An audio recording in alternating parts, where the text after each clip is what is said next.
Hi, I'm Richard Karn, and you may have seen me on TV talking about the world's #1 expandable garden hose. Well, the brand new Pocket Hose Copperhead with Pocket Pivot is here, and it's a total game changer. Old-fashioned hoses get kinks and creases at the spigot, but the Copperhead's Pocket Pivot swivels 360 degrees for full water flow and freedom to water with ease all around your home. When you're all done, this rust-proof anti-burst hose shrinks back down to pocket size for effortless handling and tidy storage. Plus, your super light and ultra-durable Pocket Hose Copperhead is backed with a 10-year warranty. What could be better than that? I'll tell you what, an exciting radio-exclusive offer just for you. For a limited time, you can get a free Pocket Pivot and their 10-pattern sprayer with the purchase of any size Copperhead hose. Just text WATER to 64,000. That's WATER to 64,000 for your 2 free gifts with purchase. WATER to 64,000. By texting 64,000, you agree to receive recurring automated marketing messages from Pocket Hose. Message and data rates may apply. No purchase required. Terms apply. Available at pockethose.com/terms.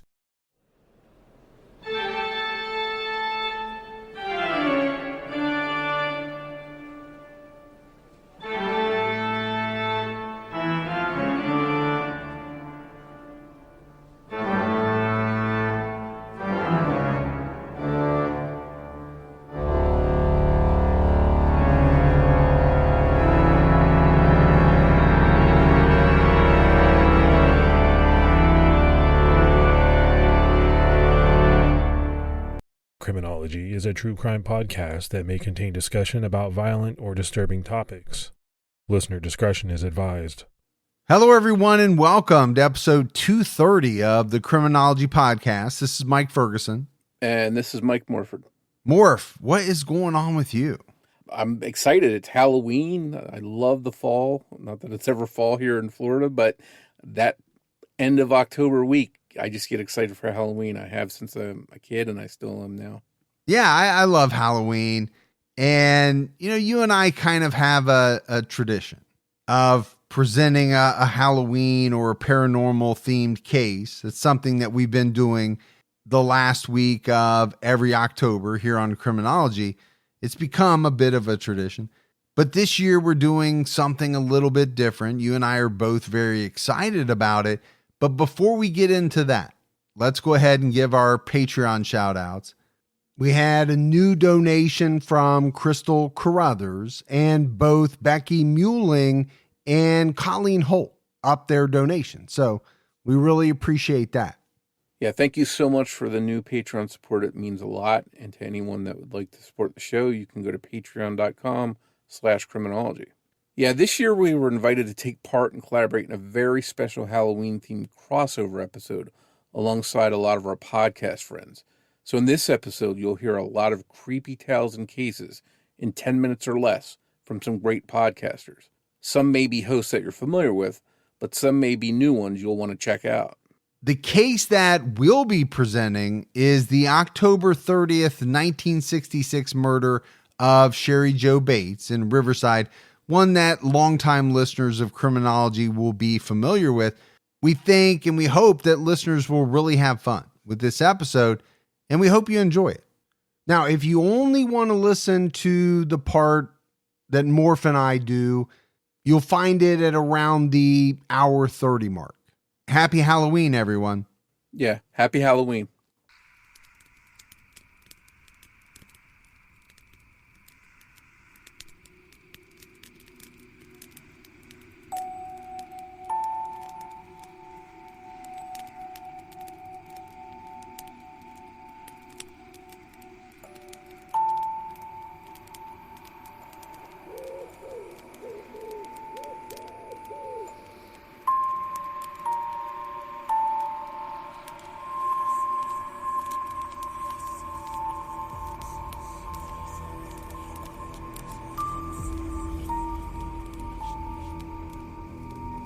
Hello, friend, and welcome to A Nightmare Before Halloween. Take a seat here, next to the campfire. Don't you know the woods are a terribly dangerous place to be alone?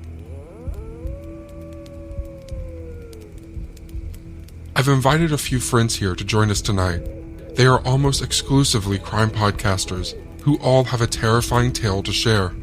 You're going to hear 31 spooky stories, and before we conclude with a soothing, deadly bedtime story, we'll be visited by someone the devil himself would likely think twice before crossing. All podcasts joining tonight you will find listed in the episode show notes in order of appearance, along with a link on where to find them. If you're in the mood for true crime or spooky tales, or maybe to learn about some other podcasts you could start listening to, well, then you're in the right place. The campfire feels nice and warm now, doesn't it? I'm Shane Waters, by the way, the host of Foul Play Crime Series. And tonight, stay close. You never know who or what could be lurking in these dark woods. I'll start with the first spooky crime story of the night.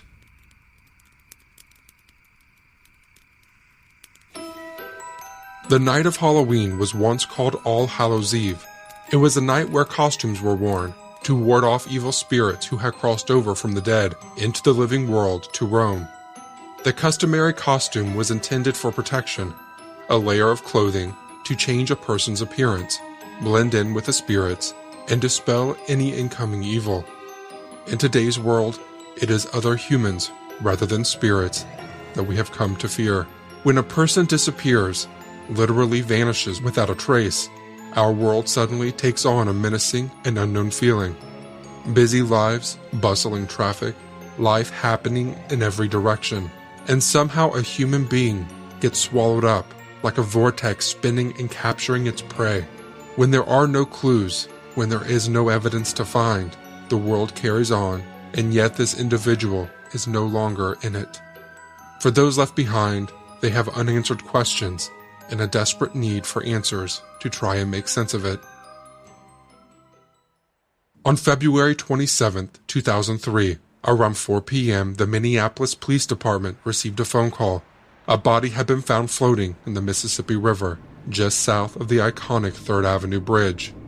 The imposing structure, with its sweeping concrete arches that flow across the full 2,223-foot length of the bridge, connects downtown Minneapolis with the northeast area. As dispatch sent water recovery teams to the scene, detectives were put on alert. There are many different reasons a body can end up in the water. All are tragic events. Some, however, come straight from dark and sinister places. The Mississippi River had been frozen in recent weeks, with the harsh winter keeping the temperatures below freezing. A slow thawing had begun to emerge, the ice cautiously melting, and with this gentle reduction came the release of objects that had been held in its icy grip, as water experts respectfully began to recover the body onto dry land. The glances between them could not be mistaken. They had recovered at least 13 bodies from that stretch of water, and none looked like this. When the air in a person's lungs is replaced by water, the ability to breathe is impaired and restricted, rising until it fills the lungs to capacity. The liquid causes suffocation, air is forced out, and the lungs are immersed completely, leading to respiration grudgingly, yet inevitably coming to an end. At this point, a body will begin to sink into the darkness of the waters below and out of sight. Over time, gases are released, swelling up the body and causing it to rise again to break the surface of the water. With the torso more bloated and buoyant, the usual position a body takes is face down, arms out with a slight droop of the hands toward the seabed below, and legs that are angled downward. The body the team pulled out of the Mississippi River at 6:28 p.m. that evening had not been in that position. Fully clothed and lying on his back, the male body floated, unanchored in the water. On his feet were slip-on clog-like shoes, still firmly in place. He was wearing a tan-collared Native American costume, with dangling tassels up the arms, the top section still neatly tucked into his pants. His arms were crossed over his chest, with one arm gently resting on top of the other. Inside his left fist, clenched and locked in place, was a clump of human hair. Later that evening, the medical examiner was able to confirm the identity of this unknown soul, found so tragically in the icy cold waters. His name was Christopher Jenkins. His body had been found in the river exactly 4 months to the day when he had so mysteriously disappeared on Halloween night in 2002. Chris was 21 years old and a student at the Carlson School of Management at the University of Minnesota's Business School. He was due to graduate with his bachelor's degree in marketing and entrepreneurial management in May 2003. Chris was a happy guy. He had a girlfriend he adored, and he was a captain and goalie of the university lacrosse team. Life was good. On October 31st, 2002, Chris was planning a night out for Halloween. His girlfriend, Ashley Rice, was a waitress at the Lone Tree Bar and Grill in downtown Minneapolis. He dropped her off for her day shift that day at 10 a.m. before heading into the Rosedale shopping mall. He was hunting for a costume to wear out that night. His choice was the Native American costume he was still wearing when he was found in the river exactly 4 months later. Inside the Lone Tree Bar, after 11 p.m. that night, the group fanned out as they met other friends and enjoyed the atmosphere. Witnesses remember seeing Chris dancing and chatting with people. As the night wore on, it appeared that Chris became more intoxicated. As the time approached midnight, a bouncer made his way over to Chris and was escorted out of the bar. Exactly why has never been fully established with any certainty. Outside there was a chill in the air, and darkness had closed in. Chris had no phone or wallet on him. His costume didn't have pockets. Ashley was carrying his belongings for him, but she was still inside the bar. At 12:30 a.m., Chris was outside the Lone Tree Grill after being shown the door by the bouncer. From there, Chris vanished into the night. The Minneapolis Police Department wouldn't accept a missing persons report until 72 hours had passed. Without any indications of foul play, they expected Chris to reappear at any time. Minneapolis police detectives did find a witness who they thought saw Chris on the night he disappeared. The witness was cycling across the Hennepin Avenue Bridge at around 2 a.m. on Halloween night. They saw a man walking across the bridge alone. This was the only possible sighting of Chris after he was at the Lone Tree Bar. In a meeting with his parents, police said they believed Chris had taken his own life and jumped into the Mississippi River on the night of Halloween. He had struggled with depression in the past, and detectives thought this was the most likely explanation for his disappearance. The autopsy of Chris Jenkins further deepened the mystery of what happened to him. He did not have water in his lungs. It was not the river that took his life. Arms crossed, hair grasped in his hand, his body looked like it had been pushed into the water while still in stages of rigor mortis, locking the position in place before the freezing temperatures took hold. The hair inside his fist was believed to be his own. He had no injuries consistent with falling into the river from a height. His slip-on shoes, still in place, and clothes neatly arranged, do not support a sudden submersion in water and the inevitable struggle to survive that would follow. The levels of decomposition across his body were much less than would have been expected after 4 months in the water, even considering the shocking cold waters of winter. His case, however, remained marked as accidental drowning or suicide. It would be another 3 years before the status of Chris's case would change. In 2006, the work of Chuck Lausch managed to provide enough material for the police chief to reclassify Chris's death as a homicide. Part of that material was a statement from an unnamed individual who was currently in prison. They said they saw someone push Chris off the Hennepin Avenue Bridge and into the water below on that Halloween night in 2002. Chris Jenkins had been murdered, and he might not have been the only one. From 1,200 miles away in New York City, a retired NYPD homicide detective was following the news in Chris's case. He immediately booked flights to Minneapolis. Kevin Gannon was a 20-year veteran of the New York Police. He wanted to investigate the details of this case for himself. For the past 9 years, Gannon had been working with a small team of retired detectives, investigating clusters of drowning deaths of young men in cities across the United States. Almost all of them have been determined as accidental drownings. The team didn't agree. Some of these cases, they believed, were homicides that were connected to each other. This team wanted the world to know that there was a serial killer at work. One of the things Gannon had found that connected those deaths was what he had come to know as the killer's calling card. In many of these cases, left on the nearest man-made structure to where a body is found floating in the water were 3 simple marks. Normally innocent and happy, in this context, they were mocking and foreboding. They were marks that made a distinctive and unmistakable smiley face, painted on trees, fences, concrete structures, or walls. It was a face that stared down the observer with a permanent taunting smirk. In a notable amount of these cases, enhancing their ominous impact, the smiley faces were painted with horns. 2 other retired detectives, Anthony Duarte and Michael Donovan, were on Gannon's team, along with a university criminal justice professor, Dr. Lee Gilbertson. As the number of cases they were linking together rose, they came to realize these killings could not be the work of one individual acting alone. What has become known as the smiley face killers, due to the sinister calling card, the team believed there was a serial killing syndicate operating across multiple cities and state lines in the United States. Working in partnership, this deadly underground group were silent and covert, and they have been operating for years. Scores of young men, all fitting the same profile, were going missing on nights out. Mostly in their early 20s, they were white men, fit and athletic, usually at universities and doing well in their studies. They were young and seemed to have everything going for them. After vanishing in the dead of night, they were being held by the killers for different amounts of time. It would be days, weeks, or even months before their bodies were dumped into nearby waters and found to be returned to devastated families. In almost all cases, their tragic deaths had been classified as accidental drownings. Intoxicated, unsteady on their feet, walking by the riverbank, it happens. People fall in and are unable to save themselves. Only, in many of these cases, these men didn't drown. There was no water in their lungs. There was no bloating with how bodies decompose in water and become buoyant. They had been killed before their bodies entered the water, and often with unexplained amounts of the central nervous system depressant, GHB, in their systems. However this terrifying trend had started, the team believed it had expanded into a network of individuals working in carefully planned and executed, synchronized with each other. The victims were targeted, assessed to ensure they met the same profile criteria.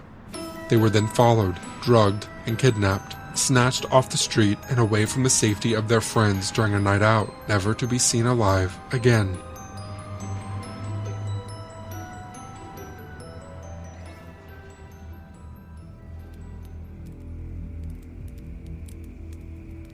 I don't know about you, but I will never look at smiley faces the same way again. My first friend joining here tonight is Kristen Seavey from Murder, She Told. Kristen's tale is on the murder of Alzada Pauline Young from 1940 in Rockland, Maine. Leaves crunched under his shoes and the sun's last rays pried their way into his squinted eyes as John walked down Crescent Street. John knocked on his neighbor's door. He'd gotten fed up with his stepdaughter's long absences. It had been a week since he'd seen Pauline. She came to the door, and he said, "It's time to come home, Pauline." She was just 16 years old, but had a mind of her own, and John was growing impatient with her. They walked home, their backs to the setting sun. It was Halloween night. John's other 2 children that lived with him were on their way out the door to go trick-or-treating, leaving him and Pauline alone. John, in his authoritarian way, said that her days of staying overnight away from the house were over, and that her wings were getting clipped. She was livid. She said that she was leaving and yelled, "To hell with supper, to hell with you, and to hell with mother." John locked all the doors, daring her to try and leave. Pauline grabbed a knife from the kitchen and came at John. He grabbed the closest weapon, a hammer, and threw it at her, hitting her in the forehead and rendering her instantly unconscious. She crumpled to the floor, face down. John rolled her over, checked her pulse, checked her breathing, and discovered that he'd killed his wife's daughter with a single brutal blow. He panicked. Who would believe that a husky stoneworker like him could have felt threatened by a 16-year-old girl? Who would believe that he acted in self-defense? He had to think fast. He picked up her body and moved it downstairs in the cellar as a temporary measure. He cleaned up the kitchen from their struggle. He'd figure out what to do with the body later. His wife and kids went to bed that night, but he couldn't sleep, knowing what he'd done and what gruesome task awaited him tomorrow. When he shut the door to his home after ushering his children off to school, he breathed a sigh of relief. His family hadn't discovered his secret. But what now? John lived in a duplex right in the heart of Rockland, Maine. He couldn't just carry a body to the ocean. He had neighbors and foot traffic on all sides. So he improvised. He gathered up some sharp tools and went to work, dissecting Pauline's 16-year-old frame into pieces that would fit into burlap bags. Using an axe and a kitchen knife, he cleaved her body into 6 parts, placing each in its respective container. He buried some of them under his porch, which he cleverly accessed through a basement window. He worked in the shallow crawl space beneath the porch deck, which was concealed by a wooden trellis, dug a trench, and buried 2 of the bags there.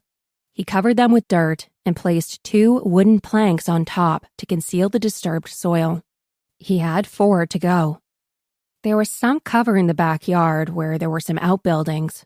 At first, he considered working within the buildings, but the shed was chock full of coal, and the henhouse had a wooden floor. But there were a few feet between the shed and the henhouse where he wouldn't be too exposed to nosy neighbors. He grabbed his shovel and went to work. When he finished, he made 3 trips inside, bringing 1 sack per trip, and deposited them into the earth. He covered the soil and then asked a couple of neighbors to move his children's playhouse into the tight spot and conceal the turned soil. The final sack would have to wait for the cover of darkness. His family returned home from their routine daily schedule, and he tried to maintain normalcy, but he felt nervous and wild. After they went to bed, John picked up the final sack and walked to the salty shore of Rockland Harbor. He picked up a heavy rock and stowed it in the bag next to Pauline's head. He cinched the bag shut, bound it with a rope, and walked it to the end of the pier. With his considerable strength, he hurled the bag into the harbor and collapsed. What had he done? On Tuesday, November 5th, 5 days after he had killed Pauline, John went to the police and reported her missing. He had a part to play, the concerned father. Little did John know, neighbors were growing suspicious.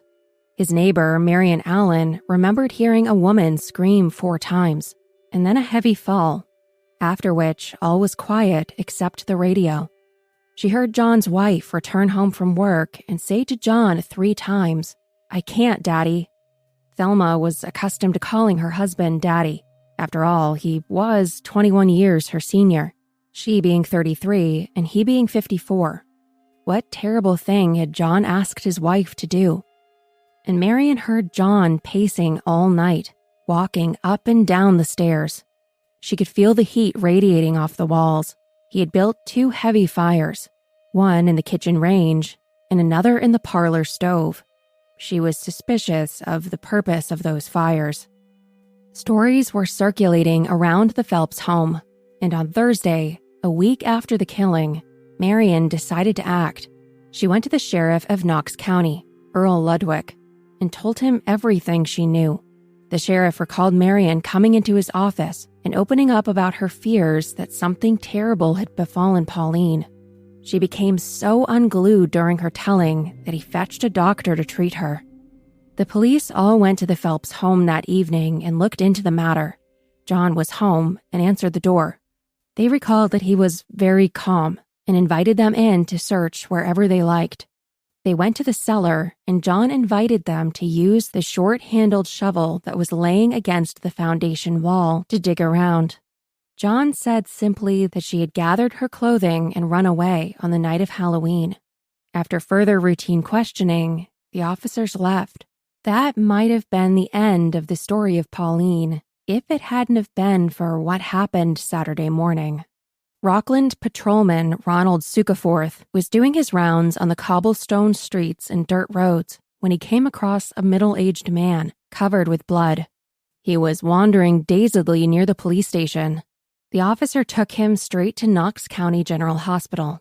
The man said that he had taken 5 poisonous tablets, mercury bichloride, and when those failed to work, he tried to take his own life by cutting his left wrist. He also told the doctor that there was an important note in one of his pockets, a truth he wished to tell. Dr. Wiseman searched his pockets and discovered a slip of paper, scrawled with a handful of simple words, that revealed that the man before him, John Phelps, had killed his stepdaughter. He immediately notified the sheriff of his discovery. By 4 a.m. that morning, the top brass from local law enforcement gathered at John's bedside, and he told them everything. The men summoned additional help and made their way to John's home. It wasn't long before they found the first 2 sacks, hidden underneath the front porch.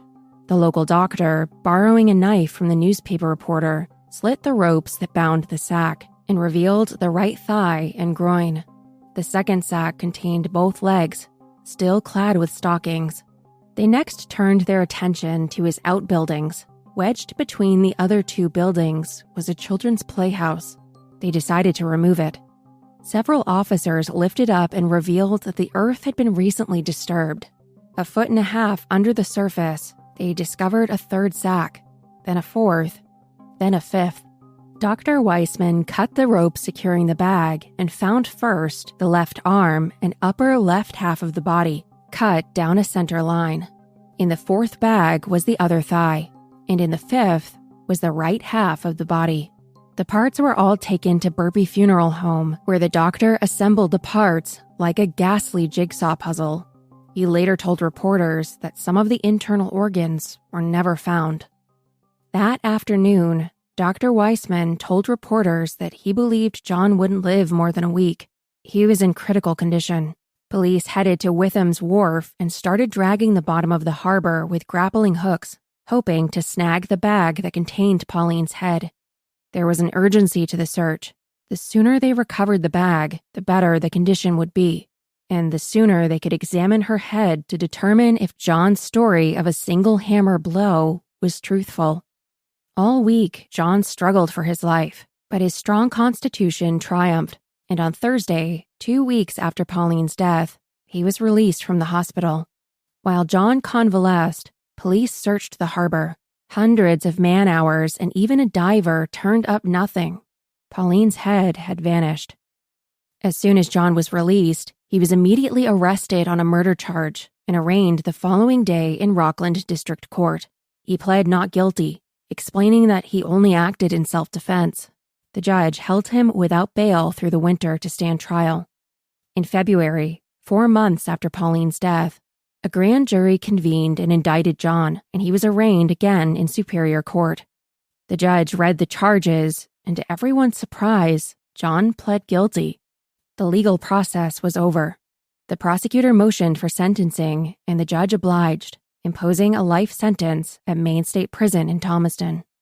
John had been jailed in Thomaston for 24 years when in 1964 he petitioned Maine's governor and the executive council for a pardon for the 2nd time. They granted him parole. He lived out his final years with his daughter, Rachel. On August 28, 1968, John died at the age of 81 and was buried in East Hartford, Connecticut, near where his daughter lived. This story became a legend in the Rockland community. People comment even today on blog posts about this murder. They always thought it was a myth and were stunned to learn that it was true. The house became known as a haunted house. Kids were fearful going near it. There was a speculation of what happened to Pauline's head. Perhaps it wasn't discarded in the bay.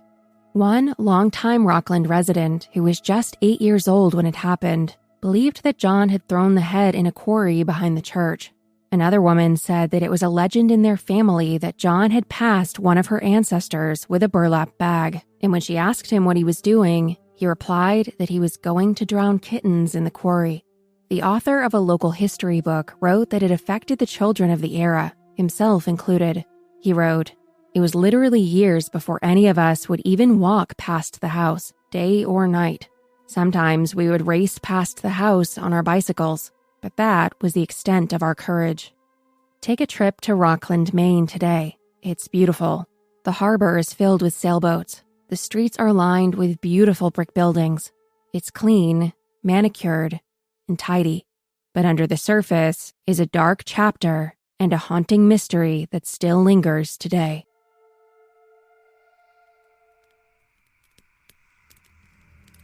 How many legends might just be based on true stories, you think? Ah, there you are, Ashley. Ashley is the host of Crime Salad. The story she has for us tonight happened on Halloween night in 2004. when one house in Napa Valley was transformed into a real-life horror movie that began with a terrifying, blood-curdling scream.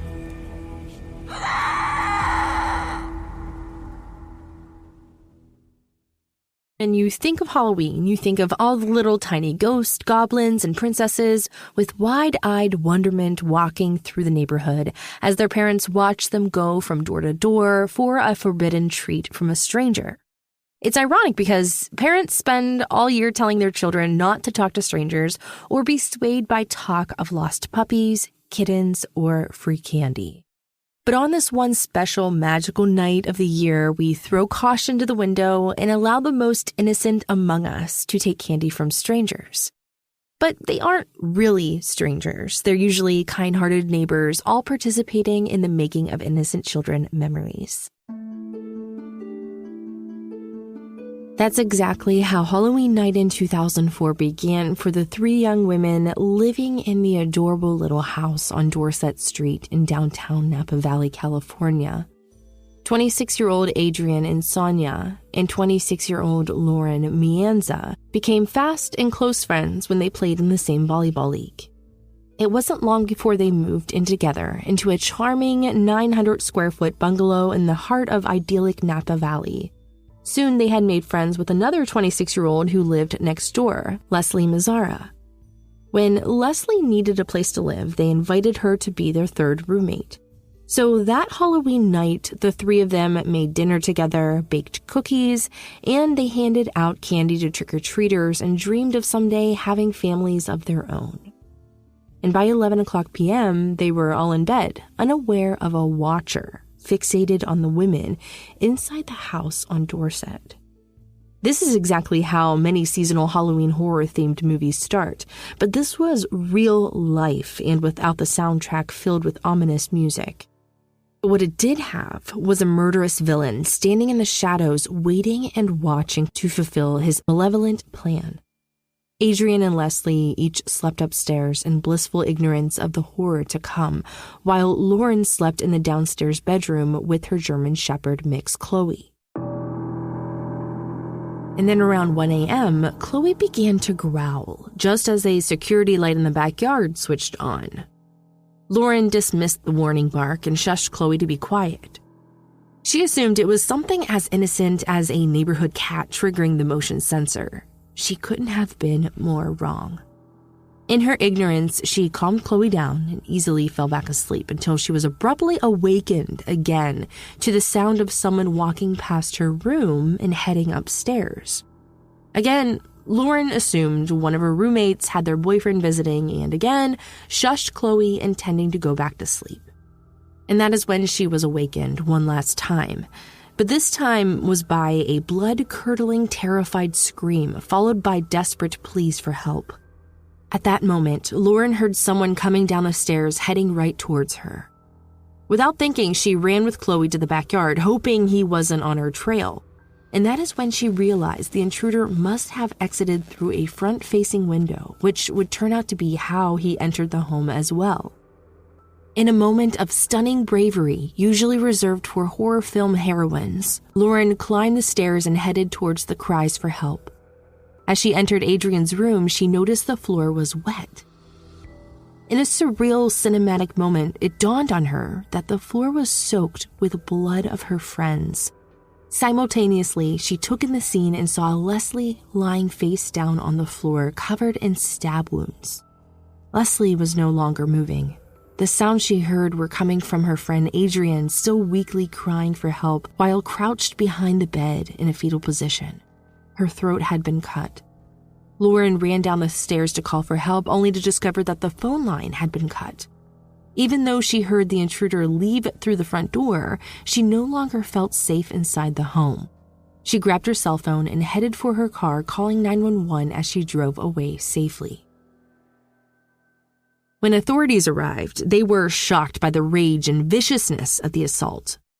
They theorized that Leslie had been attacked first in her sleep, and Adrian was attacked second when she came in to help fight off the intruder. Law enforcement were sure that the attacker personally knew one or more of the women based on the number of stab wounds. This attack seemed personal. Both women were stabbed violently and repeatedly. Their best evidence was a drop of blood from the killer left outside the window when he exited the residence.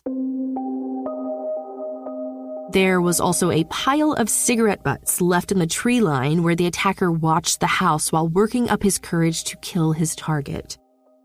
The DNA left on the cigarette butts matched the DNA of the blood droplet. As a result, police interviewed over 1,000 people and took DNA samples from over 200 suspects.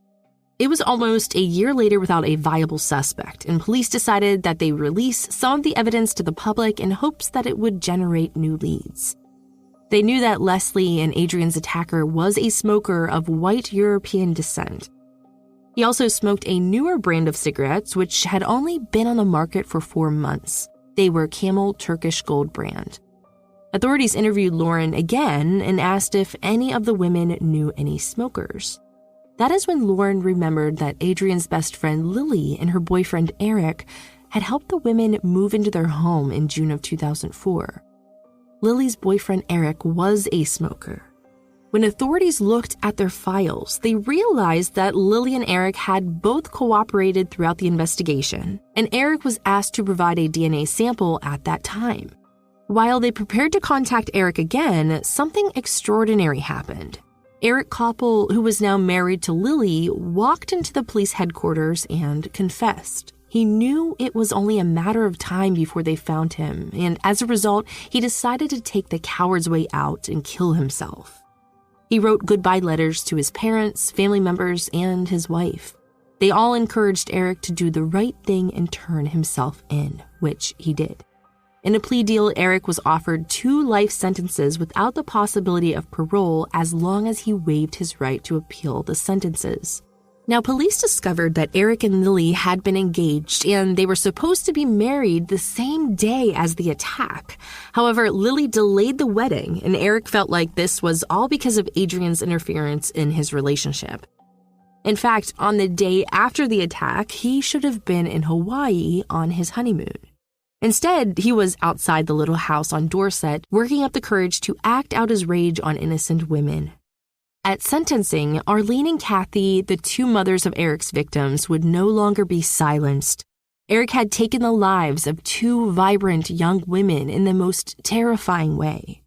Arlene and Kathy wanted answers as to why their daughters had to die. A few months earlier, Eric's mother, Robin, had the audacity to write a letter to Adrian's mother, telling her the murders were God's will and both girls were in a better place.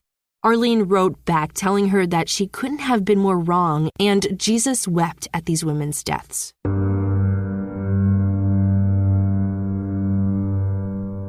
Kathy, who was Leslie's mother, shared a 13-page letter with the court highlighting her daughter's many accomplishments in the short 26 years she had on Earth. Then she looked directly at Eric and told him she would never forgive him. She stated, quote, "I'm told that you have found God since your senseless rampage. It is right for us to hope that sometime, somewhere down the long road ahead, you will learn to take these murders into your heart like a man and let the guilt tear and rip apart your heart from the inside out, as your senseless and violent act resulting in the murders of Leslie and Adrian have done to all who loved them and the lives they touched. May you live 100 years in misery and an eternity in hell." End quote. Adrian's mother was equally as angry. Eric and Lily had invited her to their wedding to read a scripture, blessing their marriage, all while knowing Eric had taken her daughter from her. She too faced Eric and said, quote, "I know you. I know that you are a man who brutally and callously took the life of a wonderful woman. You cannot love Lily and bring a knife into Adrian's home and stab her." End quote. She told Eric that Adrian had to be buried wearing a turtleneck to cover where he had viciously and remorsefully slit her daughter's throat. She called him cruel for inviting her to his wedding to bless his union, knowing he had caused Adrian's death. She ended by calling him a murderer and a coward. Next, Lily was allowed to speak, and we aren't going to share the entirety of her words because someone as grotesque as Eric Koppel shouldn't have anyone say such wonderful and flowery things about him after knowing what he did to two defenseless women. The most egregious of her words were when she told Eric how proud she was of him because he had confessed. She told him, quote, "Eric, there is nothing in this world you can do to make me love you less," end quote. Apparently, murder isn't cause for a little less love. The monster himself spoke and offered hollow words filled with excuses and manipulation to evoke sympathy. Other than Lily, he chose the wrong audience. In his self-serving statement, he stated that, quote, "I am a broken man, a man splintered by a penetrating awareness of my own potential for wickedness. While I cannot fathom the full extent of the anguish I have caused, I recognize that my sinful deeds have inflicted terrific agony on a great number of people. The words evade me to articulate the depths of my sorrow or my terminal I created," end quote.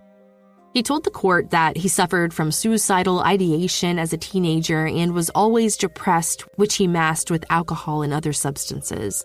Then he said, quote, "In the months preceding Halloween 2004, several traumatic events happened in my life in rapid succession. My immediate family dissolved largely as a result of certain disturbing revelations about specific members, and worst of all, my relationship with Lily, the singular ray of light in my otherwise black world, was in peril of collapsing. The real truth is that this small, petty, vengeful man believed that Adrienne was poisoning Lily's mind against him, that she was making her yearn for single life while highlighting Eric's deficiencies. When Lily called off the wedding, he thought of nothing else but lashing out his displaced anger on her best friend and taking Leslie's life as collateral damage." Offer valid on standard browsers, U.S. only. When I heard about Date My Age, I thought, really? But there I was in my empty, quiet house, my laptop on the kitchen counter, and I typed in my name. Looking for a man between the ages of 40 to 60? Sure, why not? Date My Age is different. With verified profiles, you can feel safe and secure to explore meaningful connections with interesting and mature singles. Date My Age made it really easy. I could join and view online profiles for free. All of a sudden, my empty house wasn't so quiet anymore. I got so much attention, it just made me feel seen and alive. Date My Age helped me start a totally new chapter in my life. Find a friend, a lover, a partner at Date My Age. Get 60% off when you join at datemyage.com today. That's datemyage.com to connect with thousands of singles worldwide. datemyage.com.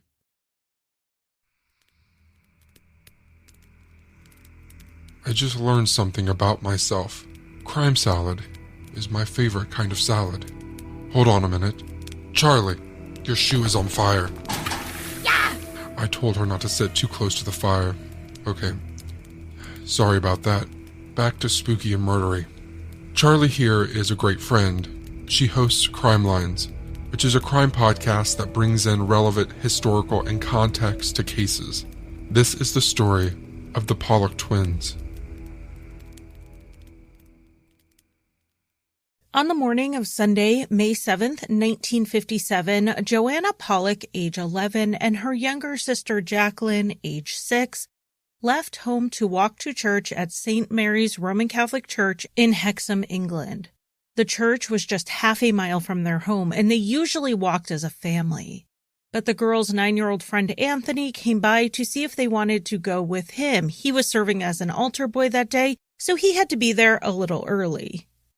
As they walked towards the church, a 51-year-old woman named Marjorie Wynn got into her car.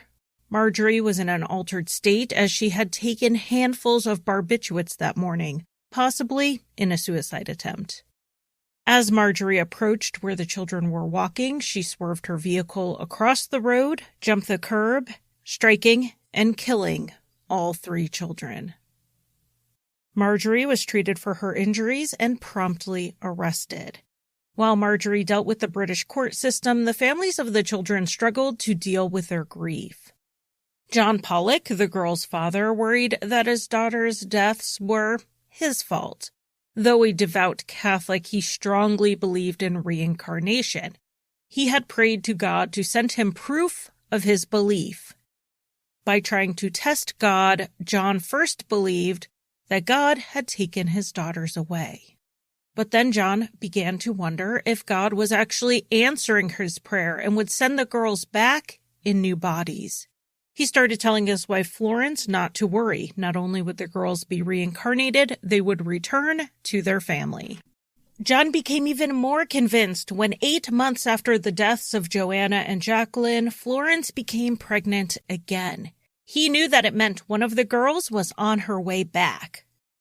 But as Florence's abdomen swelled beyond what it had during her previous pregnancies, John became sure both girls were coming back.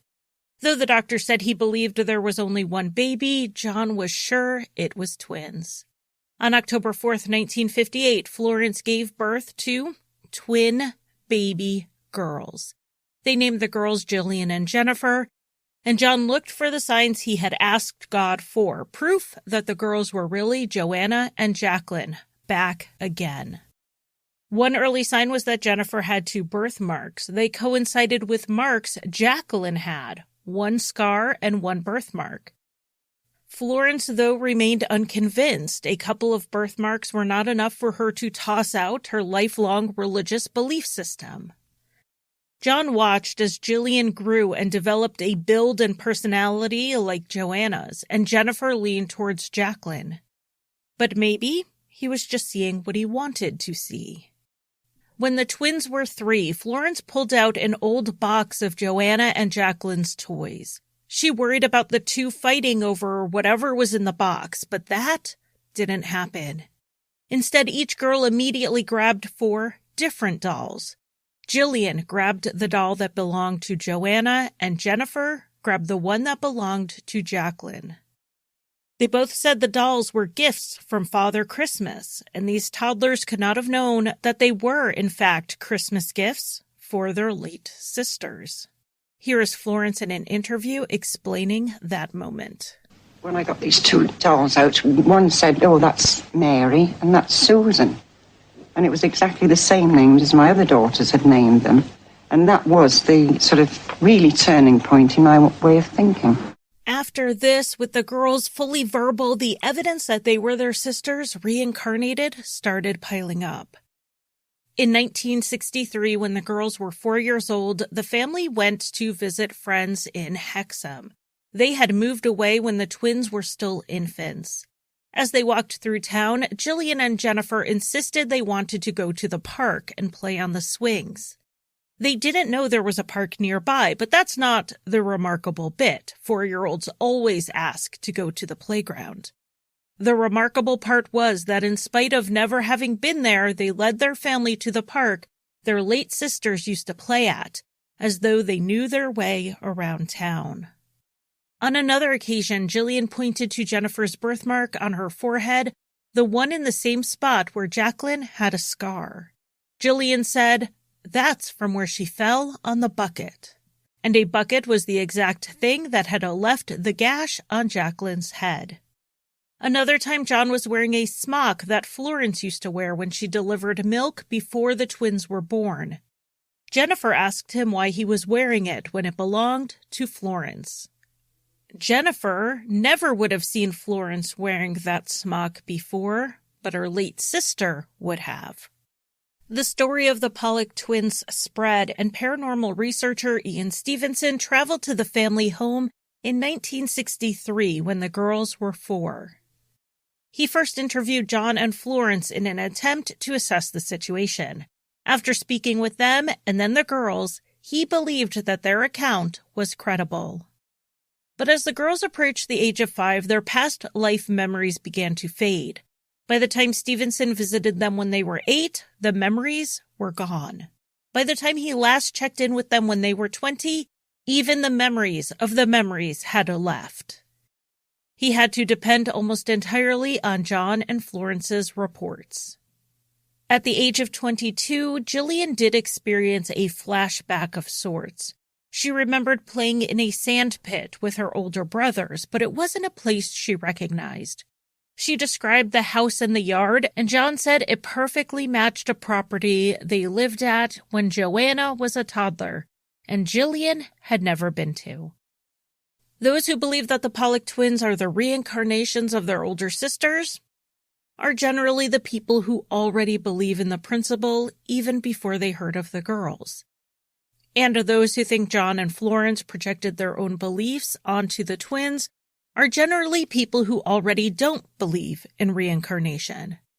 Our own biases color how we see all cases, whether they are of this world, out of this world, or simply otherworldly. Are you a believer in reincarnation? I know some folks hope to be reincarnated because they fear death, but I argue there is a fate worse than death.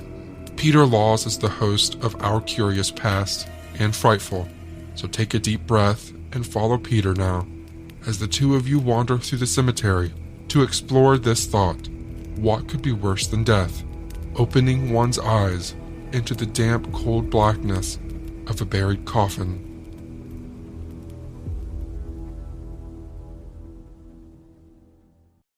Horrible, yes. But cases of premature burial are not only found in the fictional works of Gothic writers like Edgar Allan Poe. Shockingly, history is littered with incidents of real cases in which people have been buried alive.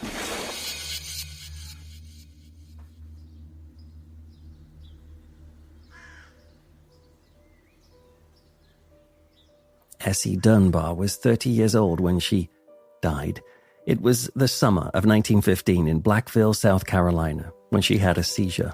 She'd had fits before. She was epileptic, but this one was incredibly severe, and it left her lying on the ground, seemingly lifeless. A physician was quickly called to examine her, and everybody's worst fears were confirmed. Essie was pronounced dead. Her corpse was placed into a wooden coffin, and a funeral service was quickly arranged for the following morning. Despite the speed at which the funeral was arranged, most of Essie's relatives were able to attend the service to say goodbye.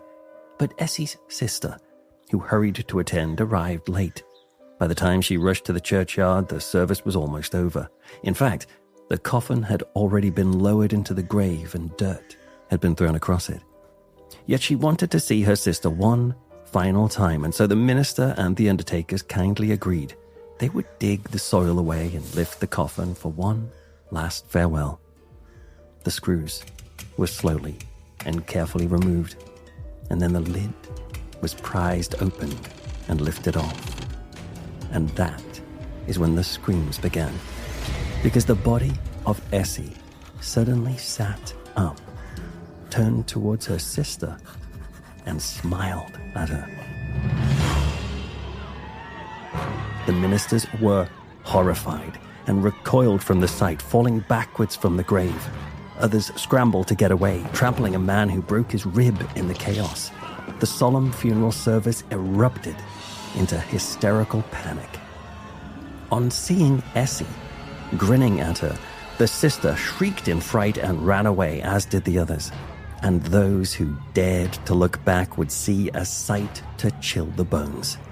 Essie, who had died the day before, was crawling out of the coffin, and she was running after them into town. The mourners would have to get over their fright because Essie was clearly back and she intended to stay. Indeed, she would live among them for another 40 years. And though the locals may have whispered rumors at night that their town now had a permanent ghost or zombie, most people knew the truth. And the fact that the explanation was natural made it no less terrifying. Essie had been buried alive on that awful summer morning in 1915. And if it wasn't for her sister, she'd have been left down there forever.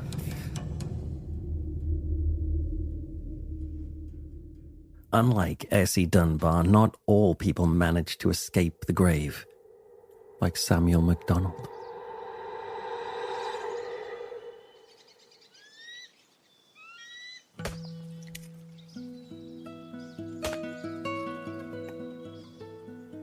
The year was 1815, when Samuel MacDonald was working alone.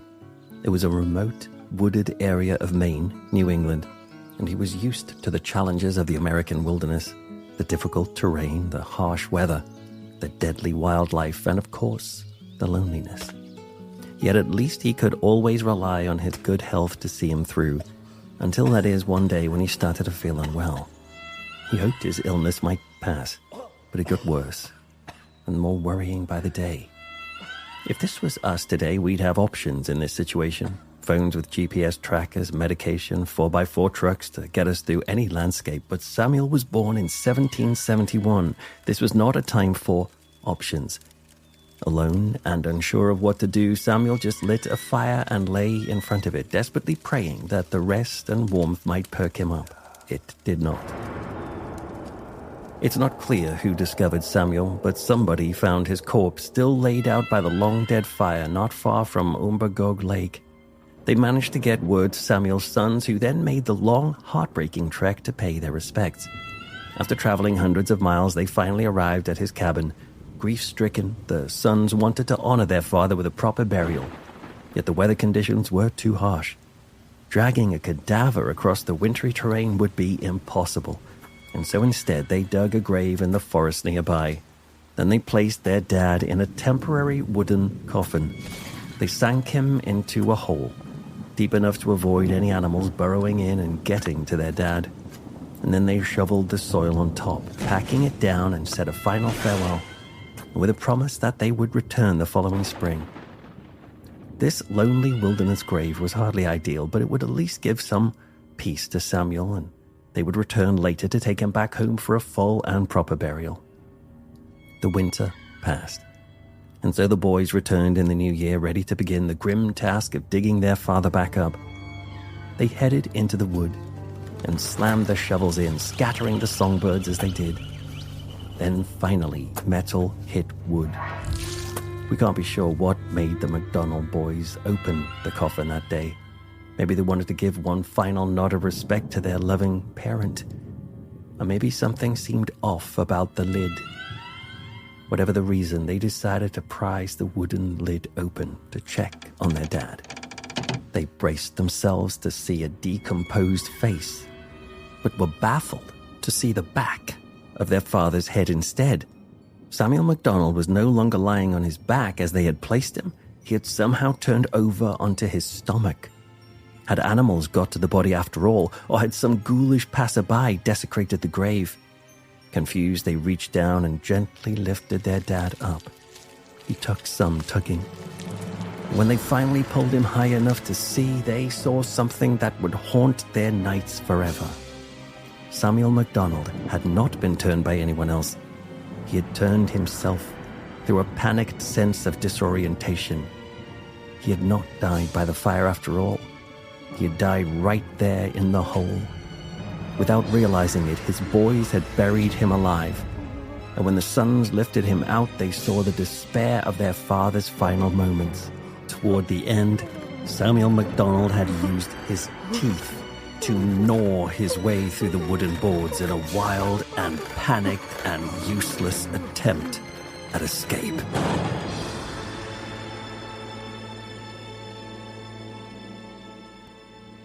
Stories like this helped fuel the widespread dread of premature burial in the 17th and 18th centuries. In response, a number of elaborate fail-safe systems were invented, like coffins having glass windows and breathing tubes through which the victim could suck in much-needed air and scream for help. Even better, some systems had a run of cords from the hand of the corpse to a bell above the ground, though perhaps a pistol and a single bullet might have been the most welcome addition of them all. Now, thankfully, advances in medical science mean accidentally burying people is less likely today, but make no mistake, it can still happen. Like Mildred Clark in 1994. She was 86 years old when a coroner in New York declared her deceased. She was wheeled into the freezer at the morgue and lay there for an hour and a half before one of the supervisors happened to notice her move.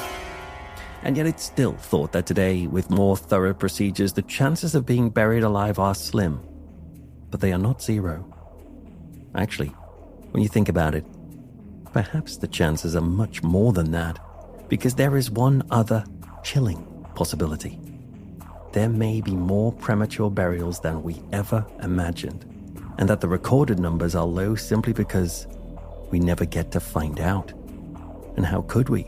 These days, over half of all cadavers are cremated, and that proportion is growing. How many of them flutter their eyes open if only for a moment to find themselves in an oven? That is terrifying enough. But perhaps it's preferable to the alternative. The thought of others right now, somewhere in the world, desperately scraping and gnawing their fingernails against wood, in what Edgar Allan Poe called the rigid embrace of the narrow house, the coffin, from which they cannot escape. Perhaps we should take some comfort in the fact that most people would not survive much longer than an hour in a properly buried, airtight coffin. Still, though, when you wake up to find yourself in a casket 6 feet under the ground, way too deep for anybody to hear you scream, 60 minutes can feel like an awfully long time.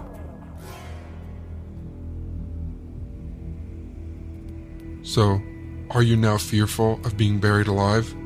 Before you go worrying about that, first maybe you should stay away from the Ohio River. Paige is the host of Reverie. Reverie means to daydream. But sometimes when we zone out, intrusive thoughts can creep in. We might start to think about our anxieties and worst fears.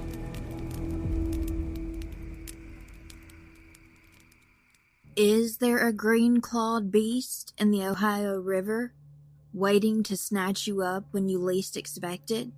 Be careful if you ever go to Indiana and decide to take a dip in the Ohio River. The movie The Creature from the Black Lagoon came out in 1954.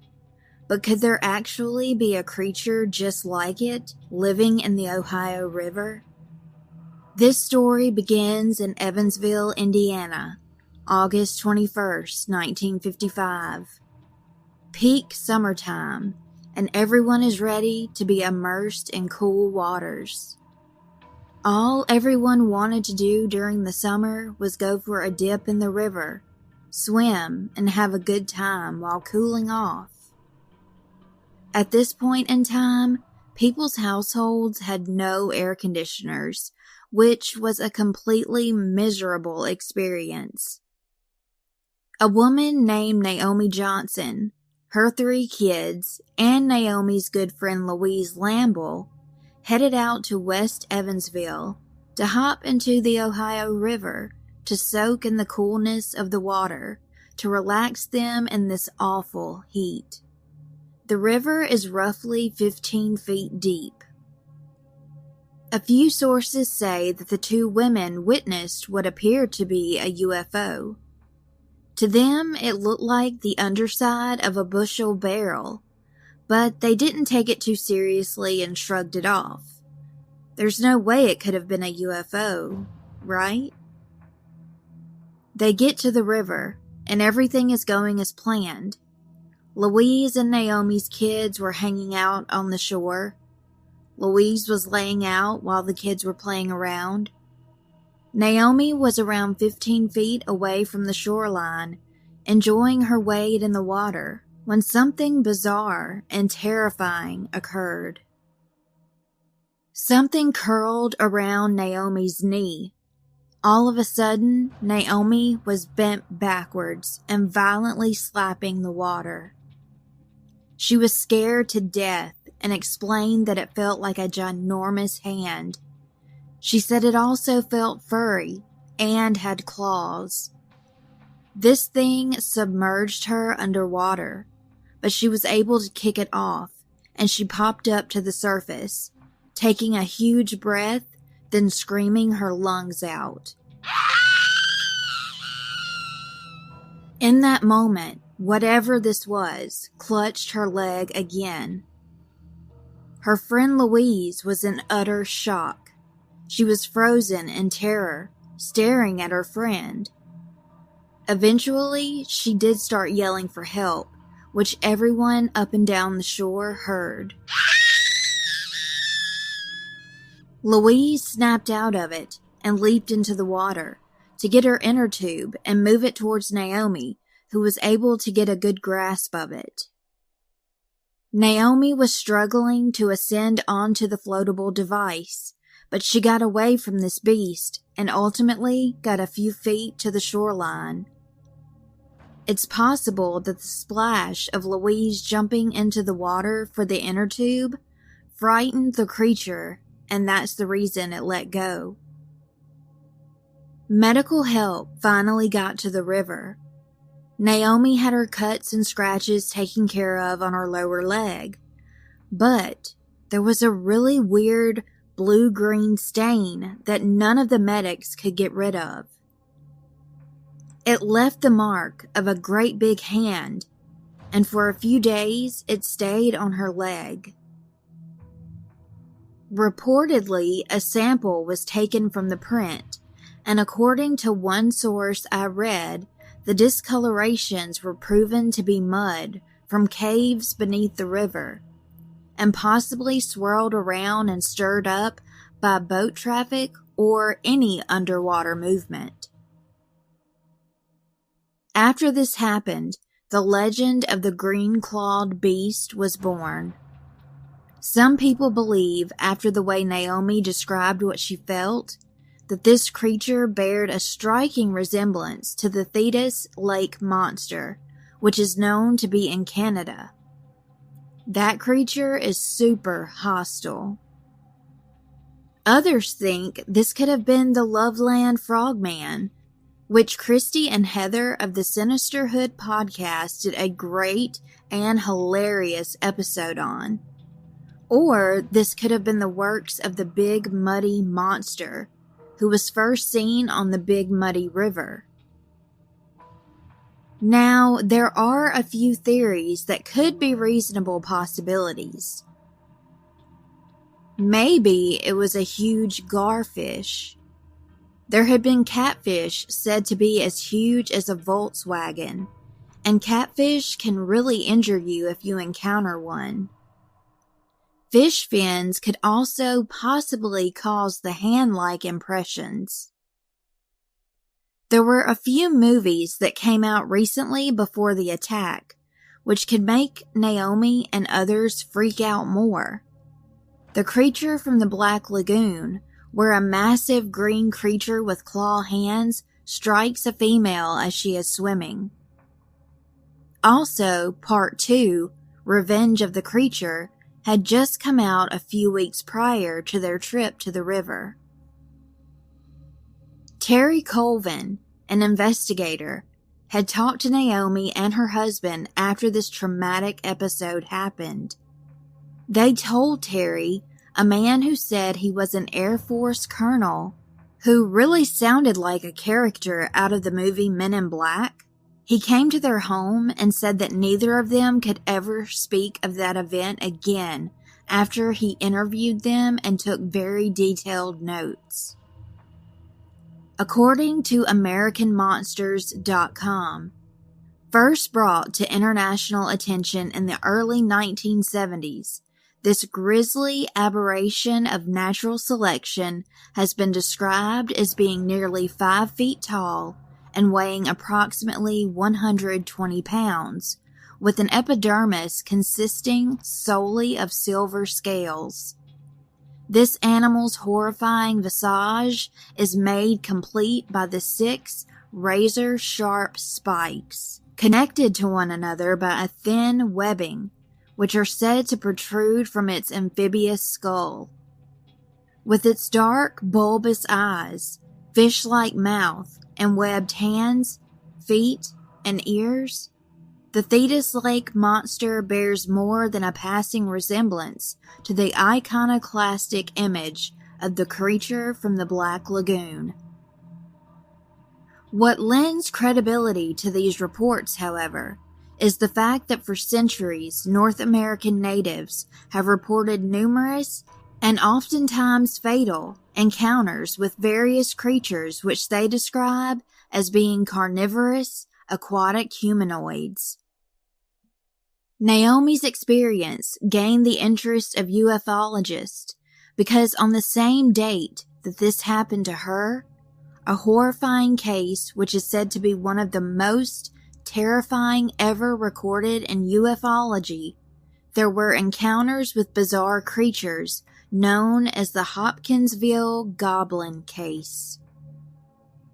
As far as the green-clawed beast, there has not been a sighting or incident since. However, the story has only grown since the kids who witnessed it went on to tell the story, and it spread like wildfire ever since. Some are still terrified to get into the Ohio River. What do you think? Could there be a strange amphibious humanoid creature living in the Ohio River? Or is there a more rational explanation, and this was all out of fear, dread, panic, and imagination? Until next time, stay safe and take care. No swimming in lakes for me. If you're looking for a not-so-evil queen to worship, Joshua should be your podcast host of choice. I'm honestly a bit scared of him, so I'm just going to let Joshua, from Rotten to the Core, take it from here.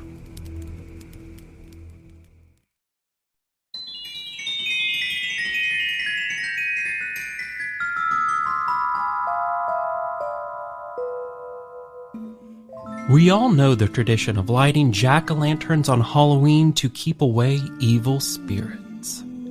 The tradition comes from 19th century Ireland, and it started with turnips carved with demonic faces to keep away the spirit of Stingy Jack, a man who tricked the devil from collecting his soul but was doomed to roam the earth forevermore, unable to attain heaven or hell.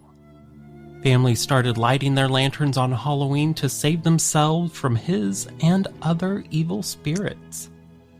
That's a myth, though, right? I mean, nothing like that could possibly happen. Could it? Happy Halloween, my darlings. This is Joshua Waters, your not-so-evil queen and the host of Rotten to the Core. And thank you for joining us all on this special spooky collaboration. Come now, gather round the fire and hear my tale, the story that is pulled straight from hell. October 30th, 2012 seemed like a normal day for Elżbieta Plakowska, her 7-year-old son Justin, and his 5-year-old friend who was spending the night, Olivia Dworkowski, in Naperville, Illinois. Early into the night, as 3 of them were winding down in the main bedroom of the condo, Elżbieta started to feel a presence. She wasn't sure exactly what it was that was until it started to speak to her. Soon, a black shadow was making itself visible to her and even started to convince her that her son and his friend were possessed by the devil himself. Elżbieta claims that the shadow started to tell her to kill them. Kill them. You are going to be the last one, she said the shadow told her.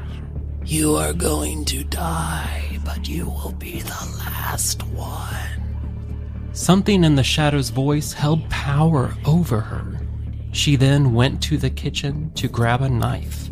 The compelling drawl of the unearthly aspirations of the apparition was just too much for Elżbieta, and she proceeded to stab both children over 100 times, before even then killing the family's 2 dogs, believing that by killing the children, she was allowing them to enter heaven. After the murders, Elżbieta was interviewed by several investigators and psychiatrists. Some believe she was browbeaten into a confession by police after she claimed that her life and marriage were her motivation.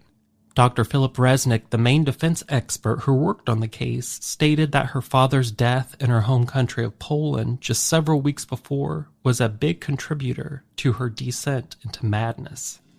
Even several friends and neighbors claimed that she was acting unusual and talked about devils in the days that led up to the crime.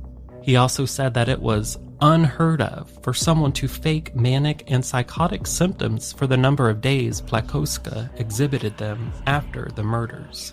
The jury didn't believe her deed of the devil story, which she and her defense team put together, and Elżbieta Plakoska was charged with first-degree murder and given life in prison in 2017. We may never know if she was just struggling with a psychotic breakdown or if she was truly haunted by something evil and unknown. Something so dark that it could cause a loving mother to horrifically murder 2 innocent children and dogs on that bloody devil's night not so long ago. Sweet dreams, my darlings, and don't forget to light your jack-o'-lanterns.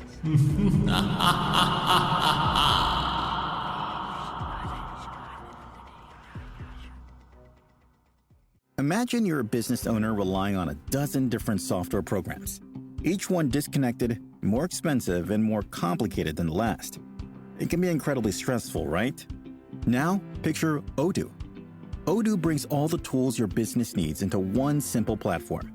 CRM, accounting, inventory, manufacturing, marketing, HR, and more. All seamlessly connected. Everything works together, giving you the peace of mind that your business is running smoothly from every angle. Odoo's open source applications are user-friendly and designed to scale with your business, saving you time and money. Say goodbye to juggling multiple platforms and hello to efficient, integrated management. Stop wasting resources on complicated systems and make the switch to Odoo today. Visit odoo.com, ODOO.com, and discover how Odoo can simplify and streamline your business operations. Odoo, modern management made simple. You may not know this by the sound of our voices, but Joshua and I are actually brothers. I was going to joke about him being the older one, but I'm a bit worried for my safety, so I'm just going to leave that bit out. What you also probably didn't know is that my next friend has been sitting here quietly and patiently this entire time. He's just kind like that. Robin Ward is from The Trail Went Cold, which is like Unsolved Mysteries, but in podcast form.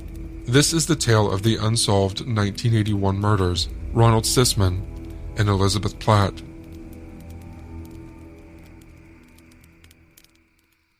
So at around 7:40 p.m. on Halloween night in 1981, the New York City Police Department was summoned to a third-floor duplex apartment on West 22nd Street in the Chelsea section of Manhattan near Greenwich Village. When they arrived, they discovered that 2 people had been brutally murdered. One of the victims was Ronald Sisman, a 39-year-old freelance photographer from Canada who operated his business from the apartment. The second victim was Elizabeth Platzman, a 20-year-old art major and honor student at Smith College in Massachusetts, who originally hailed from the village of Roslyn in Long Island. The couple had met several weeks earlier before they started dating. Both victims were severely beaten before Ron was shot 4 times and Elizabeth shot 3 times, and each of them received 1 execution-style bullet to the back of their heads. Since no witnesses reported hearing any shots, silencers may have been used.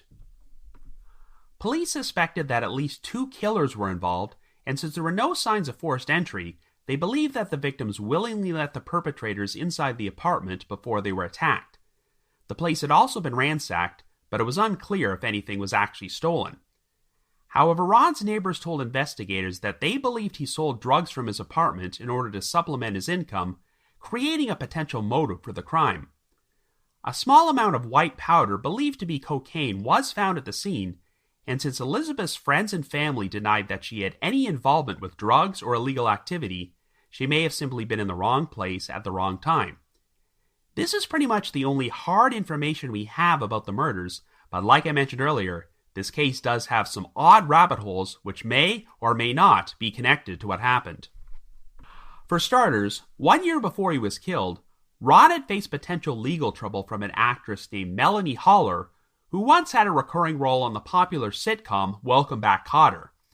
She became acquainted with Ron when he photographed her on a few occasions, but in April of 1980, Ron took Melanie to a dinner party being held at the home of a show business promoter named Roy Radin. Well, Melanie soon made headlines when she publicly accused Radin of drugging, beating, and raping her at the party, and also claimed that Radin and some of the other partygoers had filmed the whole thing.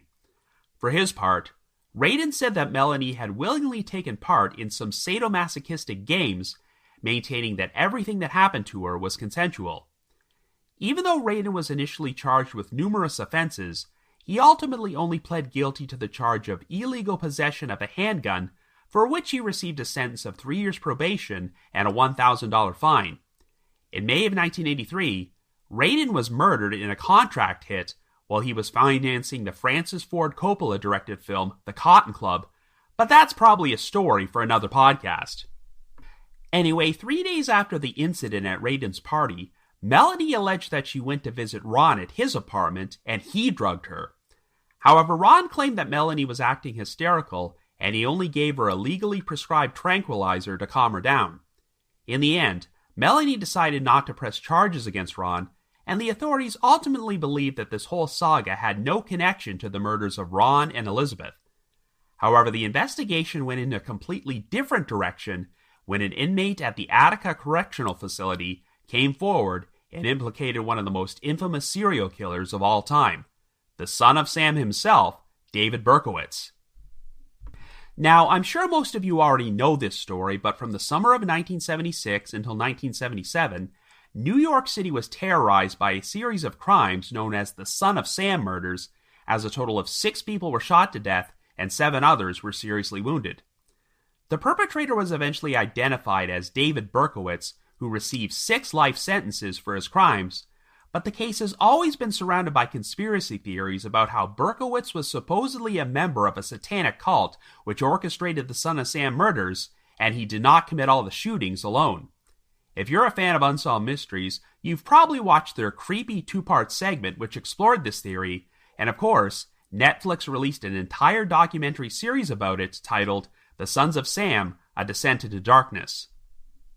According to this inmate at Attica, a few weeks before Ron and Elizabeth were killed, Berkowitz had told him that the satanic cult he was associated with was planning a ritualistic murder, which would take place in or near Greenwich Village on Halloween. Berkowitz allegedly described it as a quote-unquote inside house cleaning thing and said that a male and female would get their heads shot off before evidence was removed from the scene. Of course, this fit the description of the Sisman-Platzman murder, and when questioned about it, Berkowitz claimed that Ron possessed an actual snuff film for one of the Son of Sam shootings. Since Ron was supposedly facing his own legal problems over potential drug charges, he was planning to turn the snuff film over to the authorities in exchange for immunity from prosecution. However, after Ron and Elizabeth were murdered, the film was taken by the perpetrators, and Berkowitz apparently provided an accurate description of Ron's apartment, suggesting that he may have had inside knowledge of what happened. If that wasn't enough, Berkowitz would provide a tie-in to this other side story involving Roy Radin. As you recall, Radin was murdered in a contract hit in 1983, and 4 separate people went to prison for their roles in the crime. One of them was a guy named William Mentzer, who shot Radin several times in the head and then put a stick of dynamite in his mouth in order to blow off his face and make identification more difficult. Berkowitz claimed that Mentzer was a former associate of Charles Manson and a member of a satanic cult, who referred to him as Manson II. In fact, Berkowitz said that Mentzer was responsible for the 1974 murder of 19-year-old Stanford University student Arliss Perry, who was also supposedly the victim of this cult. But of course, the problem with that claim is that in 2018, DNA profiling linked Arliss's murder to a suspect named Stephen Blake Crawford, the security guard who discovered her body, and he fatally shot himself when police showed up to arrest him.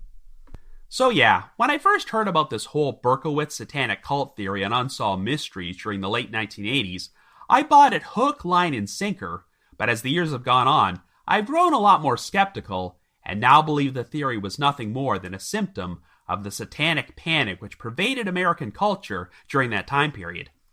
In fact, the detail about these 2 victims being killed because they possessed a snuff film pretty much makes this crime the perfect stereotype of a 1980s moral panic. In the end, no evidence was ever found to corroborate Berkowitz's story that Ron and Elizabeth were murdered by a satanic cult, and I'm skeptical that Berkowitz had any inside knowledge about the crime or that this so-called snuff film ever existed. It's possible the authorities are correct and the crime was drug-related, but I can see why we have these wild, sensationalistic theories. I mean, this is an unsolved double murder which took place on Halloween and supposedly had connections to Son of Sam, a snuff film, the Cotton Club murders, and Welcome Back, Kotter. You can't get any stranger than that, but I'm sure most of these angles are nothing more than red herrings. However, until we know the full truth, the murders of Ronald Sisman and Elizabeth Platzman will continue to remain one of the most bizarre, unsolved Halloween mysteries of all time. You know the rest. I guess you could say the trail went cold.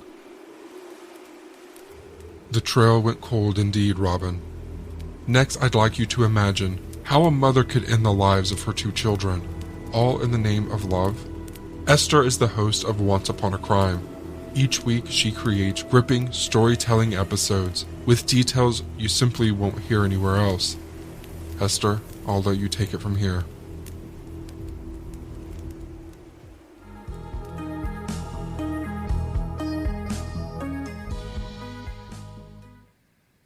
Susan Smith was a 23-year-old mother living in Union, South Carolina in 1994.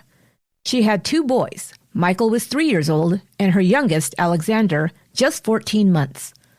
On October 25, 1994, a desperate call came into 911. Susan reported that she had been carjacked by a stranger. Her two boys had been strapped in their car seats in the backseat of her vehicle when the man approached her at a stoplight. At gunpoint, he demanded she get out of the car. Then the man drove off with her two little boys still in the back seat. A statewide manhunt ensued to search for the kidnapper and find the missing children. Susan and her husband David, who were going through a divorce, appeared on television to plead for the safe return of their babies. Susan wept throughout her statement, begging the carjacker to let her boys come home. But investigators had harbored doubts about Smith's story from the beginning, and within days were able to secure a confession from the young mother. On that cold October evening, Smith had strapped her sleepy children into their car seats, driven her car to the shore of John D. Long Lake, and parked it in the middle of the boat ramp. Placing the car in neutral, she released the handbrake and exited the vehicle. Smith watched as the car slowly rolled into the lake, with her two children trapped inside. After the car was fully submerged in the water, she walked to a nearby house where she banged on the door and claimed she'd just been carjacked. Smith's motivation for murdering her own babies? She'd been having an affair with a coworker who had just broken off the relationship. She had fallen in love with him and become possessive and clingy. One of the reasons he'd stated for breaking up with Smith was that he was not ready to take on the responsibility of her two children. Angry and distraught at being jilted and desperate to keep her lover, Susan Smith did the unthinkable. She became one of the most hated women in America and was looked upon as no less than a monster. Mothers who kill are viewed as the most evil type of murderer. A woman who can so callously take the lives of the babies she has carried in her own womb, given birth to, and whom should love and protect them more fiercely than anyone else on earth. What could be more cruel? In fact, a legend that is as old as time, and one I learned at the knee of my Mexican grandmother as a little girl, has been passed down for generations as a true horror story. The monster at the center of that story? A woman who drowns her two little boys. The legend goes something like this.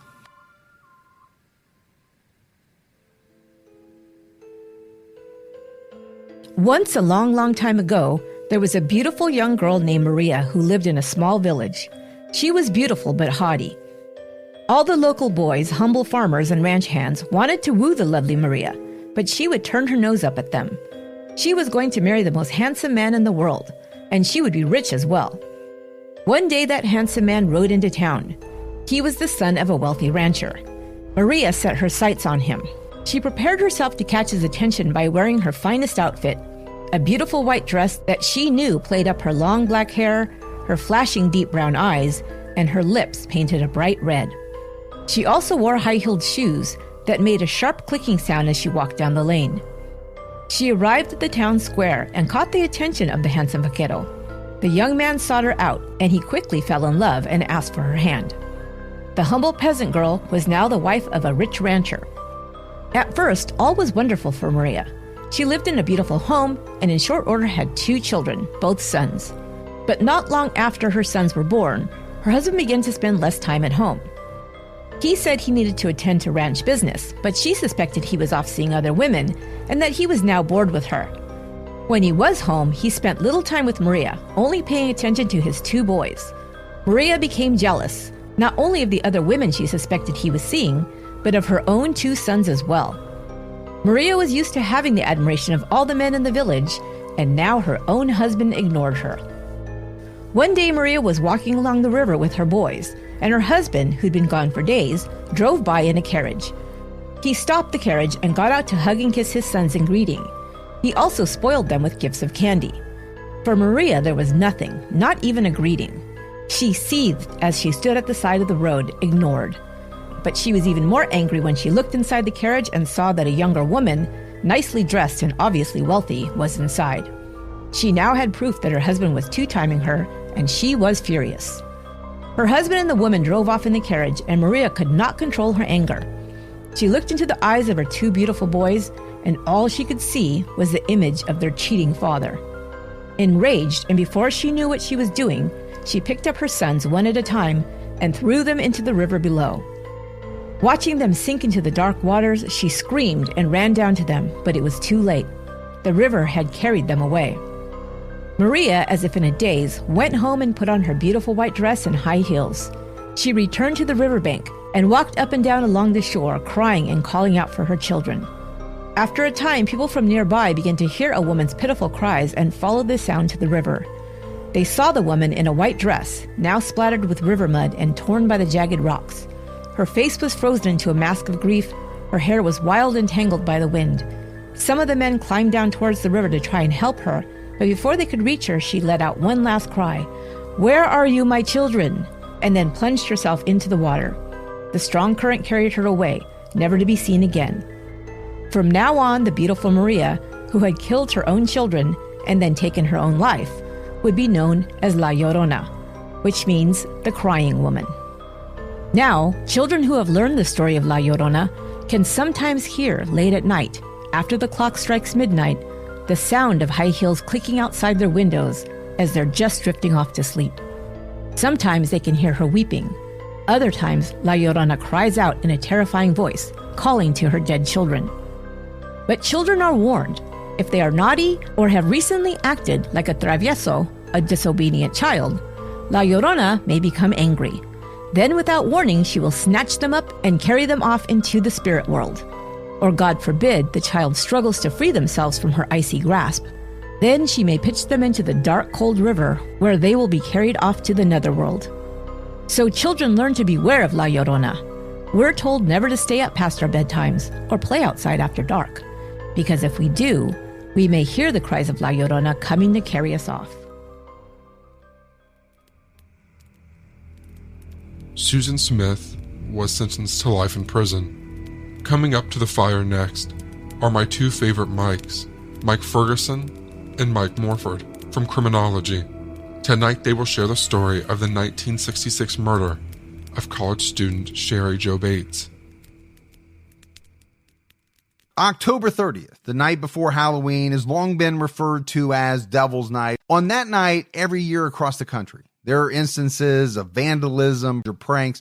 Usually, it's the result of teenagers misbehaving, and in most cases, trees filled with toilet paper may be the extent of the mischief. Sometimes, however, the crimes committed on October 30th go far beyond harmless fun. Such was the case for 18-year-old Cheri Jo Bates, whose brutal murder shocked her hometown of Riverside, California, and it remains unsolved to this day. The city of Riverside is an hour west of Los Angeles. In 1966, many of Riverside's residents were transplants who came to work at Riverside area military bases. Such was the case for the Bates family, who moved from Omaha, Nebraska in 1957. Joseph Bates, the patriarch of the family, found work as a machinist at the Corona Naval Ordnance Lab. His wife, Irene, was a homemaker, and rounding out the Bates family was son Michael and daughter Cheri Jo. During the 1960s, Irene Bates began to struggle with her mental health and had to be committed to a mental hospital. As a result, Joseph and Irene's marriage suffered, and they eventually divorced in 1965. Michael graduated from Ramona High School and joined the Navy. Cheri Jo and her father, Joseph, found themselves alone in their suddenly quiet home located at 4195 Via San Jose in Riverside. Cheri Jo was a popular and outgoing student with lots of friends at Ramona High School. She was a cheerleader who dated one of the school's star football players. The young couple even made plans to marry. Following graduation in 1966, Cheri Jo immediately enrolled at Riverside City College, less than 4 miles away from her home. With her fiancé away at college in Northern California, Cheri Jo applied herself to her studies, and she took a part-time job at a local bank. She had hopes of becoming a flight attendant. On Sunday, October 30th, while Joseph Bates was out, Cheri Jo left her home, headed for the Riverside City College library to check out some books and study. She scrawled her dad a quick note that read, "Dad went to the RCC library," and left it for him in case he arrived home and wondered where she was. Along the way, one of her friends passed her on the road. Cheri Jo was hard to miss in her lime green VW Bug. It was about 6:10 p.m. when the friend saw Cheri Jo. A few minutes later, at about 6:15 p.m., she pulled into the RCC library parking lot. According to one witness who later came forward, she was followed closely by a late model bronze Oldsmobile. Cheri Jo parked and went into the library. Although some people that knew her would later say that they didn't recall seeing her in the library, at least one witness that knew her confirmed she was in the library, and he detailed how she was writing in a blue spiral notebook. Exactly what happened after Cheri Jo walked into the library remains unclear to this day. Police believe that Cheri Jo left the library at 9 p.m. when it closed. Back at home, Cheri's dad arrived home and found Cheri's note. He went to bed expecting Cheri Jo would be home later that evening, but she never made it home. At 6:30 the next morning on Halloween, an RCC groundskeeper traveling along Terracina Drive next to the library found Cheri's lifeless body face down in a gravel alleyway and raced to call for help. Police arrived and found a grisly crime scene. Cheri Jo had been brutally stabbed and slashed with a knife. One slash wound to her throat was so severe that she was almost decapitated. Some possibly important clues were found at the scene. A man's paint-splattered Timex wristwatch, size 7, was discovered. Police believe that Cheri Jo had yanked it from her killer's wrist during the attack. They also found a single blood-clotted hair in her hand, possibly from the killer. The investigation into Cheri Jo's murder was extensive, and police started with an examination of her car. Police found the books she had checked out on the front seat, indicating that she had made it back to her car after leaving the library. When they opened the hood, they discovered that someone had tampered with the ignition and coil wire, making it impossible for the VW Bug to start. When Cheri Jo went to start her car up, it wouldn't start. It's believed that at that moment, the person who tampered with the VW approached her, offering her assistance. She apparently accepted the offer of help, not wanting to be stranded after dark at the library. Rather than hold back this detail about the disabling of Cheri Jo's car, police chose to share it with the press. Police arranged to do a recreation of the night of the murder and painstakingly rounded up every single person known to have been in the library the night Cheri Jo was killed. They had them wear the same clothes, park the same cars they drove in the same spots they had been parked in, and sit in the same seats in the library.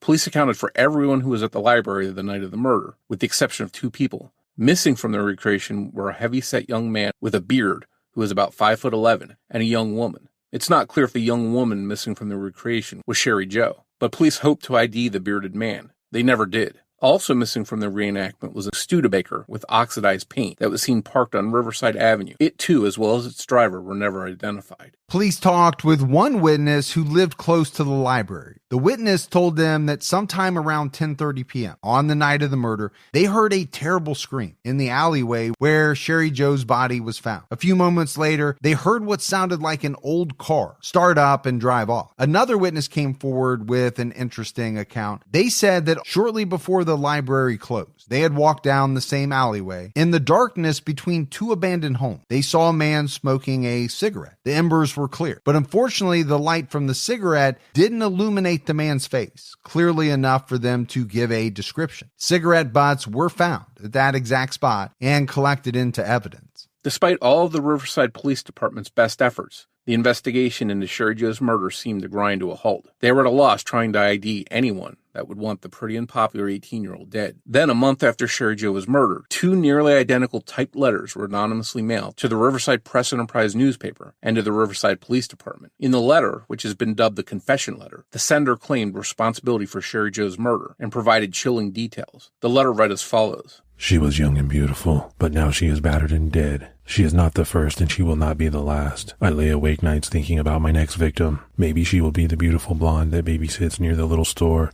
and walks down the dark alley each evening about 7. Or maybe she'll be the shapely blue-eyed brunette that said no when I asked for a date in high school. But maybe it will not be either. But I shall cut off her female parts and deposit them for the whole city to see. So don't make it easy for me. Keep your sisters, daughters, and wives off the streets and alleys. Miss Bates was stupid. She went to the slaughter like a lamb. She did not put up a struggle, but I did. It was a ball. I first pulled the middle wire from the distributor. Then I waited for her in the library and followed her out after about 2 minutes. The battery must have been about dead by then. I then offered to help. She was then very willing to talk with me. I told her that my car was down the street and that I would give her a lift home. When we were away from the library walking, I said it was about time. She asked me about time for what. I said it was about time for her to die. I grabbed her around the neck with my hand over her mouth and my other hand with a small knife at her throat. She went very willingly. Her breast felt very warm and firm under my hands, but only one thing was on my mind, making her pay for the brush-offs that she had given me during the years prior. She died hard. She squirmed and shook as I choked her, and her lips twitched. She let out a scream once, and I kicked her head to shut her up. I plunged the knife into her, and it broke. I then finished the job by cutting her throat.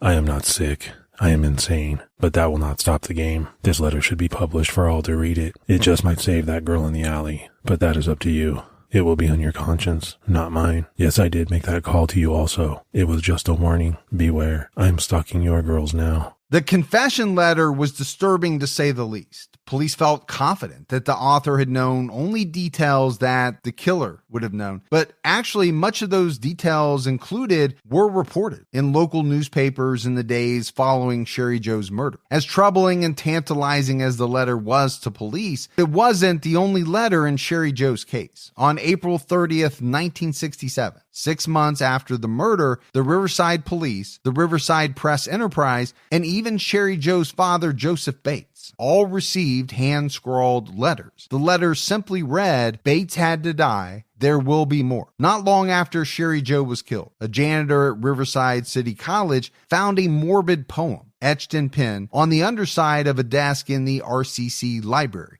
The poem was so disturbing to him that he thought it may be related to Cheri Jo's murder, and he reported it to police. The poem read as follows. Sick of living, unwilling to die, cut clean. If read, clean, blood spurting, dripping, spilling, all over her new dress. Oh well, it was red anyway. Life draining into an uncertain death. She won't die this time. Someone will find her. Just wait till next time. R.H. While the desktop poem was strange, there was nothing connecting it solidly to the murder of Cheri Jo Bates. She certainly wasn't wearing a red dress when she died, but it was just one more strange clue tied to Cheri Jo Bates, making the investigation even tougher for investigators. That desktop poem and other clues from Cheri Jo's murder, including the letters, would eventually be tied to California's infamous serial killer, the Zodiac. While no physical evidence seems to connect Cheri Jo Bates to the Zodiac, the two cases have been hopelessly entangled together for over 50 years. DNA from the cigarette butts found near the crime scene and the clotted hair found in Cheri Jo's hand do not match a favorite suspect of Riverside PD who has been on their radar since early on in the investigation. Both Cheri Jo's case and the Zodiac case remain unsolved.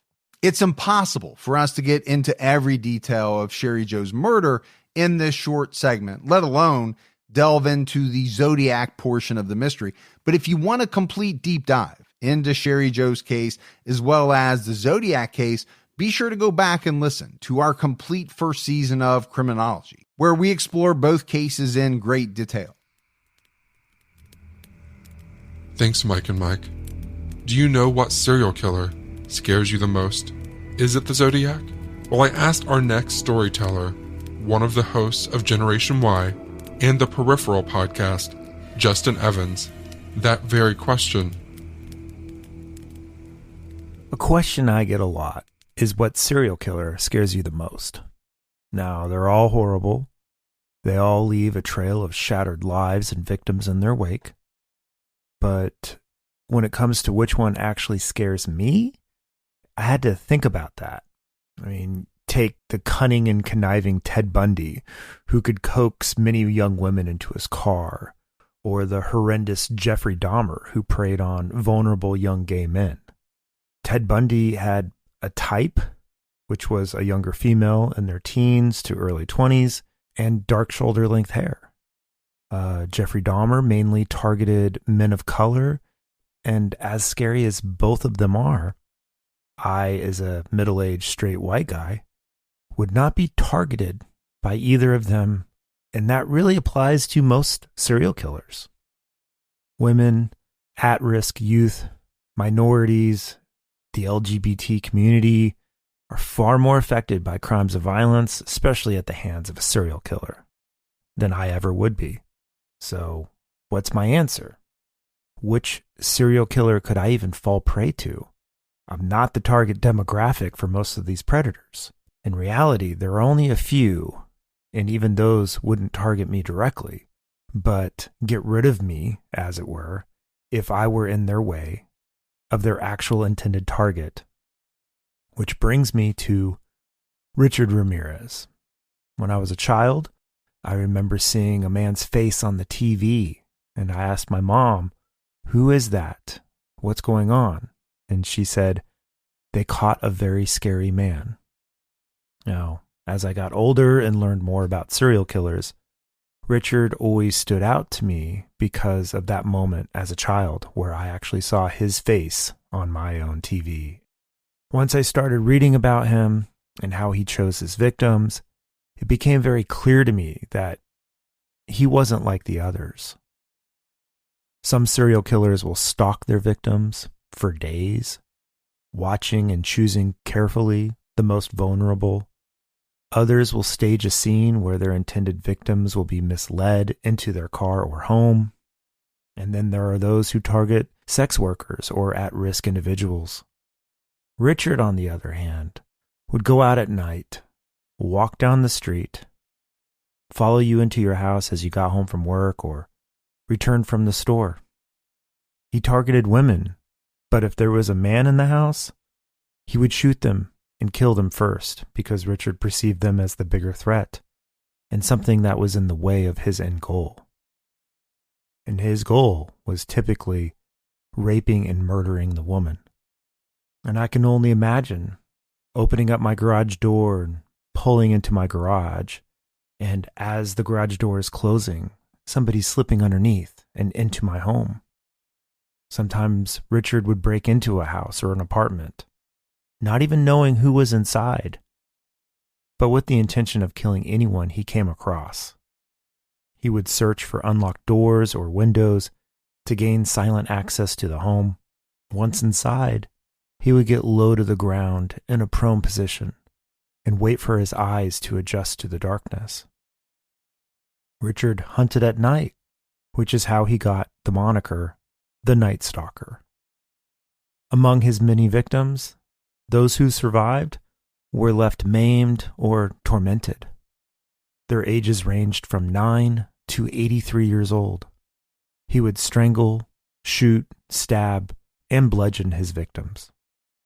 His MO would change based on whatever opportunity was presented to him, which made him elusive to capture, but his brutality always stayed the same. Richard Ramirez was walking chaos. Even knowing that his reign of terror ended in 1985 and that he would end up dying behind bars in 2013, he's one of the few that got me, struck that spine-chilling nerve that I just couldn't shake. After reading several books and watching interviews, one night I couldn't rest. I could not get to sleep. Every bump, creak, or sound would startle me, and I would imagine someone or something trying to come into my home. Now, every house has its own personality, its sounds, but this night, I had to go out and sit on my sofa with gun in hand while memorizing every noise. I had to hear it, rationalize it, and deem it as non-threatening. This ranged from the compressor in my refrigerator going off to a random squirrel dropping a nut on my roof.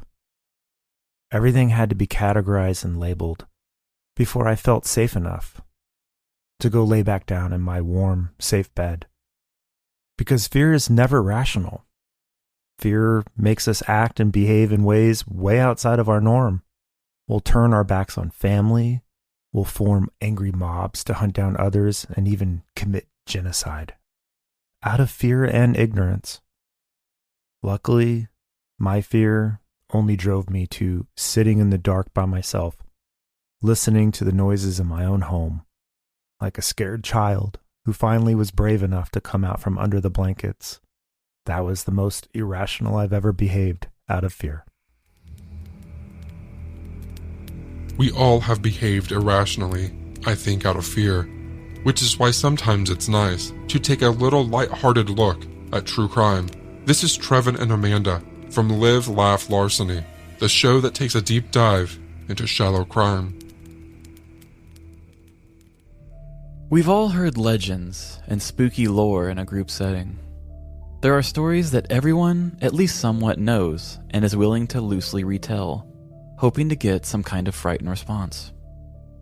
Maybe it's a sleepover between a bunch of preteen girls or a Boy Scout troop gathered around a campfire. No matter the setting, fear is a powerful emotion when shared.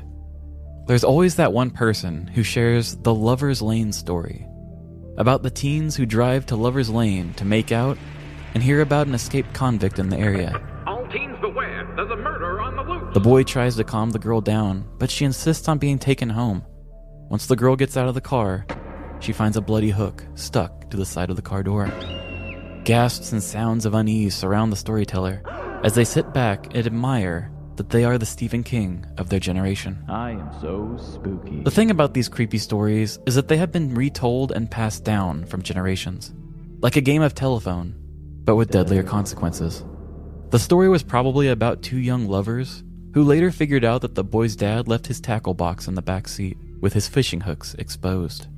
This story later got retold more and more, over time turning into something much more dreadful. But really, what's scarier than dating the son of a fisherman? Not a fisherman! So gather around your podcast listening device, because I'm about to tell you a whole new story that I expect will be repeated in large gatherings for millennia. On the eve of spooky season, 4 young girls gathered for a late-night game of scary stories. Margaret pretty much plagiarized the plot of Hocus Pocus, while Carly told the true story of how her mom took her to Starbucks and they were out of non-fat vanilla oat milk. Obviously, she knew her crowd, because the twist was almost too much for everyone to bear. "Come on, Susie," Margaret said. "Why don't you tell us a scary story?" Susie cowered in the corner. She was never one for spooky stories. As a child, she was always very sensitive to such tales. "No, thank you," Susie said. "I'd rather skip my turn." Just as the crowd began to berate their friend for not playing along, Come on, loser. that's when Josephine jumped in and interrupted them. "If Susie won't tell a story, then I'll jump ahead and see just how much I can scare her." Josephine was the more edgy one of the group. She was allowed to wear her shoes in the house, and her parents didn't put parental controls on their HBO Max subscription. There's no telling what kinds of things Josephine has seen with her young eyes. Previously on The Sopranos. This party was also at Josephine's house, so she had no issue with turning up the scary factor, as she was already safely at home. "I'm going to tell you the story of Miss Moo Moo, the demon cow of Middletown, Ohio," Josephine said. "Kicked out of hell itself for being too evil, Miss Moo Moo comes out every October to graze on the souls of young girls." The smiles of glee quickly turned to looks of unease. Josephine had a very descriptive way of speaking, and they couldn't believe that she said the word hell. The bad girl. Josephine went into more detail, about how the hellish heifer would stalk the children and eat them before turning them all into cow pies. La la la la la la la la la, Susie shouted while plugging her ears. Stop it, you're scaring her, Margaret exclaimed. What? I'm just foreshadowing. It's a commonly used plot device in horror movies, Josephine said in her defense. Looking at the clock, Margaret realized that it was time for her to get home. Susie, Carly, and Margaret gathered up their things as they headed for the door. Have a safe walk, Susie. Don't let Miss Moo Moo get you, Josephine shouted just before closing her door. At the end of Josephine's driveway, Margaret went left as Susie and Carly headed right. The two had made this walk many nights before, but there was something strange about this particular evening. Maybe it was the scary stories that they just swapped, or how they were irresponsibly drinking iced coffees at 10 p.m. As they continued to walk, they couldn't help but feel like they were being watched. From the opposite side of the street, they heard a rustling of leaves. What was that? Susie whispered over to Carly. In that moment, the fear had crept into Carly too. The sounds of the night crickets and street lamps slowly began to silence, as the only thing the two could hear were their hearts beating. Carly grabbed Susie's hand as they both stood frozen in the middle of the street. Neither one could conjure the strength to check their surroundings. Just as they were about to make a run for it, they heard another noise from behind them. It sounded like that of a giant beast huffing just before an attack. Susie slowly turned her head to see a large figure with two big horns. It's Miss Moo Moo, Susie yelled, as both girls screamed and ran for it. But as the girls were gaining speed, they couldn't help but notice that the demon bull was chasing after them. No matter what direction they would take, the loud stomps of the creature would follow close behind, while still making its demonic snorts. Fatigued and dehydrated from the iced coffees, the girls knew they were only a block away from a busy intersection where they could get help. It took everything they had to keep running, as they could feel the hot breath of the beast blowing on their backs. As the headlights of the cars came into focus, the girls ran onto the crosswalk and flagged down the cars at the red light. Help us! You've got to help us! The two screamed, before continuing to run across the street. As the girls reached the next sidewalk, they began to hear car horns honking and people screaming. What's the matter with you? I'm a thirsty cow, the beast cried out. Can anyone pour me a caramooloo? The honking continued, as the cow person refused to get out of the street. Sue and Carly were finally coming back to reality. They were no longer viewing the world in the same scared way they had been. Taking a closer look, that's when they realized that this was no beast. Standing in front of the angry drivers was a drunk woman, just wearing a cow costume. The two girls watched as police lights quickly filled the intersection. As the police officer stepped out of their car, a strange man came running from one of the nearby houses. Thank God you're here, said the man. That is the same cow that I spotted peeing on my front porch earlier. In September of 2008, Middletown, Ohio woman Michelle Allen was arrested for getting in the way of traffic and chasing children while wearing a cow suit. There were also accusations from a neighbor stating that she had urinated on his porch. At the time of her arrest, she was smelling strongly of alcohol while also threatening the arresting officers. She was charged with 1 count of disorderly conduct. According to police, this was the 50th time Allen had been arrested. On the following Tuesday, Michelle Allen showed up to court wearing the very same cow suit and challenged other people in court to, quote, suck her udders. Investigators believe that this may have been a promotional stunt for a local haunted trail, as an employee of the trail did come to repossess the cow suit. Whether this was a stunt or not, the charge did land Allen in jail for 30 days, and I don't think we can blame a promotional stunt for the other 49 arrests. So let the story of Miss Moo Moo be the start of a new spooky legend to tell kids around the campfire. Because it's Halloween season, and Miss Moo Moo may just be wandering the streets of Middletown, Ohio right now, grazing on the souls of those who stay up too late. Miss Moo Moo strikes! Yes, if anybody is a listener of our show, Miss Moo Moo did come up a couple weeks ago in a different way, but We were just so tickled by the name that I had to make a callback to it. Oh, I am obsessed. What a story. Oh my God. I really want to dress as a cow for Halloween now and just tell someone, suck my udders. I've got a sheep costume you can wear, but I don't have a cow one. So if anybody's never listened to us before, we do movie versions basically of stories. So sometimes we will kind of exaggerate things a little bit more to add the drama. But at the end, I always try to do some sort of a recap that explains the truth. Yeah. Nobody called her Miss Moo Moo. I don't know anything about these girls, but I do know that a drunk woman dressed as a cow did chase women, pee on a porch, and make a fool of herself in traffic. Yep. We always tell true stories, but we always say, the details may vary here and there. Yeah. We like to have a little bit of fun with our stories. So if you ever need a lighthearted break, we would love for you to jump over to Live, Laugh, Larceny anytime. I'm going to look for a cow costume now on Amazon. I'm sure to come into use sometime, right? Okay, for my next friend, she's going to ask you to close your eyes. Just go with it. I'll keep an eye out for anything shady. Her name is Sammy from the Hidden Staircase. Okay, here she comes.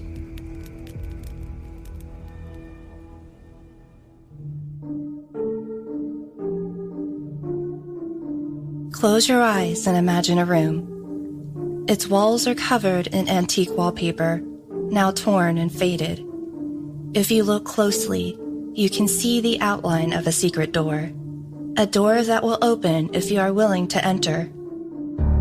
There is a staircase there that descends into the darkness. And at its base, a room filled with terrible wonders.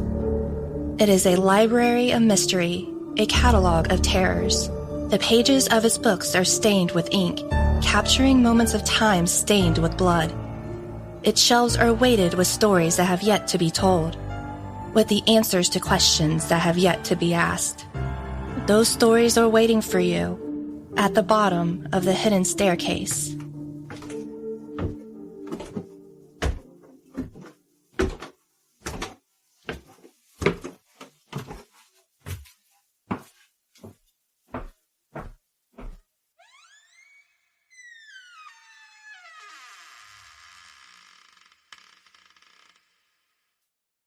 I'm Sammy, the host of the Hidden Staircase podcast, true crime, paranormal, and mysterious cases from the archives. Every story you hear dates before the 1950s. But for this Halloween special, I'm going to tell you about a game that can only be played at midnight. This game should not be taken lightly. If anything, this game should not be played at all. But if you're going to play the midnight game, you might as well know the rules. The midnight game is an old pagan ritual used mainly as punishment for those who have broken the laws of the pagan religion in question. While it was mainly used as a scare tactic to not disobey the gods, there is still a very existent chance of death to those who play the midnight game. There's an even higher chance of permanent mental scarring. It is highly recommended that you do not play the midnight game. However, for those few thrill seekers searching for a rush, or for those delving into obscure occult rituals, these are simple instructions on how to play. Do so at your own risk. Prerequisites. It must be exactly 12 a.m. when you begin performing the ritual. Otherwise, it will not work. Materials. You will need a candle, a piece of paper, a writing implement, matches or a lighter, salt, a wooden door, and at least one drop of your own blood. If you are playing with multiple people, they will need their own of the aforementioned materials, and they will have to perform the steps below accordingly. Step 1. Write your full name, first, middle, and last, on the piece of paper. Put at least one drop of blood on the paper. Allow it to soak into the paper. Step 2. Turn off all the lights in the place you are doing this. Go to your wooden door and place the paper with your name on it in front of the door. Now, Take out the candle and light it. Place it on top of the paper. Step 3. Knock on the door 22 times. The hour must be 12 a.m. upon the final knock. Then, open the door, blow out the candle, and close the door. You have just allowed the Midnight Man to enter your house. Step 4. Immediately relight your candle.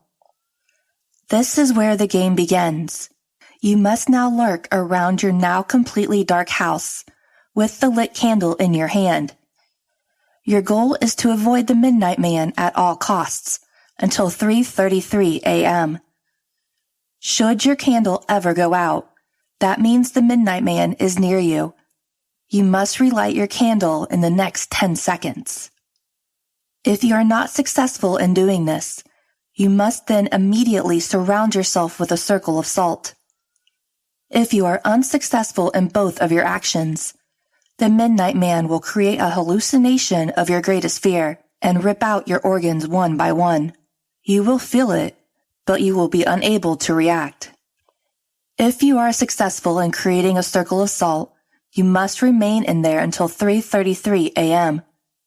If you are successful in relighting your candle, you may proceed with the game. You must continue to 3:33 a.m. without being attacked by the Midnight Man or being trapped inside the circle of salt to win the midnight game. The Midnight Man will leave your house at 3:33 a.m. and you'll be safe to proceed with your morning. Addition: indications that you are near the Midnight Man will include sudden drops in temperature, seeing a pure black humanoid figure through the darkness, and hearing very soft whispering coming from an indiscernible source. If you experience any of these, it is advised that you leave the area to avoid the Midnight Man. Do not turn any of the lights on during the midnight game. Do not use a flashlight during the midnight game. Do not attempt to use another person's blood on your name. Do not use a lighter as a substitute for a candle. It will not work. And definitely do not attempt to provoke the Midnight Man in any way. Even when the game is over, he will always be watching you. Good luck. You are going to need it.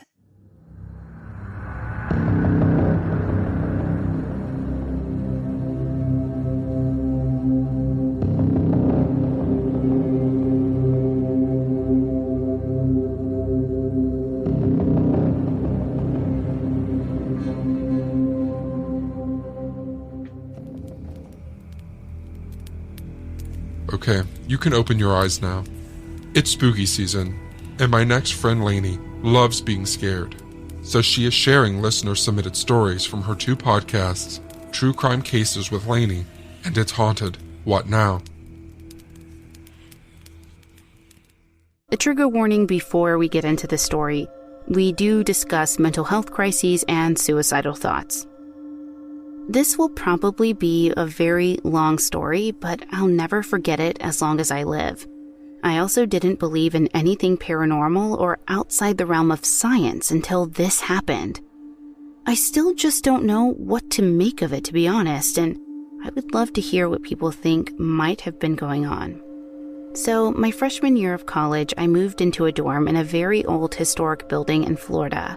It was 2020 and COVID was still really bad, so each student had their own room. I quickly made friends with the girl who lived directly next door, Sophie, and a girl on the 3rd floor, Evie. On the first or second night, we got to talking about ghosts and spiritual stuff, as we all realized we were very into the occult and whatnot. The 3rd floor girl, Evie, suggested that we make and play a Ouija board. I had tried one before at sleepovers and it had never worked, but I was interested, and it was a super old building that was supposedly haunted, so we gave it a shot. We made the board out of cardboard, and that was the first of many nights using this thing. It worked every single time without fail, no matter what combination of people had their hands on the planchette. We eventually got a store-bought board, and no change occurred. We used this board probably every day. It became like an obsession. It's all we talked about. I'm still not sure if it was because the thought of speaking to something otherworldly was exciting, or if something else was going on. I could tell so many little stories, but I'll try to sum up the important stuff. We knew it was legit the first night we played. We were quickly introduced to the entity on the other side. It went by Shove most of the time, but occasionally by Solo or SO. I don't think we spoke to anyone but them the entire time. We tested it by asking for the name of another friend we recently made, Stepmom. It guessed correctly immediately without her having her hands on the board. We had just met her. There is no way we could have known this. On the second or third night, we asked Shove to give us a sign that they were really there. We heard a noise at the closed door to my room and looked over to see a shadow outside of it, as if someone was standing right outside the door. We opened it, and of course, no one was there. We closed it, and the shadow was gone. Little things happened over the course of the semester. Things would be moved that I couldn't explain. The sink in the bathroom down the hall would turn off and on by itself when nobody was around. Stuff like that. After a few weeks of this, things really started to get weird. One night, I was playing the board with Evie's boyfriend and Sophie.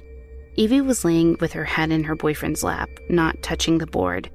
Suddenly, she started panicking and hyperventilating. We thought she must be having a random panic attack or something, but she claimed she was unable to control where her eyes were looking. We went to take her out of the building because she was so freaked out, and in the lobby she swore she saw someone out of the corner of her eye. Saw that no one was actually there and bolted out the front doors, terrified. Shove really seemed to turn on Evie for whatever reason.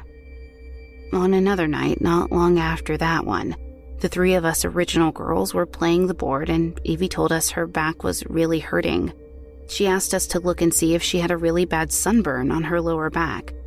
Strange, but that's what she said it felt like. There were a ton of fresh scratches on her lower back when we looked. This was scary because she was not leaning on anything and had both hands on the board. I can attach a picture of the scratches if anyone is interested. Around the time of these events, Evie started to act really strange. For the first months I knew her, she was always very calm and down to earth. But she began acting extremely short-tempered and possessive or jealous. Now this is where I'm not sure what to think. Was it a mental health crisis, or were our nightly activities causing side effects?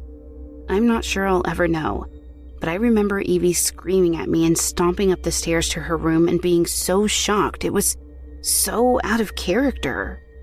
During a fight with her boyfriend, she ripped her hair out and slammed her head on the floor. And then after a week or so, she was involuntarily institutionalized after telling her therapist that she was going to take her life. This was obviously very upsetting for Sophie and me. And then Sophie had begun having suicidal thoughts. I'm not sure if this started before or after Evie left. And then one morning I woke up and checked my phone, and Sophie had gone to the hospital earlier that morning because she woke up and couldn't breathe. And it ended up being some tonsil issue, I believe, but the timing was really weird. Both Sophie and Evie ended up dropping out of college for mental health reasons. I spent the rest of the semester and the one after in that room and never had any serious issues. I had a roommate the second semester of that year and she didn't have any issues either. I played the board every once in a while to show curious friends the ghosts that lived in my room. Shove was always there but did nothing more than respond on the board. I'm still very much in touch with Sophie and Evie. Evie completely returned to her old self not long after dropping out. Whether this was due to the removal of stressful college work or being away from that building for good, I'll never know. Was she possessed? Who was Shove? Was Shove even real, or did we just make him up because we desperately wanted to believe something else was out there? I'll probably never get any answers, but I guess at least I have a good story to tell at parties.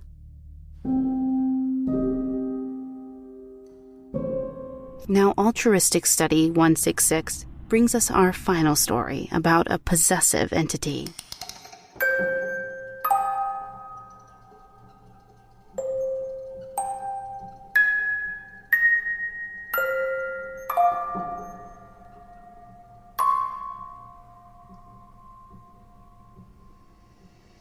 I was dating a guy not long ago. We did chat about our weird ghost experiences, and he said a lot of weird stuff happens around him. It didn't really bother me, as most things aren't sinister. At his house, you would hear walking down the corridors, knocking, strange smells that seemed to just appear and stick around. His son used to turn to us and ask us who else was in the house, or ask, "Who's that?" It was fairly innocent stuff until about a month ago. I woke up in the night and went for a cigarette. I went to the toilet and then got back into bed. I heard a creak by the door and wondered if it was his child. It wasn't. This huge, slim shadow stood by the door, and I mean huge. I've seen stuff before and didn't get a scared feeling, but this literally filled me with dread and horror. I was trying to shake the guy I was dating awake, but he wasn't waking up. And I heard a weird laughter and just the words, "Mine." Then the shadow disappeared. I didn't sleep and left when the sun came up. We talked about it later in the day, and the guy is fully aware of it. It's moved with him everywhere he goes, and his son has seen it too and sleepwalks since he first saw it. The son once sleepwalked over to me and just leaned in my face, whispering. Since I saw it that night, the guy's mental health has deteriorated so poorly. He just lays in bed, doesn't eat, lashes out, and I had to walk away. Does anyone else have a similar experience or something like that?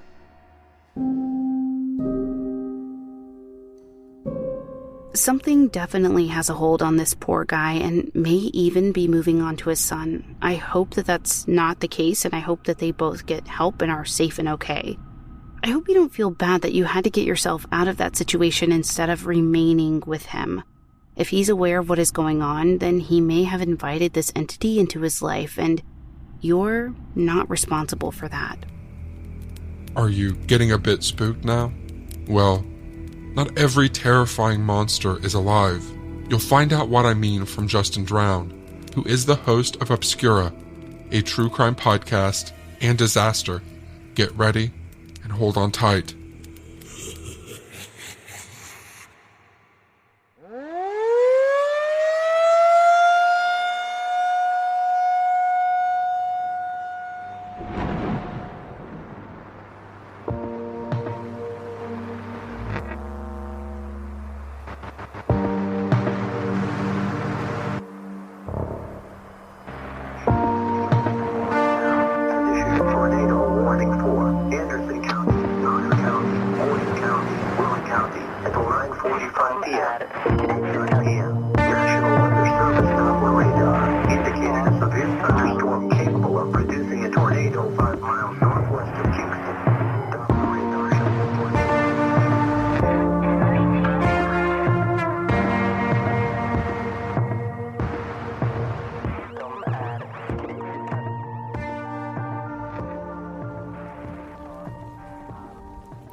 Growing up in Ohio, I remember being terrified of tornadoes.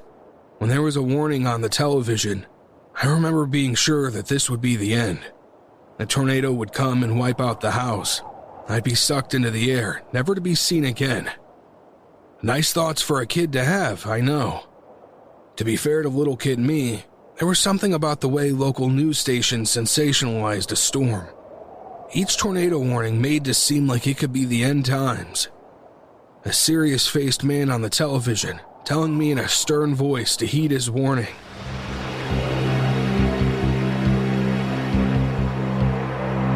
If you are in a mandatory evacuation area, you need to get to high ground now. This is the time. There won't be another request because it will be too late. That time probably is now. If you're in the Fort Myers area, Lee County, Collier County, that looks like that will be the landfall area, Kelly. This is a major hurricane, top winds are now above 125 miles per hour sustained. That's right. We'll have another update with our hurricane expert coming up shortly. But first of all, let's give you the very latest that we have from the National Hurricane Center and our Hurricane Hunter flight information showing that our pressure has now dropped to 954 millibars, or 28.17 inches of mercury. The flight level, by the way, at 9140 feet. And the eye information is that it's about 8 miles wide, and the maximum flight winds have been about 162 miles per hour. And because of that, the new advisory should come in very shortly, signifying this is a Category 4 hurricane on the Saffir-Simpson scale. And Kelly, look at the outer bands now coming in. Unfortunately, you cannot really do much from here on out, folks. Anybody from Charlotte Harbor southward, just batten down the hatches. And of course, with the outer rain bands, we are dealing with tornadoes, some severe weather further inland. Central Polk County remains under a tornado warning. We also have tornado warnings in effect for Okeechobee County, Osceola County. That's in east central Florida. That tornado warning going until 2:25 Eastern time. And these storms have generally been moving towards the north between 30 and 40 miles per hour. Now, the interstates are open. Interstate 75 is open. Interstate 10 is open as well. And Kelly, if folks really have to get out at this very last minute, do so immediately. My parents scooping me up and bringing us into the basement. These acts, these moments, they held a gravity, a weight. There were things I'd seen in movies that I could never see in real life. Yes, Fred Krueger haunted my dreams. But tornadoes inhabited the real world. And one day, I saw something I'd never forget. Something that would be seared into my brain. It was the usual happenings in such a case in our small Ohio home. The bad weather, the news report with the stern man giving us the tornado warning. We prepared for the basement. My memories are loose. But as my parents were scurrying about, I went to the kitchen window. And there, out in the cornfields that stretched into the horizon, was a dark spike tunneling into the sky, with a misty cloud of debris. My child eyes finally saw a tornado in person. Sure, it was far away. But as we wait in the basement, as morbid as it sounds, I was sure this would be it. Say goodbye to Power Rangers on TV. Say goodbye to my schoolmates. Say goodbye to the house. And be prepared to be sucked into the sky. Of course, that didn't happen, but the image of the tornado ripping up the cornfield never left me. My nightmares of Mr. Krueger and his knife fingers replaced. Now, you would think such an experience would leave an impression on me, and impress on me a better sense of judgment among my peers when it came to natural disasters. You would be wrong. When I moved to Florida at 12, I became acquainted with hurricanes as all Floridians do. They became a staple every year. And with the first hurricane, I did treat it with a sense of wonder and awe. They were mysterious to me. But when I turned 13, that healthy fear-driven awe turned to curiosity. And I would honestly, at the time, watch the news with hopes for getting the big one. I'm not lying to say that hurricanes excited me at that age. You see, there's something about your teenage years that have you believing that you're invincible. You feel so healthy, so in your prime. You couldn't possibly die, right? You are truly the main character of your own movie. Luckily, most of us grow out of this phase. Most of us. I was 15 when Hurricane Charlie devastated Florida in 2004. Welcome back. I'm Bill Keneally. And I'm Kelly Cass. We continue to monitor the progress of Hurricane Charlie, which is yet to make landfall along the western seaboard of Florida, but it's already causing problems further inland. Major water concerns the next few hours. We have a landfall south of Tampa. What are the implications? Let's go right to Dr. Steve Lyons. Steve? Well, Bill, the buzzsaw is heading right toward the greater Port Charlotte area here in Fort Myers area. Currently Category 4 hurricane. Now that could produce very extreme damage wind-wise, but also flood-wise. The Captiva Island area is right here. Of course, Naples is over here. Now, you're going to be missed just to the north at Naples, although it's still blustery and the weather's going downhill, winds gusting to 55 to 60 miles per hour right now. But what's going to happen here when this gets on shore in about 2 hours? We're very concerned about the flood potential from surge, but also the wind when we get up to Category 4.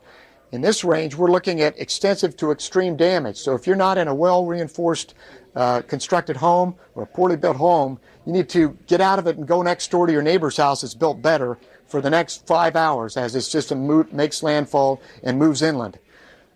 We can see a lot of roofs blown off at the poorly constructed homes, signs down in the landfall area. We can see all kinds of trees down. Power outages will be widespread in the area of landfall. Now, the other big problem is the water level rise. We're going to see a significant surge here, and locally it could be as high as 18 feet. In a Category 4 hurricane in this area, we can see water rises as high as 18. It's going to come up in a hurry. It's moving at 20 miles per hour to the northeast. That accentuates the height of the surge, but it also makes things go from nothing to a very big water rise very quickly. So don't be outside near the ocean right now. You should be well away from the coast on high ground because the water is going to rise very quickly over the next 1 to 3 hours in the greater Fort Myers area, particularly near the Port Charlotte area. It was one of 4 named hurricanes that season. Not many people were prepared for what came. The hurricane upgraded from a Category 2 to a Category 4.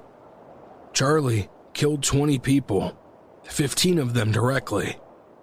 And like the morons we were, my friend Mike and I went jogging during the most intense part of the storm. The wind and the rain were unreal. That's what I remember most. Oh, and the trees shaking and blowing to the point of making a sort of music. Did I mention we were barefoot? No, I'm not kidding you. We were jogging through a Category 4 hurricane, barefoot, and I could feel the grip beneath my feet. Yes, we were those idiots you see in the background of a news report. When I was here and we woke up, it was a Category 2 storm emerging off the coast of Cuba, but the way everything was set up, it looked like, hey, it was coming to the Tampa Bay area. Then all of a sudden, it takes just a tiny little shift to the right, and because of the way our coast is set up, that means a landfall much further south. That was bad enough, but it also was strengthening too, and it was strengthening rapidly. So this thing becomes a Category 4 storm. Now, as the forward speed is being picked up, you're going to bring hurricane force winds into where you just saw Ken, in a place that they don't typically get hurricane force winds. So while Tampa was spared, yeah, it was at the expense of Charlotte Harbor and Polk County and Orlando. And you know what? Everybody evacuated inland just to be in the middle of this storm. So we learned a lot. There were a lot of lessons learned from this particular storm. And then it eventually went up and made another landfall in South and in North Carolina as well. But you're talking about making landfall with 145 to 150 mile per hour winds and $15 billion in damage. And little did we know, right, that this was just one of 4 storms that were going to hit the state. 3 of them crossing right where Ken is right now. And, you know, I'll say this, too. Go ahead, Ken. Oh, I was going to say, it's really kind of hard to wrap your arms around how big of a deal this is unless you're in the middle of it. And I can tell you a little story. We were out here covering the storms day after day, and they were cleaning up, but still not making a whole lot of headway. And somebody from Tampa, a photographer, came in and saw a couple of trees that were down in Lakeland and said, "Oh, now I get it." And I thought, brother, you don't get it at all. I mean, that's nothing in comparison to the scope of this whole thing. And on television, it's all very contained, and you kind of get a sense of it, but you live through it, man, it's a totally different situation. Luckily, we made it back fine. At the time, we treated it as bragging rights. Now, looking back, I feel like such a fool, to the point that I rarely bring it up. But I figured the circumstances of this specific podcast are special. Maybe now is a good time to introduce you to my friend Cambo. His accent alone might help ease your fear. Cambo is the host of True Crime Island, and this is the tale of who killed little Nima Louise Carter. So grab a beer and pull up a deck chair. It's Halloween. And it was Halloween night in 1977, Lawton, Oklahoma. At 606 Southwest 23rd Place, George and Rose Carter have put their daughter, 19-month-old Nima Louise, to bed. George and Rose then retired to their own bedroom to sleep. The quiet of the night was broken by little Nima crying in the other room. George and Rose would let Nima cry it out rather than go in to see her. They didn't want to spoil her, a decision they would regret for the rest of their lives. You see, on this Halloween night, there was evil lurking at 606 23rd Place. In the morning, Rose was alarmed as she went to get Nima out of her cot. Nima wasn't there, and a search of the house failed to find her. The Carters didn't lock their back door, a thing a lot of people back in the day didn't do. George and Rose called police, but a search of the area failed to find their daughter. Now, there'd been some strange goings-on before that Halloween night. The Carters' home had been broken into and photos of Nima had been scattered behind a shed in the backyard. Now, this happened just days after their dog had been poisoned. On Wednesday, the 23rd of November, Nima's body would be found on the floor of an abandoned house at 1916 D Avenue, just minutes from the Carters' home. Although she'd been found on the floor of the kitchen, she had been in an old refrigerator, suffocated, and it looked like someone had entered their house, opened the fridge, and her body had fallen out. Now, police on the scene were shocked at the similarity of an unsolved case from the year before, where 3.5-year-old twin sisters, Tina and Mary Carpitcher, were found locked in an old fridge in an abandoned house less than a mile from where Nima was found, and it was near train tracks. Now, Mary suffocated, but Tina survived by being able to breathe some air from a worn seal on the door. Now, the twins had disappeared from their grandma's house on the 8th of April 1976 and found on the 10th. They'd both been beaten, bitten, and put in the fridge and left to die. Now, these old fridges were before they had magnetic locks, and they were able to be locked by the handle at the front, and this prevented the girls from escaping. But Tina was able to identify her abductor. It was her babysitter, 16-year-old Jacqueline Robideau. Now, this was backed up by a girl who heard her screams from the fridge that day and opened the door. It was 11-year-old Kathy Ford who asked Tina who did this to her, and Tina replies, Jackie Boo. Not only were the two cases similar in that the kids had been left in fridges to die, but Jacqueline Robideau had previously babysat for the Carters as well. But police in 1976 didn't have any real leads to follow until that Halloween murder of Nima. Now, they then interviewed the now 18-year-old Robideau, and she, of course, denied any involvement in either of the crimes, and police couldn't get a confession from her. Anyway, Jacqueline Robideau would eventually be charged in the death of Mary Carpitcher, and after a mistrial, she would eventually be convicted of murder in the first degree and sentenced to life imprisonment. Now, Tina had testified that Jackie had entered their grandma's living room at 3 Northwest 28th Street, where they were watching the telly on the afternoon of April the 8th, 1976, and told them to come with her. They walked several blocks to the house where they were told to get into the refrigerator, and their Aunt Thomasina would come get them later and take them for ice cream. Now, what's also disturbing about this case was that a Mr. and Mrs. Craig that lived nearby saw Robideau walking near the house, and she had hold of the two little girls' arms by the wrists, and they were trying to pull loose. Now, Miss Craig said that afterwards they saw Robideau walking alone. Now, they also said she didn't report this to the police at the time because, I guess like other people, I didn't want to get involved. Jeez. Jacqueline Robideau would never be brought to justice for the Halloween murder of Nima Carter. Robideau would die in prison on the 26th of August 2005, age 46. So, to my question at the start, who killed Nima Carter? Well, I think we can safely say Jacqueline Robideau did it. And she probably broke into the house and threw Nima's photos behind the shed, and I reckon she poisoned the dog as well. Why? Well, it looks like the Carters got a new babysitter and Robideau was pissed off. Robideau had spoken to a friend at the local Quickie Mart after George Carter had told her that they had another babysitter. Now, she said, "They told me that was my job. Well, if that's the way he wants it, so be it. A jealous rage or a psycho killer.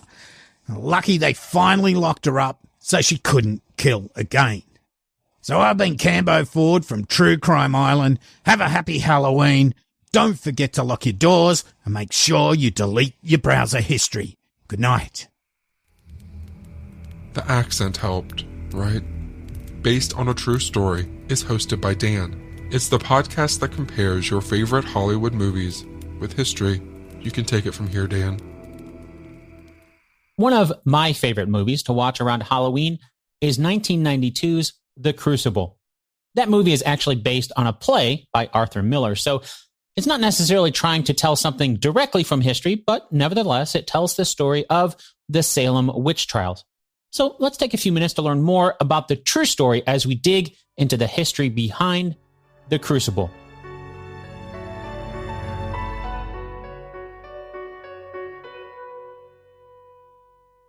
It's dark.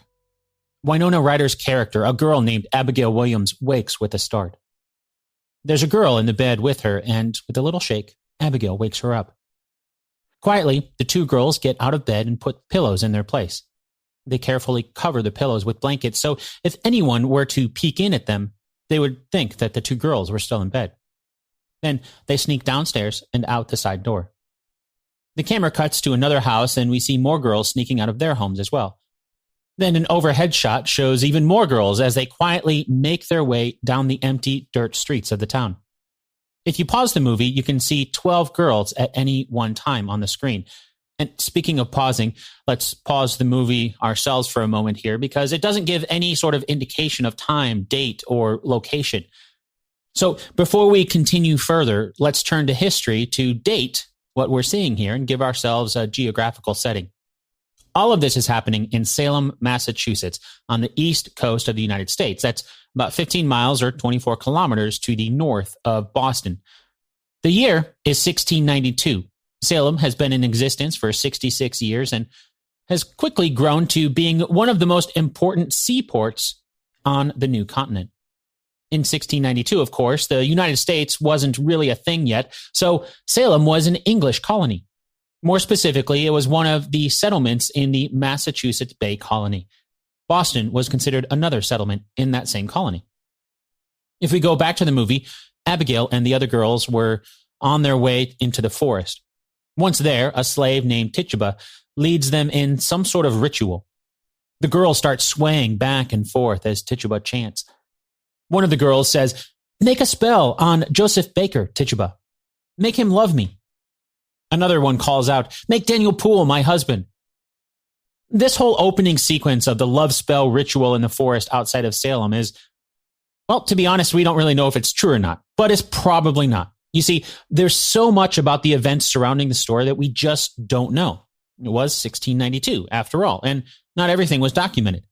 With that said, what we do know of the events leading up to the Salem witch trials, the evidence suggests that it was not because of a love spell ritual being conducted in secret in the forest like we see in the opening scenes of the movie. One of the sources of documentation that we do know about comes from a man named Reverend John Hale. He wrote a book in 1697. You can find the full text of the book linked over at basedonatruestorypodcast.com/143. But here's a quote from his book that gives us an idea for what might have started the whole thing. "I fear some young persons, through a vain curiosity to know their future condition, have tampered with the devil's tools, so far that hereby one door was opened to Satan to play those pranks. I knew one of the afflicted persons who, as I was credibly informed, did try with an egg and a glass to find her future husband's calling, till there came up a coffin, that is, a specter, in likeness of a coffin. And she was afterward followed with diabolical molestation to her death. And so died a single person, a just warning to others to take heed of handling the devil's weapons, lest they get a wound thereby. Another I was called to pray with, being under sore fits and vexations of Satan. And upon examination, I found she had tried the same charm. And after her confession of it and manifestation of repentance for it and our prayers to God for her, she was speedily released from those bonds of Satan.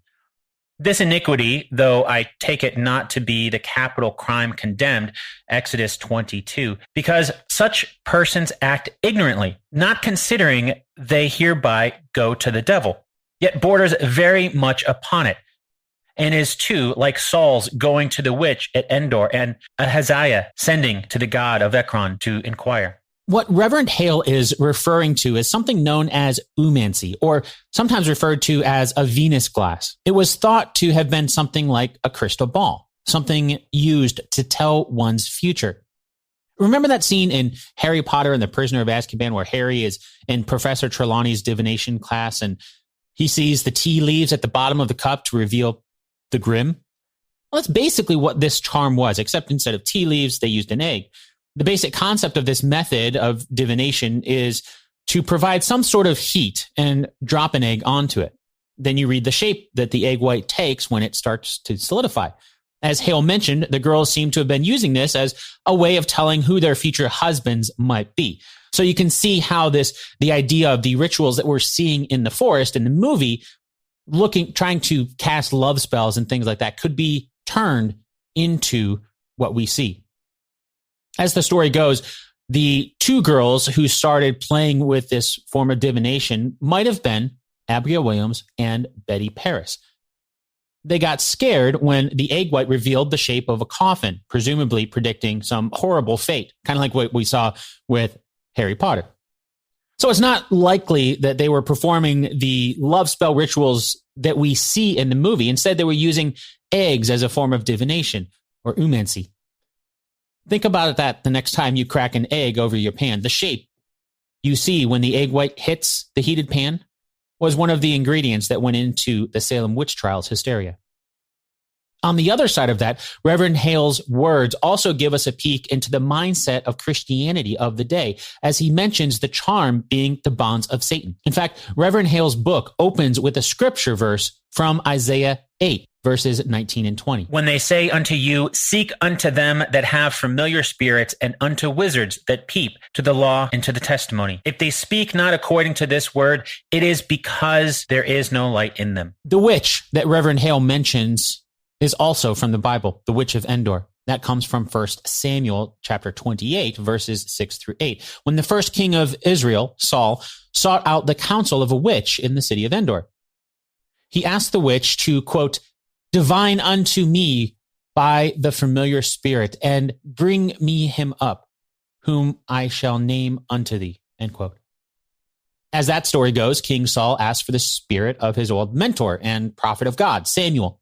But things didn't turn out so well when the spirit of Samuel prophesied the Israelites would be defeated by the Philistines the next day in battle. And so you start to get an idea for why the Christians in Salem could see this as an example of cause and effect. Essentially, there are dire consequences for getting help from a witch.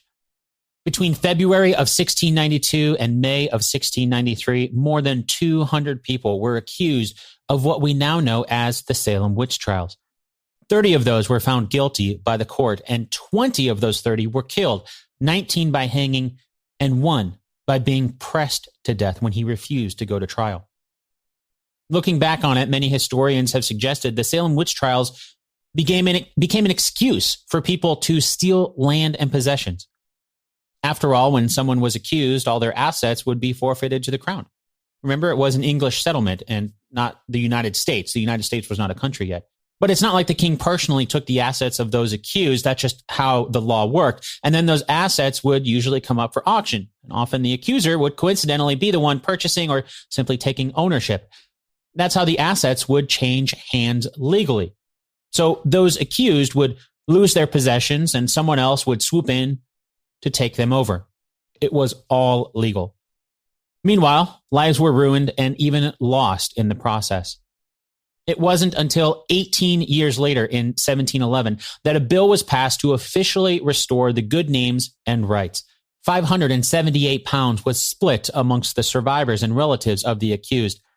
It's tough to calculate the exact amount from that time, but as close as I can figure, that's probably about $42,000 in today's U.S. dollars. So far, there has been a lot of tales from the US, but the world is a really big place. Jessica is the host of the Asian Madness podcast. She specifically covers crime on the Asian continent. Who better to bring us a tale from her home country of Taiwan? Many of you may not be familiar with Taiwan and what it's like, but just like any other place around the world, we have some specific spots that are said to be extra haunted. One of these places is a tunnel in Taipei City called Xinhai Tunnel. What's so special about this place? Well, for one thing, this tunnel is notorious for all the accidents that have taken place in and around it. Another reason is because the western entrance of the tunnel leads directly to the second municipal funeral parlor in Taipei City. Not only that, the mountain in which the tunnel is carved from is home to many old graves, so if you drive during the day and you look up, it might just seem like any old regular mountain. But if you look closely, you can see there are many traditional gravestones lined up all around it. Almost everyone is aware that this tunnel is known to be haunted. Many people who drive through this tunnel are wary and extra careful. It might be a bit superstitious, but it doesn't hurt to be alert while driving through tunnels. Many people have reportedly seen a womanly figure walking in the tunnel, and some have even heard a woman's voice near them when driving. It should be impossible to hear something like that so clearly when you're driving through a tunnel. Which leads us to today's tale. A taxi driver experienced something quite extreme, and this is his story. One night, he was making his usual rounds around the city, and that's when he drove through the tunnel. At the entrance, he found an expressionless young woman waving at him, so of course, he stopped and let her get in. He didn't think much of it. The area was close to the city, so not exactly in the middle of nowhere. The woman was very pale, almost sickly. The driver didn't pry, just simply asked her for her destination. She gave him an address, and off he went. They drove around, and the driver was feeling somewhat uncomfortable, like something in the air didn't feel right, but he chalked it up to him being superstitious and tired. Eventually, the taxi driver arrived at their destination, and as the woman was about to get off, she calmly told the driver that she didn't have money on her, and asked if he would please wait outside while she went in and got her purse. Well, it's not like the driver had much of a choice, so he agreed to this. The woman got out, entered the residence, and thus began the waiting game. The driver waited and waited, and time seemed to go by even more slowly in the middle of the night. Finally, 20 minutes went by, and he was a little frustrated. He wanted to continue on his taxi route, or maybe even go home. So he got out of his taxi, went out to the residence, and pressed on the doorbell. It was late, so it took a few tries, but eventually a man answered. The taxi driver explained that he dropped off a young woman about 20 minutes ago, and she said she needed to get her purse, and that he was still waiting. The man on the other end of the call box eventually walked out, and it was an older man. He handed the money over to the taxi driver and apologized.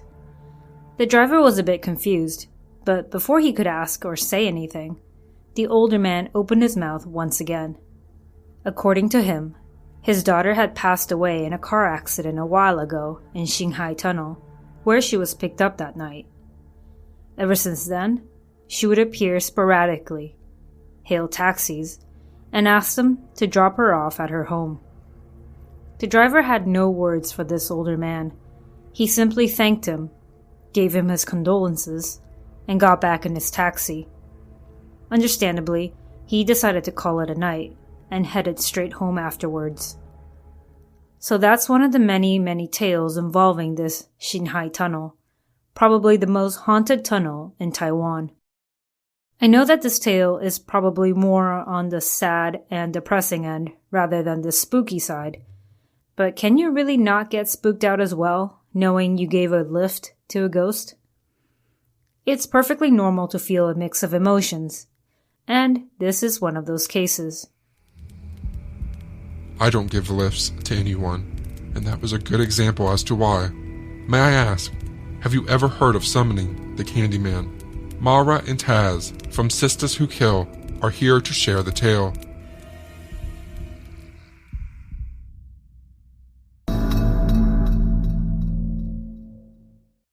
Our players this week are the plantation owner, the murderer, and Daniel Rabatel, the Candyman. There once lived a man named Daniel Rabatel. Daniel was a slave who worked on a plantation in New Orleans, Nolans, as they like to call it. But he wasn't just any old slave. This man was also a talented painter. I mean, hands down, everybody loved to see his paintings.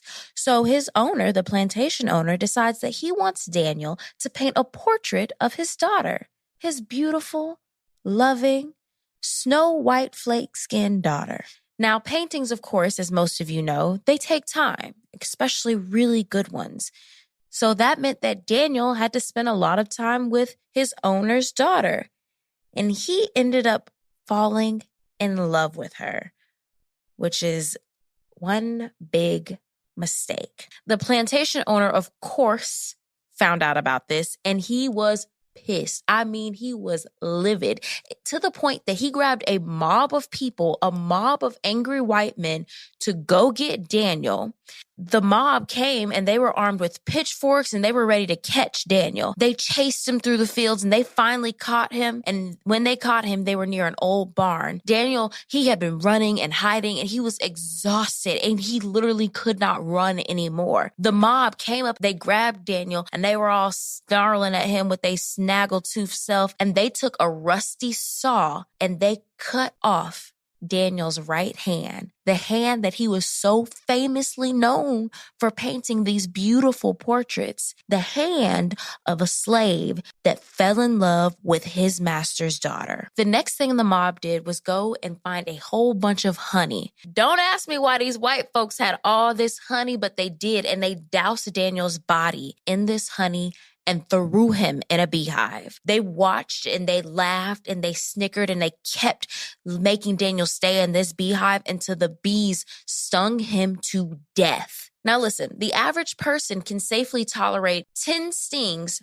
per pound of your body weight. This means that although 500 stings could kill a child, the average adult can withstand over 11,000 bee stings before dying. So, needless to say, Daniel suffered a painful death. And it wasn't fast either. His arm is throbbing from his hand being cut off.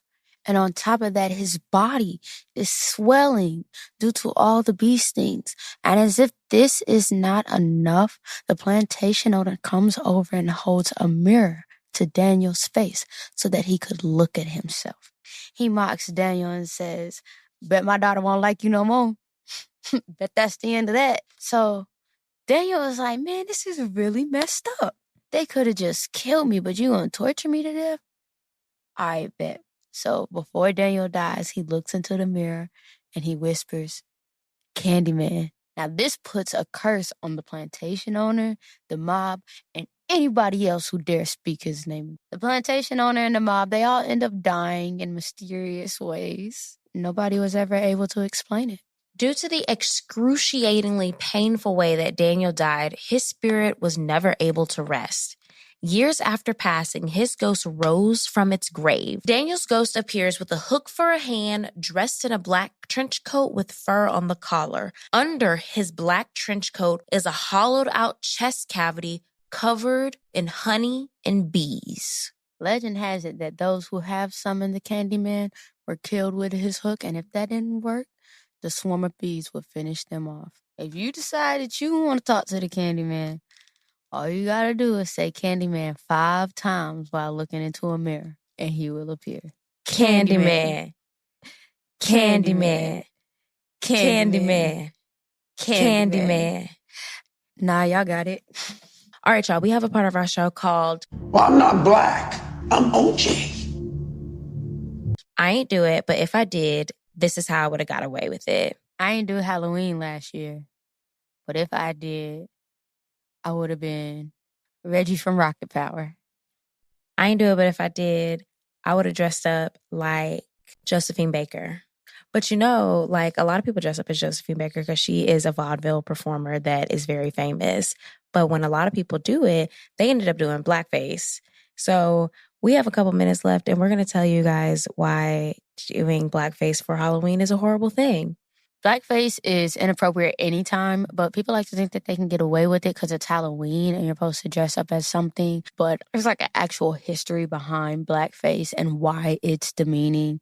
It's not even just blackface, it's cultural appropriation in all types. But like blackface has been frowned on since black minstrel shows of the 18th and 19th century.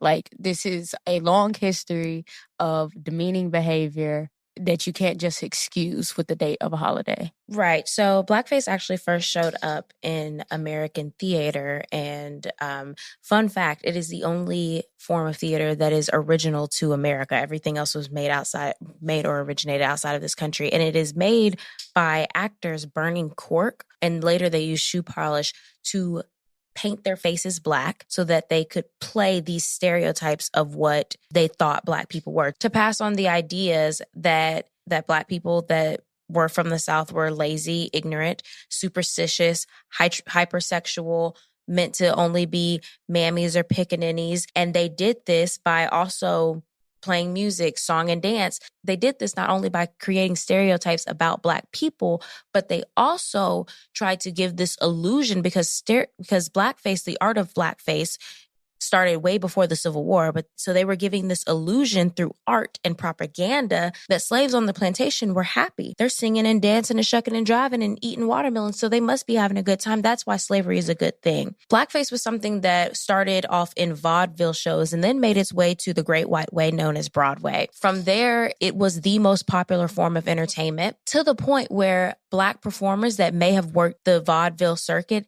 they ended up having to cork up. Corking up is basically when you burn the cork and you paint your face black. Famous Black performers had to cork up at that time because that was the only way that they would be able to perform, because that was the only way that white people would accept entertainment from a Black performer. That was the only way that they would accept any type of Black media. So when you guys are picking out your Halloween costumes this year, not saying that you can't be somebody outside your race, but you don't have to darken your skin to do it. You can be Wakanda if you want to. Just don't paint your skin black, right? Like, I seen some white boys dress up as the Migos, and it was one of the best costumes.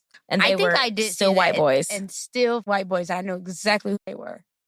There's a way to do it. Also, do not dress up as people's culture. People's culture are not a costume. Do not put on headdresses and all that stuff. They have a meaning. They have a purpose. And it's not for you to get voted best dressed at a party.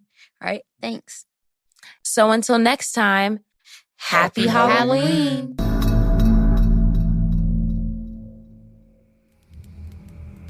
Candyman. Well, I didn't call this The Nightmare Before Halloween for nothing, I guess. Good luck to both of us. A lot of my friends here tonight have 2 podcasts, as do I. I'd like to share a little history with you from my podcast, Hometown History. Did you know there is a different Candyman too?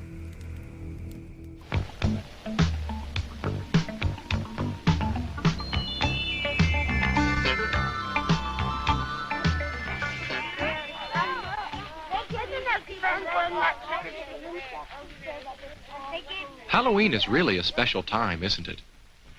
Especially for me. You can see why if you know who I am. Look up a little.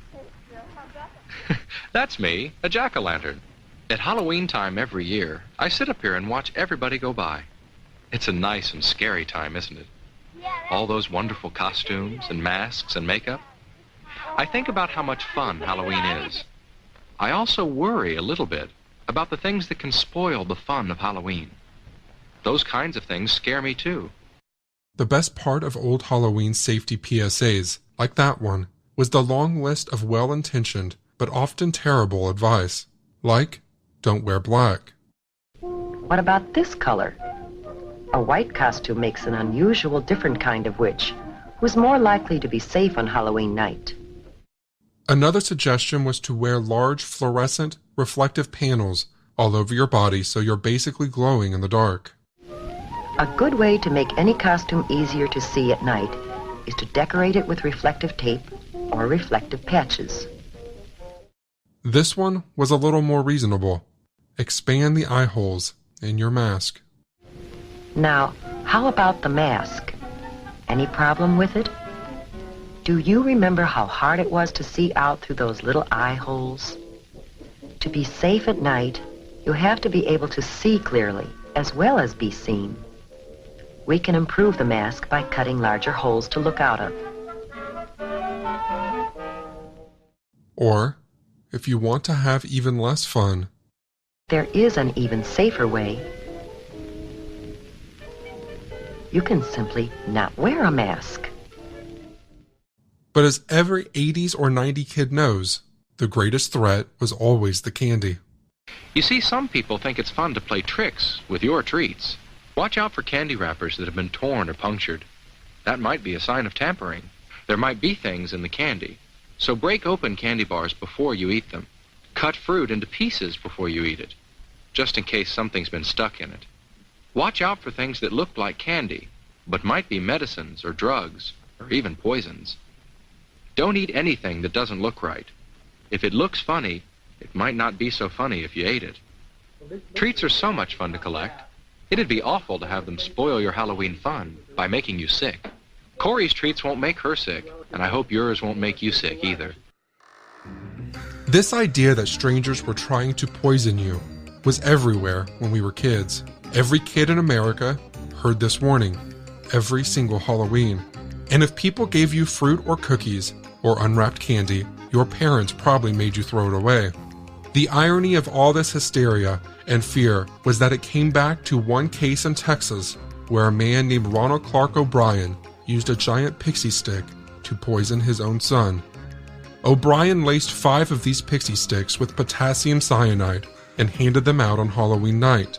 He gave 2 of them to his children, Timothy and Elizabeth, on whom he had recently taken out life insurance policies. In order to disguise the source of the poisoned candy, O'Brien gave 2 more pixie sticks to his neighbor's kids. He gave the 5th to a 10-year-old from his church. Fortunately, 4 of the children were not in the mood for pixie sticks. Unfortunately, Timothy O'Brien's 8-year-old son did eat his and died on the way to the hospital later that night. This next clip is from live coverage from the courthouse during O'Brien's murder trial in 1975. Most of today's testimony came from Jimmy Bates, a close friend of the O'Brien family. Bates said that before Halloween, O'Brien asked if he could bring his children over to trick-or-treat with the Bates children on Halloween night. Both families ate dinner together, and then the fathers took the children trick-or-treating. Bates said O'Brien went to one house where no one appeared to be home, and after the children had scampered ahead to the next house, O'Brien came off the front porch carrying the pixie sticks. He gave the pixie sticks to the children and then later took them back and said he wanted to stop at his car for a moment. Bates said when O'Brien came back into the Bates house, he returned the pixie sticks to the children. Later that night, Timothy O'Brien died from eating a poisoned pixie stick. O'Brien was found guilty of capital murder and sentenced to death by electrocution. He was executed by lethal injection 9 years later, on March 31st, 1984, in the middle of the night. In the words of the prison chaplain, the most despised person ever escorted into the death house was Ronald Clark O'Brien, a short, puffy man who had been absolutely friendless during the 8.5 years he'd been in prison.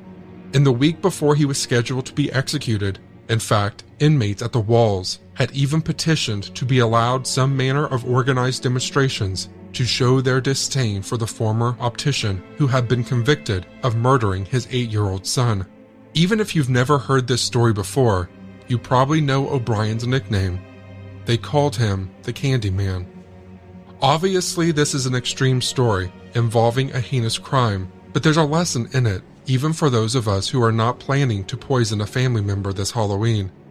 Personal relationships matter. If the people closest to you are not trying to kill you, it is likely no one will. We often have this idea in life that we have to make everyone happy.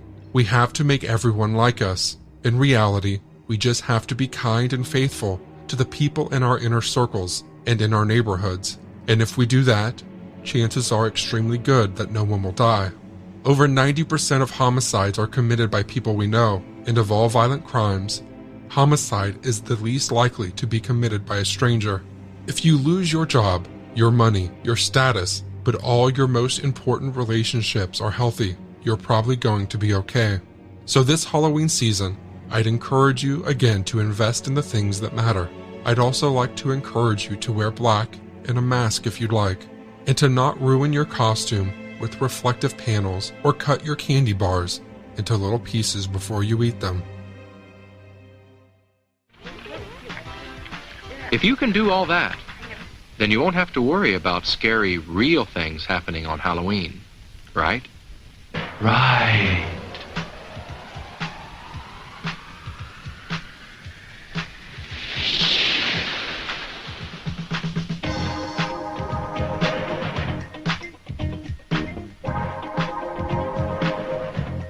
Have a fun and a safe Halloween.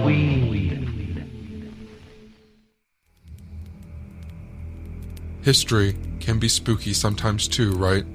Do you enjoy coffee? How about true crime? Well, Maggie and Allison cover lesser-known cases, and they like their coffee hot and cases cold. On the Coffee and Cases podcast. The setting for our case this week, Maggie, is New York. The towns of Cheektowaga and Depew, New York, to be exact. On the evening of Saturday, October 30th, 1982. 18-year-old James Adamski had on his costume. He was going for what he called the American Gigolo look. The Richard Gere film had just come out 2 years earlier, and I'm sure James, this 18-year-old, was loving the idea of going as a young man looking for a sugar mama. Oh, I'm sure. I'm positive. Now, Maggie, this was a different time, since it wasn't until 1988 that all states in the U.S. had raised their drinking age to 21. Oh, I feel so dumb. I didn't even know that there was a different age. I didn't know this either until I started researching this case. But at the time, it was legal at the age of 18 to drink in New York. And that was precisely James Adamski's plan. He was heading from his home on View Court in Cheektowaga to the 5 and 23 bar at the corner of Transit Road and Walden Avenue in Depew. They were having a Halloween Eve celebration, and it was one of those pay a cover charge and drink all night deals. Okay, so I feel like very typical experience for a lot of 18-year-olds. Yes, and I'm thinking it happened on Halloween Eve because Halloween Eve was a Saturday. Oh, yeah. And Halloween was on a Sunday. Before making the 2-mile walk from his home to the bar, he let his parents know he'd be home later. And then when passing by his 8-year-old younger brother, Andy, already in his costume and ready to go get as much candy as humanly possible, James kissed his little brother on the forehead and said, "Have a good time trick-or-treating, kid," as he strode out the door. Aww. I know. I can imagine like a little ruffling of the hair. Yeah, me too. Happening. At the bar that night, like most 18-year-olds I'm sure would, James made the most of the all-you-can-drink, and by most accounts was quite inebriated by the end of the night. Yeah, again, as most 18-year-old people would be.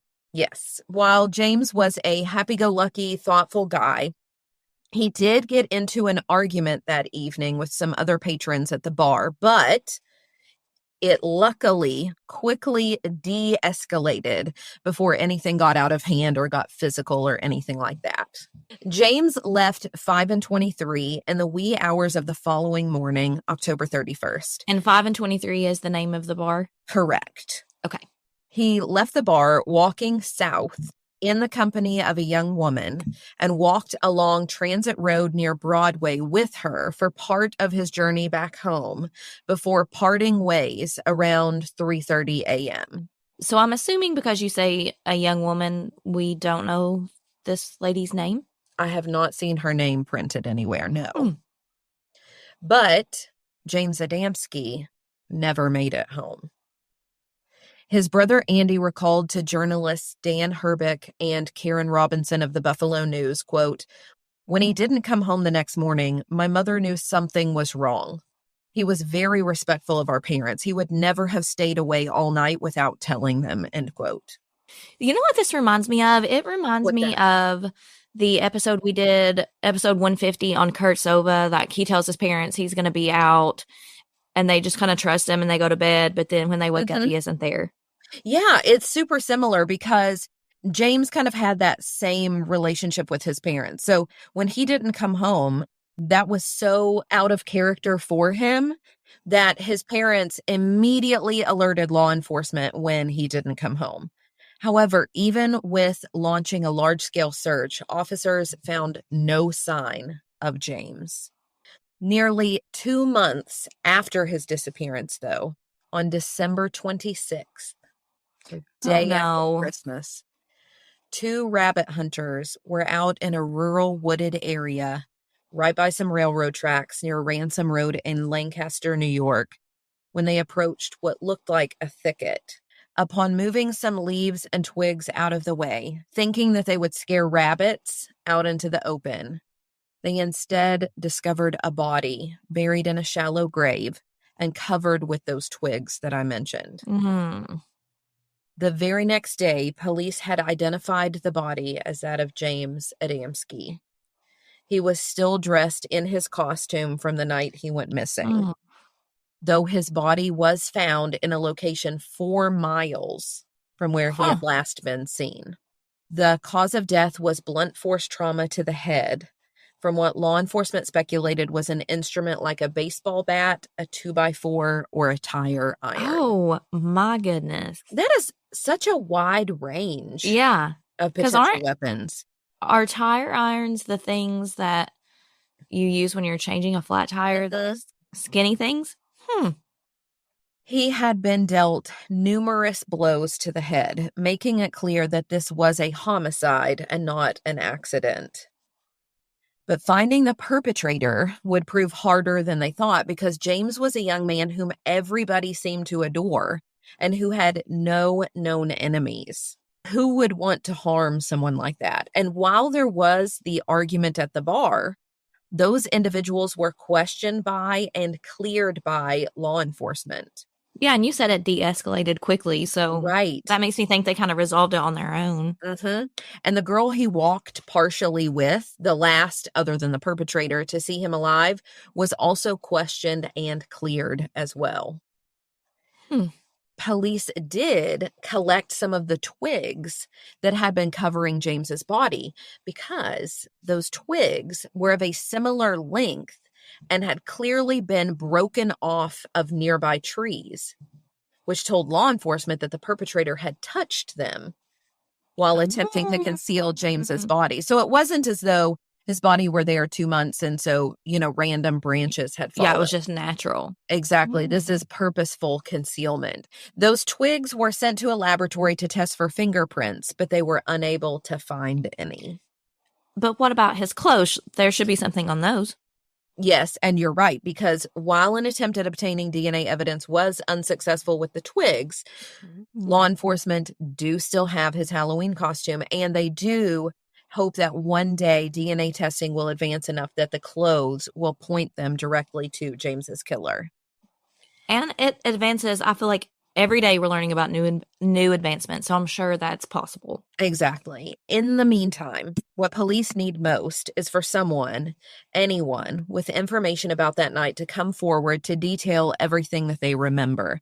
The smallest and seemingly insignificant memory of that night could be all they need to solve this case. And they do believe, Maggie, because of the body's location so far away, that someone had picked James up in a car. I wonder if it was someone he knew. Well, they speculate on that. We don't know. It was either someone he knew, and so he willingly accepted a ride from them, and then something went awry along the way, or he was forced into a car by someone with an intent to cause harm. But despite many uncertainties, one detail actually stands out to me. And that is that his body was found in a rural area that was not easily accessible. So they needed to be familiar with the area. That's what it seems to say to me. While James's father passed away in 2000 and his mother in 2005 without any closure, his brother Andy and James's other siblings still live with hope of answers. Andy recalled the devastating aftermath of his brother's murder in the Buffalo News article, Cold Case Files, 34 years later, Halloween Murder Haunts Family, and how his mother became so overprotective of the rest of her children, always worried that they too would be killed. Of his older brother James, who he looked up to so much, Andy said, quote, "My brother was such a good person. He was the type of person who would give you the shirt off his back just so you'd have a shirt. If they ever do catch the person and the whole story comes out, I know it will be hard for me, but it's even harder not knowing." End quote. To close, here are a few words from a detective of the Lancaster Police Department. My name is Robert Cornell. I'm a detective with the Town of Lancaster Police Department in New York. My department is still actively investigating the homicide of James Adamski. If anyone has any information on this case, anything would be helpful to our investigation. If you could please call our police department. There's an $11,000 reward for information that leads to an arrest and indictment in this case. Anyone with information is asked to contact the Lancaster Police Department at 716-683-2800. You could buy a lot of candy for $11,000. Mama Margot is the host of Military Murder, which focuses on crimes committed by military members, veterans, and sometimes their spouses. Don't worry, you don't have to have knowledge about the military to listen. Now, let's jump into this true spooky tale.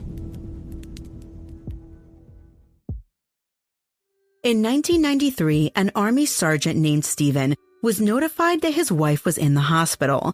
At the hospital, his wife confessed that she was pregnant. Stephen was like, "Wait, I had a vasectomy. How can that be?" The wifey eventually confessed that she had an affair. Stephen pressed his wife to learn who she had an affair with. The wife wouldn't give him much information, except to say the person's rank, which was specialist. And once she told her husband that the guy she was cheating on him with was a specialist, he didn't even bother waiting around for the name because Stephen knew exactly who it was. It was his best friend. So Stephen then marched his pissed off self off to the military base, and there he began to hunt for his wife's lover. Mind you, the wife had asked Stephen for a divorce, and even though he was hesitant at first, he had finally said yes before this incident. Fast forward to the military installation, which happens to be in Germany, and Stephen is looking for his ex-best friend. He finds the specialist. The specialist's name is Greg, and Greg is in a phone booth. The phone booth is in front of the dining facility during dinner time, so there are plenty of people around. Greg doesn't see Steve coming, and in fact, he's on the phone with Stephen's wife. Eventually, he sees Stephen, and he tells the woman, "Your husband is here," and then the call goes dead. At the phone booth, Stephen and Greg are fighting to the death. Then, all of a sudden, Greg collapses. A circle of onlookers gather around. It looks like Stephen is whooping on Greg because Greg is just laying there while Stephen keeps punching him. But Steve isn't punching him. He's actually stabbing him. Greg is laying there motionless, and people are watching. And then Steve starts to make some sort of chopping motions with what eventually turns out to be a knife. He gets up and starts kicking Greg repeatedly on the head until the head physically detaches from the body. Everyone is now watching in horror. They are probably hiding now as Stephen picks up the man's head. He scoffs and says aloud, "That's what you get for being an adulterer." Then Stephen drives off with Greg's head in tow. Minutes later, there is a commotion at the hospital. A blood-soaked Stephen walks into his wife's hospital room and grabs something from his bag. It's Greg's head. He places it down next to her and forces her to look at it. And then he says, "Now you can picture this for the rest of your life." Stephen was immediately arrested, and it wasn't hard to prove he did it. There were dozens of eyewitnesses after all. And Stephen confessed to the doctors in the hospital.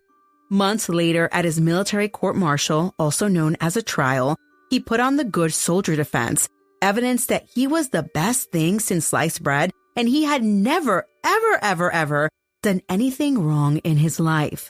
Ultimately, Stephen was convicted of killing Greg and was sentenced to life in prison.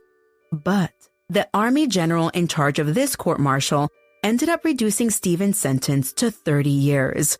Needless to say, this former soldier served less than 30 years due to good time and was released. Crazy story, right? Bet you thought it was an urban legend, but it's not. I don't even have a comment for that story. I'll just leave it. My friends at the Dystopian Simulation Radio are here to share an underwater nightmare that takes place on the floor of a cave that has taken several lives in its time.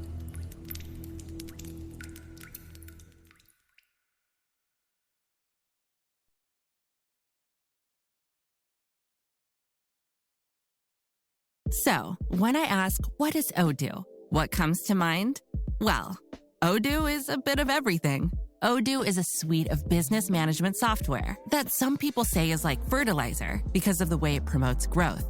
But some people also say Odoo is like a magic beanstalk because it grows with your company and is also magically affordable. But then again, you could look at Odoo in terms of how its individual software programs are a lot like building blocks. I mean, whatever your business needs. Manufacturing, accounting, HR programs, you can build a custom software suite that's perfect for your company. So, what is Odoo? Well, I guess Odoo is a bit of everything. Odoo is a fertilizer, magic beanstalk building blocks. For business. Yeah, that's it. Which means that Odoo is exactly what every business needs. Learn more and sign up now at odoo.com. That's ODOO.com.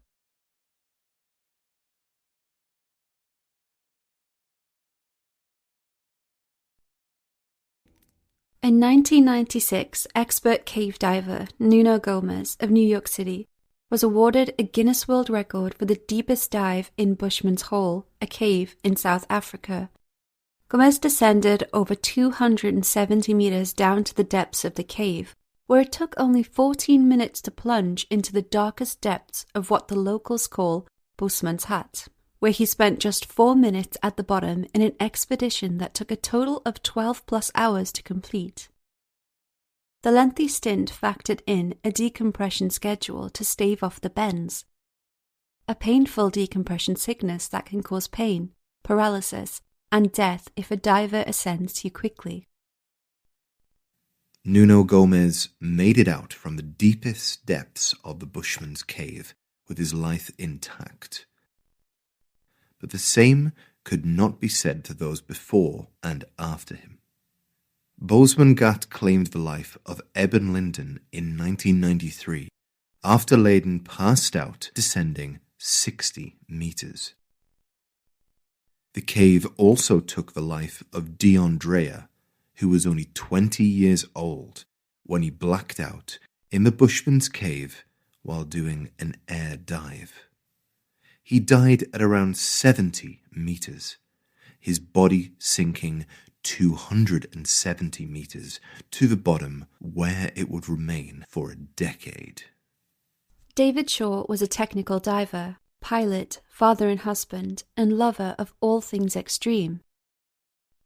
His wife, Anne, knew that there was always a risk that Dave may not return from his adventures, but knew how passionate he was about his endeavours, and had never dreamed of denying him of them. David had some close calls in the past, but he always believed that God was watching over him.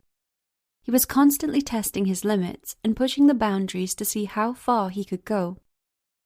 David began scuba diving in his early 40s. He enjoyed it right away, but it wasn't challenging enough, and soon he began pursuing more technical dives. This is where Dave became interested in cave diving. In order to dive deeper for longer, divers use rebreathers, a specialist diving apparatus that recycles the air. David Shaw purchased his own rebreather, but felt limited by what the equipment had to offer, so he made some edits of his own that would allow him to descend even deeper.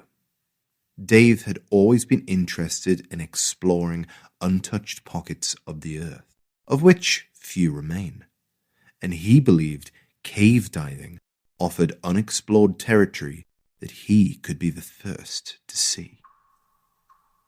Bushman's Hole, a submerged freshwater cave in Northern Cape, South Africa, west of Johannesburg, called Dave's name. And on October 28, 2004, he completed a record-breaking dive of 270 meters. To enter the cave, a diver must first climb down rocks before connecting with the water below and descend into a narrow tube that widens as it goes deeper. The main part of the cave is around 60 meters down, and a rope attached to the ceiling of the main cave guides the diver through the cavernous black abyss. Without the rope, a diver would find themselves disorientated, with nothing but darkness in every direction. Divers carry powerful lights for this reason, strong white beams cutting through the void, alerting other divers on the mission of their presence. When David resurfaced, he said he had spotted the body of DeAndrea, whose body had been suspended 270 meters down in the cave for an entire decade. David described turning his head to the left while on the cave floor, where he found himself face to face with DeAndrea, his face still covered with a mask. Dave added that at that depth he struggled to breathe and knew he had to resurface. David Shaw felt compelled to retrieve DeAndrea's body. Not only had he seen it during his dive, the image of which had played on his mind since resurfacing, but he had even experienced a premonition of finding Dion's body in a dream he had just a couple of days before the dive. David, a father himself, went to DeAndrea's parents and told them of his plans to retrieve their son's body.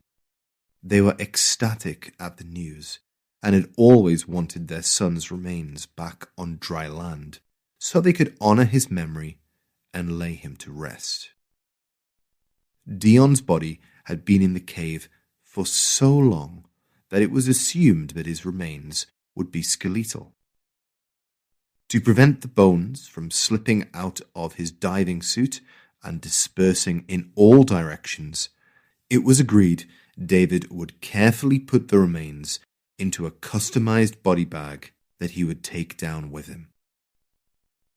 At that depth, David Shaw would have a maximum of 5 minutes to load Dion's skeletal remains into the bag. This included cutting the dive suit off Dion's body. Always pushing the limits, David decided that he wanted to salvage Dion's equipment, which was lodged on the cave floor. He planned to tie a separate rope to the equipment with the hope of excavating it and dragging it to the surface. Within 2 months, David Shaw returned to South Africa, prepared to retrieve Dion's body.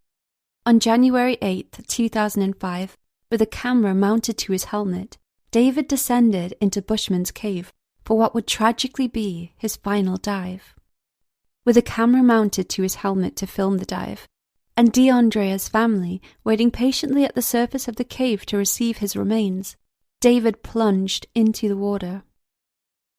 Factoring in the lengthy ascent for adequate decompression to avoid the bends, David would be in the water for approximately 12 hours, with 12 minutes to dive to the bottom and a mere 5 minutes spent preparing Dion's remains for excavation. Dion's body was expected to break the surface around 1.5 hours into the dive, but this would not be the case. At 6:15 a.m., David plunged into the darkness, never to resurface alive. The mission was supported by a team of 30, including 2 world-renowned support divers and others meeting him along the way at various depths of the dive. One of the team divers, Don Shirley, waited at a depth of 220 meters, waiting for David to meet him. But when he looked below, he could see no sign of movement. Just a still spotlight, static on the cave floor, unmoving. The diver descended to assist David, but the handset on his wrist cracked under the pressure before surpassing 240 meters, and he made the decision to return to the surface. David Shaw died attempting to retrieve Dion Dreyer's body. When the team pulled up the line, they found Dion Dreyer's body attached to it, as well as the body of David Shaw, with the camera still attached to his dive helmet. Although he had lost his life, he had completed his mission of salvaging Dion's remains from the cave floor. When the team reviewed the footage, they watched David Shaw's last moments alive.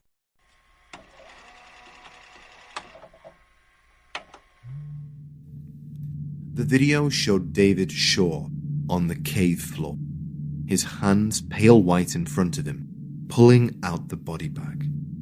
Although it was assumed that after 10 years Dion's body would have been skeletal, the body instead seemed to be in a more preserved state, almost a state of mummification with buoyancy.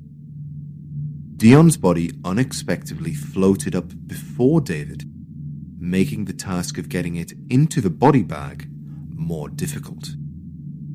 In the footage, David becomes tangled in the line, the rope wrapping around his torch and arms, making the job almost impossible.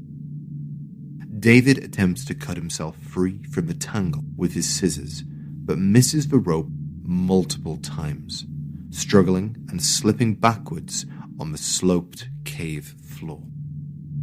His breathing becomes laborious and his hands start shaking. When it was time to leave, David knew this and attempted to swim up, but he was tangled in the ropes, unable to free himself.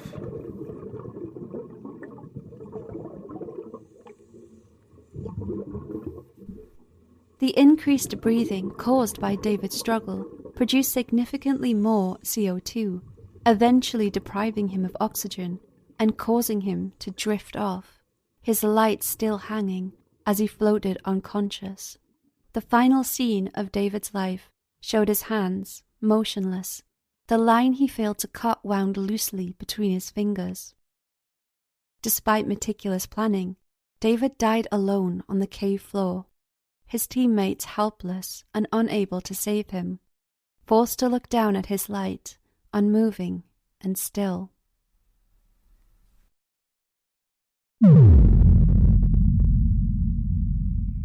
Maybe our Christmas special can take place at that cave. Whitney and Melissa are the hosts of Cold Crimes in Cabernet.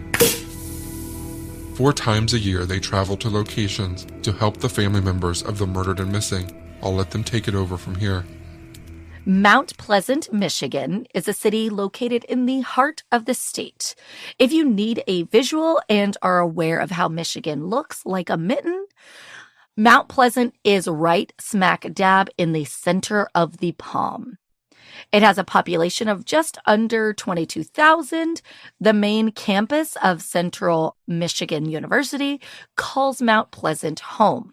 It is truly a college town, as when school is in session, the population almost doubles in size.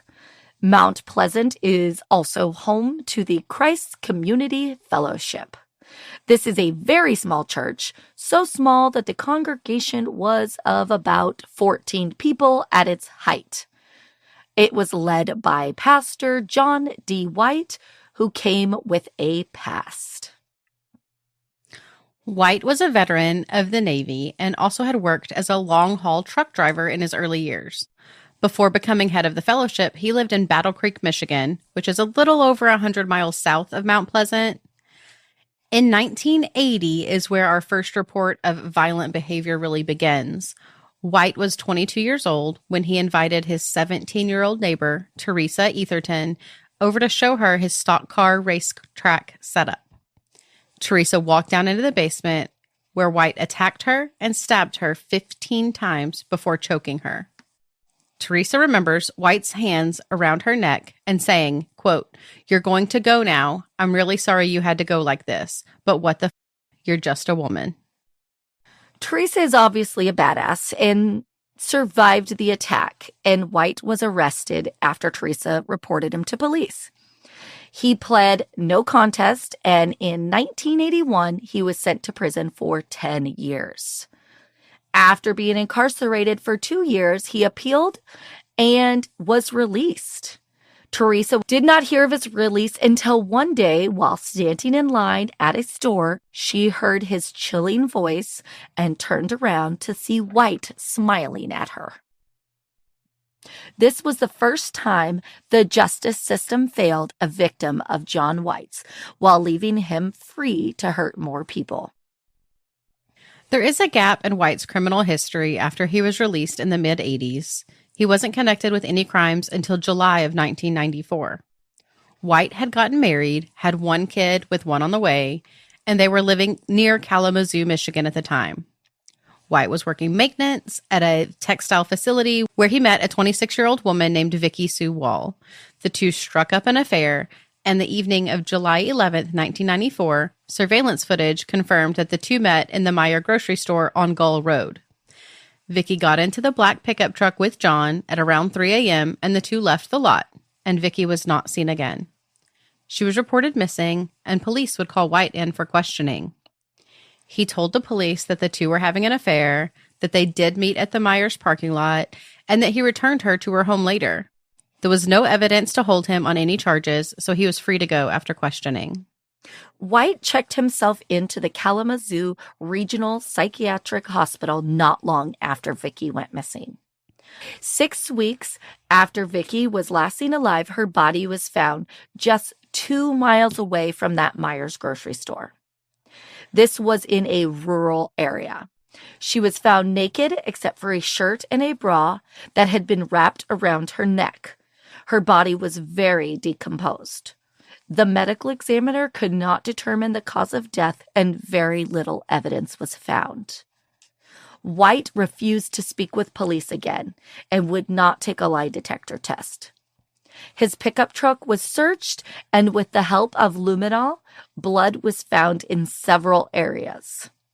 In early September 1994, about a week after Vicky's body was found, White would be arrested at the psychiatric hospital, only having the blood evidence inside White's pickup truck and very little other evidence. First-degree murder charges wouldn't hold up in court. White pled guilty to involuntary manslaughter and was sentenced to 8 to 15 years. John claimed to love Vicky and that her death was just an accident. While incarcerated, John was seeing a psychologist. He told his doctor that he had murderous fantasies and was turned on by necrophilia. He also claimed to have learned that his fantasies were wrong and that he was aware of that and that he had been reformed. When White was released on February 11th, 2007, he was set on being a man of God. He moved to Mount Pleasant into a mobile home neighborhood about 11 miles west of town. He took on the pastor role at the Christ Community Fellowship Church, where he met and fell in love with Sally Gay. The two would get engaged, and Sally moved in with him in the neighborhood, and her daughter, Rebecca Gay, and her son lived just a few doors down. The church knew of his past, but believed in redemption and that John had been reformed. A few weeks before Halloween in 2012, John's fantasies started creeping back in. On Halloween Eve, John was at his home drinking heavily when his urges overtook him. He walked a few doors down to Rebecca's trailer in the early morning hours, carrying a rubber mallet and zip ties. He entered her home and hit her in the head repeatedly until she was unconscious. He then took a zip tie, placed it around her neck, and tightened it, strangling her to death. Rebecca's 3-year-old son was sleeping in the next room. John then took the rubber mallet, towels he used to clean up the mess with, and placed all of it in trash bags with Rebecca's body. He loaded it into his pickup. He took her body about a mile from her home and disposed of it in a ditch behind a tree line.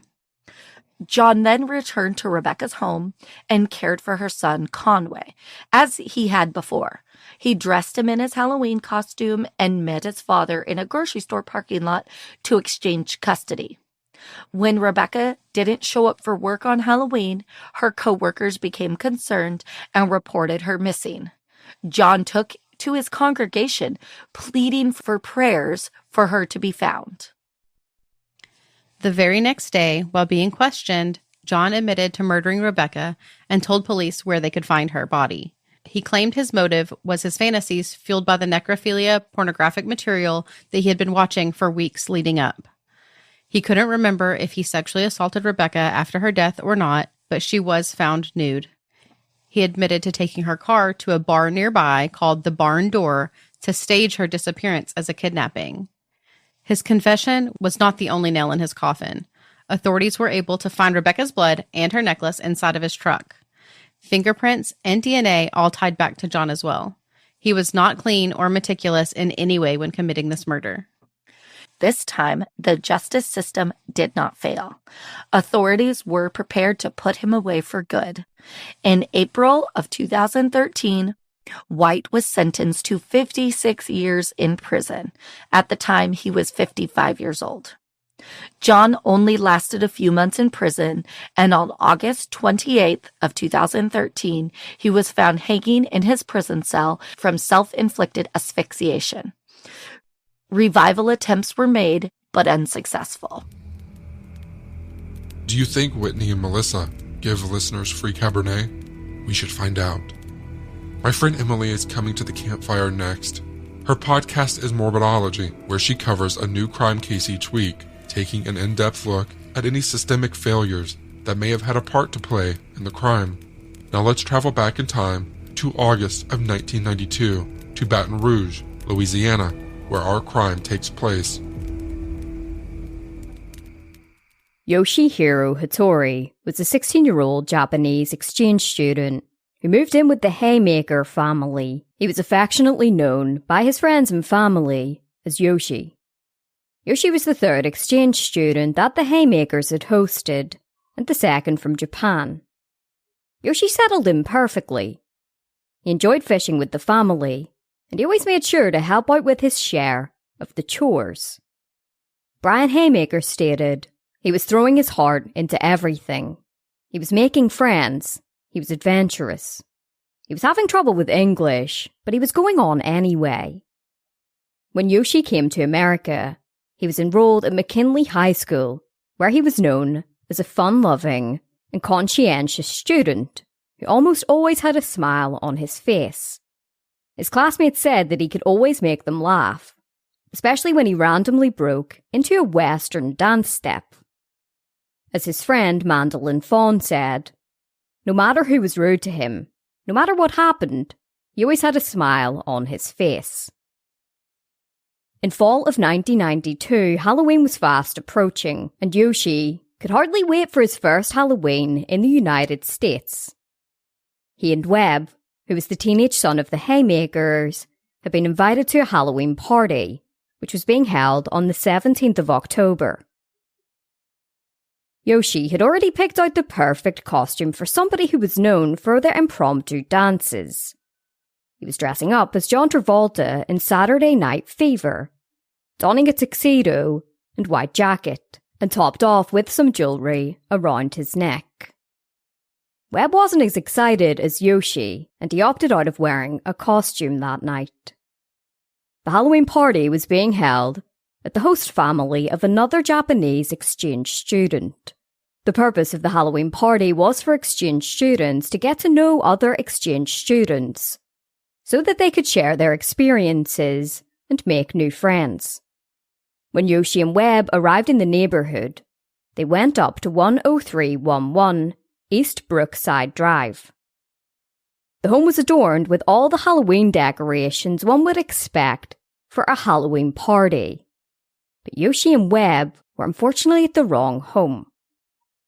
They had transposed 2 numbers in the address of the home where the party was being held and ended up at 10311 instead of 10131. The house belonged to Rodney Pierce and his wife Bonnie. Yoshi and Webb approached the front doorstep and knocked on the door. Bonnie opened it up, screamed, and then slammed it closed. She hollered to Rodney to go and get his gun. When Yoshi and Webb realized that they must have been at the wrong home, they turned around to walk back towards their car in pursuit of the correct home. As they were standing on the footpath outside the home, trying to figure out their next move, Rodney appeared at the door beside the carport. He was armed with a .44 Magnum revolver.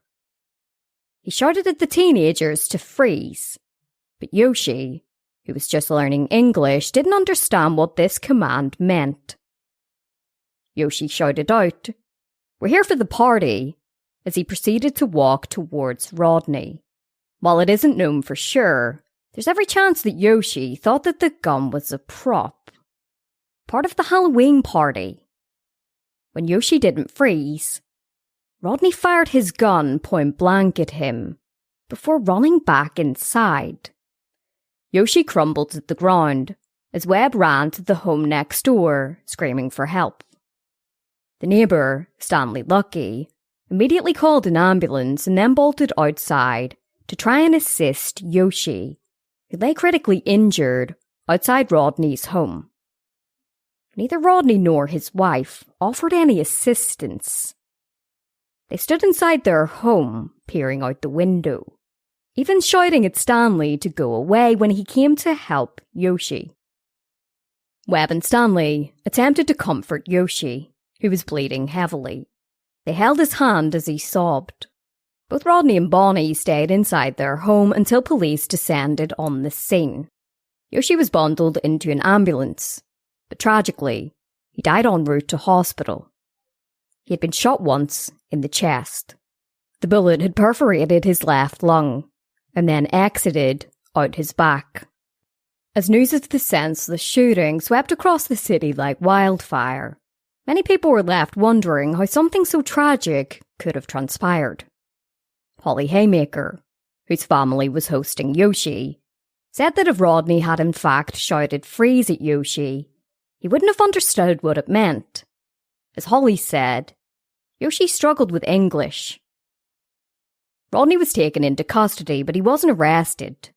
Bud Connor of the East Baton Rouge Parish Sheriff's Department said that there was no criminal intent on Rodney's part, and stated that he was well within his rights to shoot Yoshi. The case was then turned over to the district attorney's office for a decision to be made on whether any action would be taken.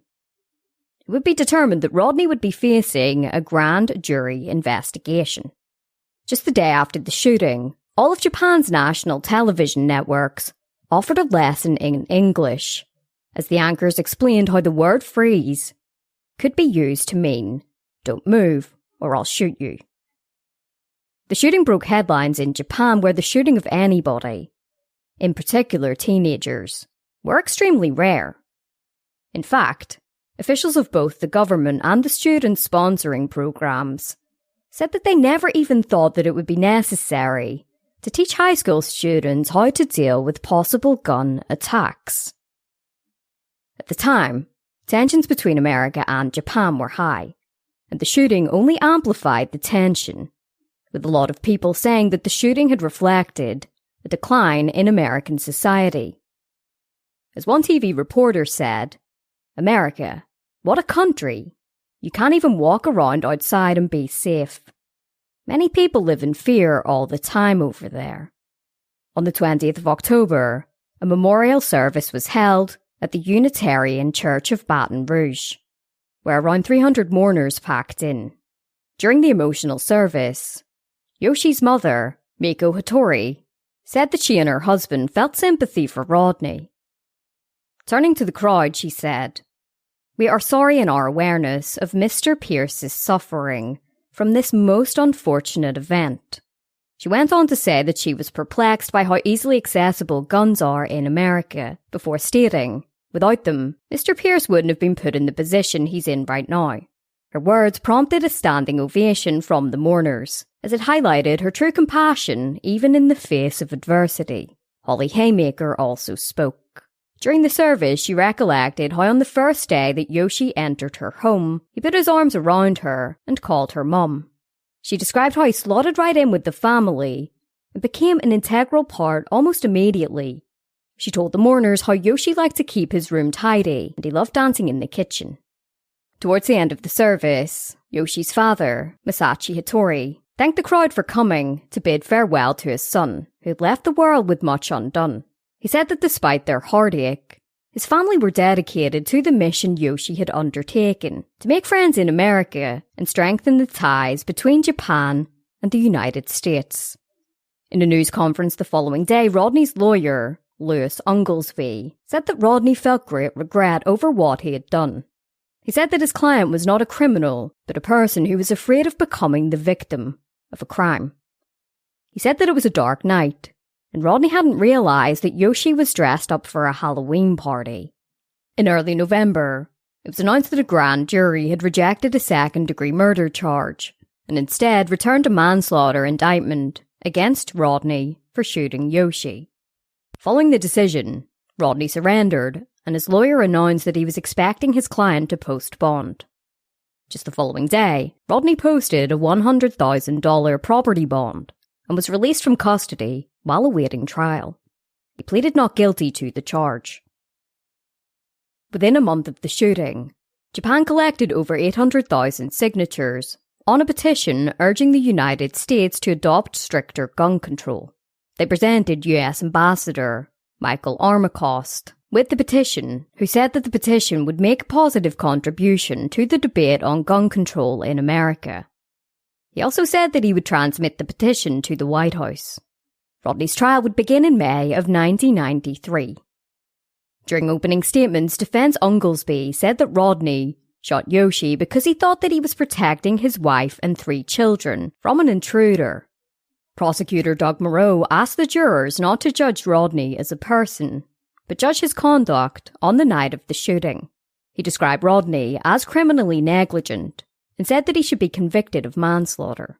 He said that after Rodney opened the door, after it had been slammed closed by Bonnie, Yoshi interpreted this as an invitation to the party they had been searching for. The jury would hear a recorded interview between Rodney and investigators. He detailed how Bonnie told him to get his gun, and he didn't even question why. He said that when he went outside, he saw Yoshi, who was wearing a white suit and carrying something which turned out to be a camera. He said that Yoshi appeared to be laughing, but when he failed to stop moving, he shot him. He said that he was protecting his family, but when he was asked if he knew what he was protecting them from, he simply said no. Prosecutor Morrow argued during the trial that the actions of the couple were not reasonable. He said that it hadn't been rational for a man of 6 feet 2 inches tall to be afraid of a friendly and unarmed boy who weighed just 130 pounds. A boy who rang the doorbell before walking away. Yoshi hadn't attempted to break in. He wasn't wearing a scary mask. He wasn't armed. He was simply looking for a Halloween party. Following all of the testimony, the jury were sent away to deliberate. Under Louisiana law, homicide can be justified for a number of reasons, including what is known as the shoot the burglar law, which allows people to protect themselves from intruders. It took just 3 hours for the jury to reach a verdict. They found Rodney not guilty of manslaughter. Many in court applauded when the forewoman announced the verdict. Yoshi's parents said that they weren't surprised, but they were disappointed. Rodney was later found to be liable to Yoshi's parents for $650,000 in damages. With this money, Yoshi's parents founded 2 charities in their son's name. One was to fund US students wanting to visit Japan, while the other was for gun control. His parents later presented President Bill Clinton with a petition signed by 1.7 million Japanese citizens calling for stricter gun laws. They became big supporters of the Brady Bill, which mandated background checks and a 5-day waiting period for the purchase of guns in the United States. The shooting of Yoshi had truly been instrumental in the passage of the bill. Following his acquittal, Rodney Pierce claimed that he would never own a gun again, and he admitted that he had simply overreacted to his wife's fear. This overreaction caused a teenage boy in the frontier of adulthood to lose his life in the most terrifying way imaginable. So what do you think? Should he have been found guilty? Mike Brown from Dark Poutine joins us from north of the 49th parallel. That's Canada, if you didn't know. Canadians are known for their politeness, but as Mike will remind us, a recent sword attack in Quebec City shows us some Canadians have a dark side too. In that attack on Halloween night, a man dressed in what has been described as medieval clothing went on a slashing and stabbing spree with a razor-sharp Japanese-style katana sword. After the attack, 2 people were left dead, and another 5 were hospitalized, some with serious injuries, and the attacker had fled the scene.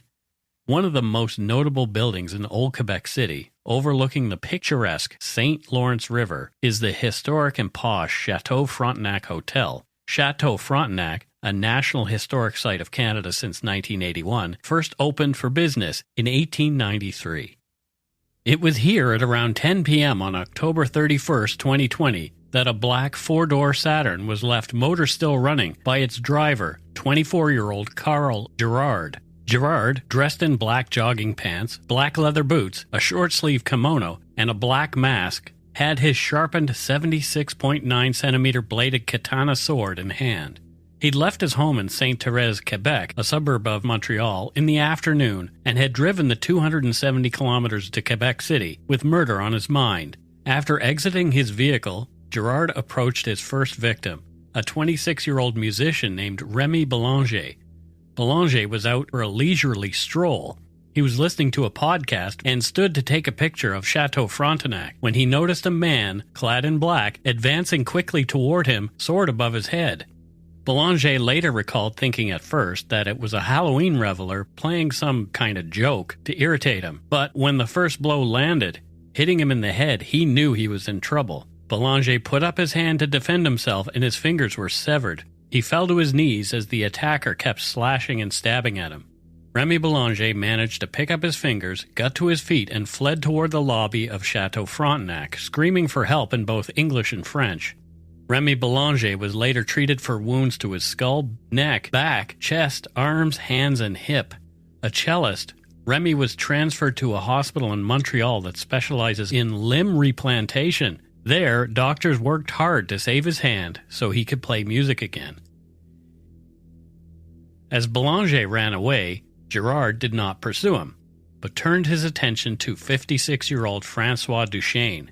He was much beloved as the communications director for the Musée National des Beaux-Arts du Québec.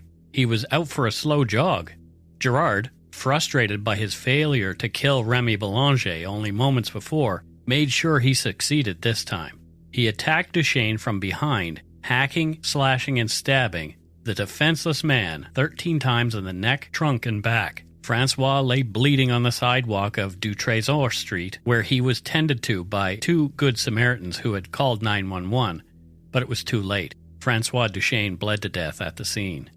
Another couple walking together on Debaud Street, Pierre Lagravol and Lisa Mahmoud, also encountered Carl Girard that night. They too thought he was wearing a Halloween costume as he walked up to them, sword in the attack position. Lisa Mahmoud didn't feel threatened and smiled at Girard just before he hit Pierre Lagravol.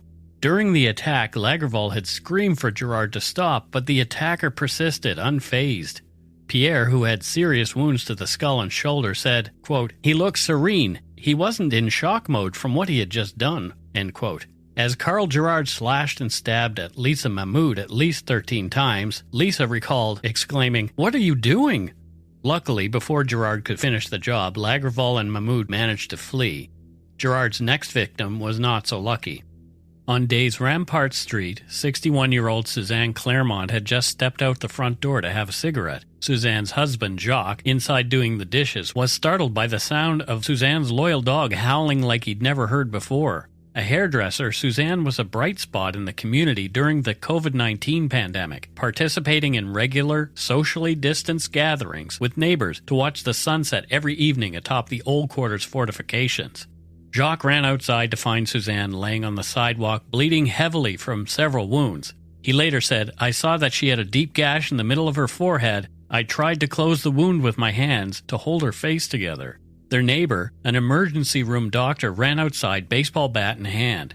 She tried performing CPR, but Suzanne Claremont had lost too much blood. In the last group to encounter Carl Gerard was Gilberto Lucio Porras Alvarado. He was out with 3 of his friends when they came across Gerard all in black, sword at his side. Gerard said "Happy Halloween" before drawing his sword. Porras Alvarado, who thought the sword was fake at first, said he quickly realized the weapon was very real as the first blows landed. He and 2 of his friends fled together. The 4th person of the group, a young person whose name is under publication ban, was pursued and injured by Gerard. That young person also escaped, hiding inside a gas station. He was later treated for injuries. Porras Alvarado, who'd suffered cuts to his head and a finger before he managed to escape, spent 2 weeks in hospital. There'd been a flood of 911 calls, coming in talking about a sword-wielding attacker dressed like a ninja and last seen heading in the direction of the port. Shortly before 1 a.m. on November 1st, 2020, a port officer on patrol in the old port of Quebec noticed a man hiding in a bush. Aware of the attacks, the officer notified police, and cops arrived en masse, taking the blood-covered man into custody. Carl Gerard, who was not talking at first, had no criminal record.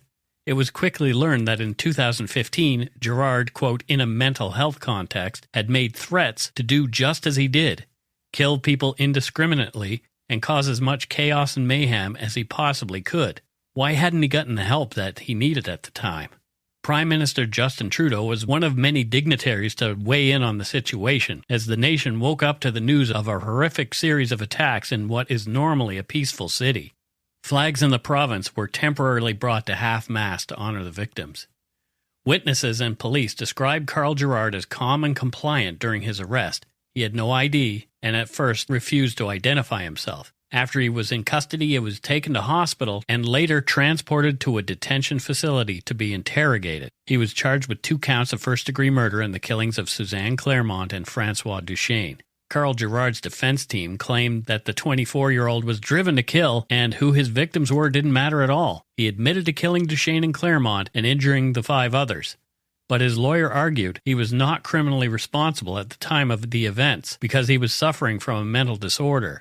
At the outset of the trial was chilling testimony from witnesses to the attacks and surviving victims, all noting Gerard's deliberate, eerily calm demeanor during the stabbing and slashing spree that Halloween night. The prosecution had argued that the acts were premeditated, noting Gerard had spoken to mental health workers since his late teen years about using a sword to attack people. The Crown's primary expert, psychiatrist Dr. Sylvain Fauchier, concluded that Gerard suffered from a personality disorder and was on a narcissistic quest to express his resentment towards society, concluding that there were no signs of delusional thinking. The accused knew very much what he was doing was wrong. Shackled and handcuffed in the witness box, Gerard testified on his own behalf. The accused killer claimed that his goal was to create chaos, change the world, and encourage like-minded people. He stated that by the time he was 18 years old, he believed he had a top-secret mission to kill and that his life would be sacrificed at the end of it. After Claremont's killing, though, he said he began to question his actions. "I thought I would have a feeling of accomplishment, but that wasn't the case," Gerard told the jury. "I decided there shouldn't be one more death, my own or anyone else's." End quote. Gerard told the court he was fearful when he arrived in Quebec City and didn't want to go ahead with his plan but felt he had no choice. He described the killings as duty.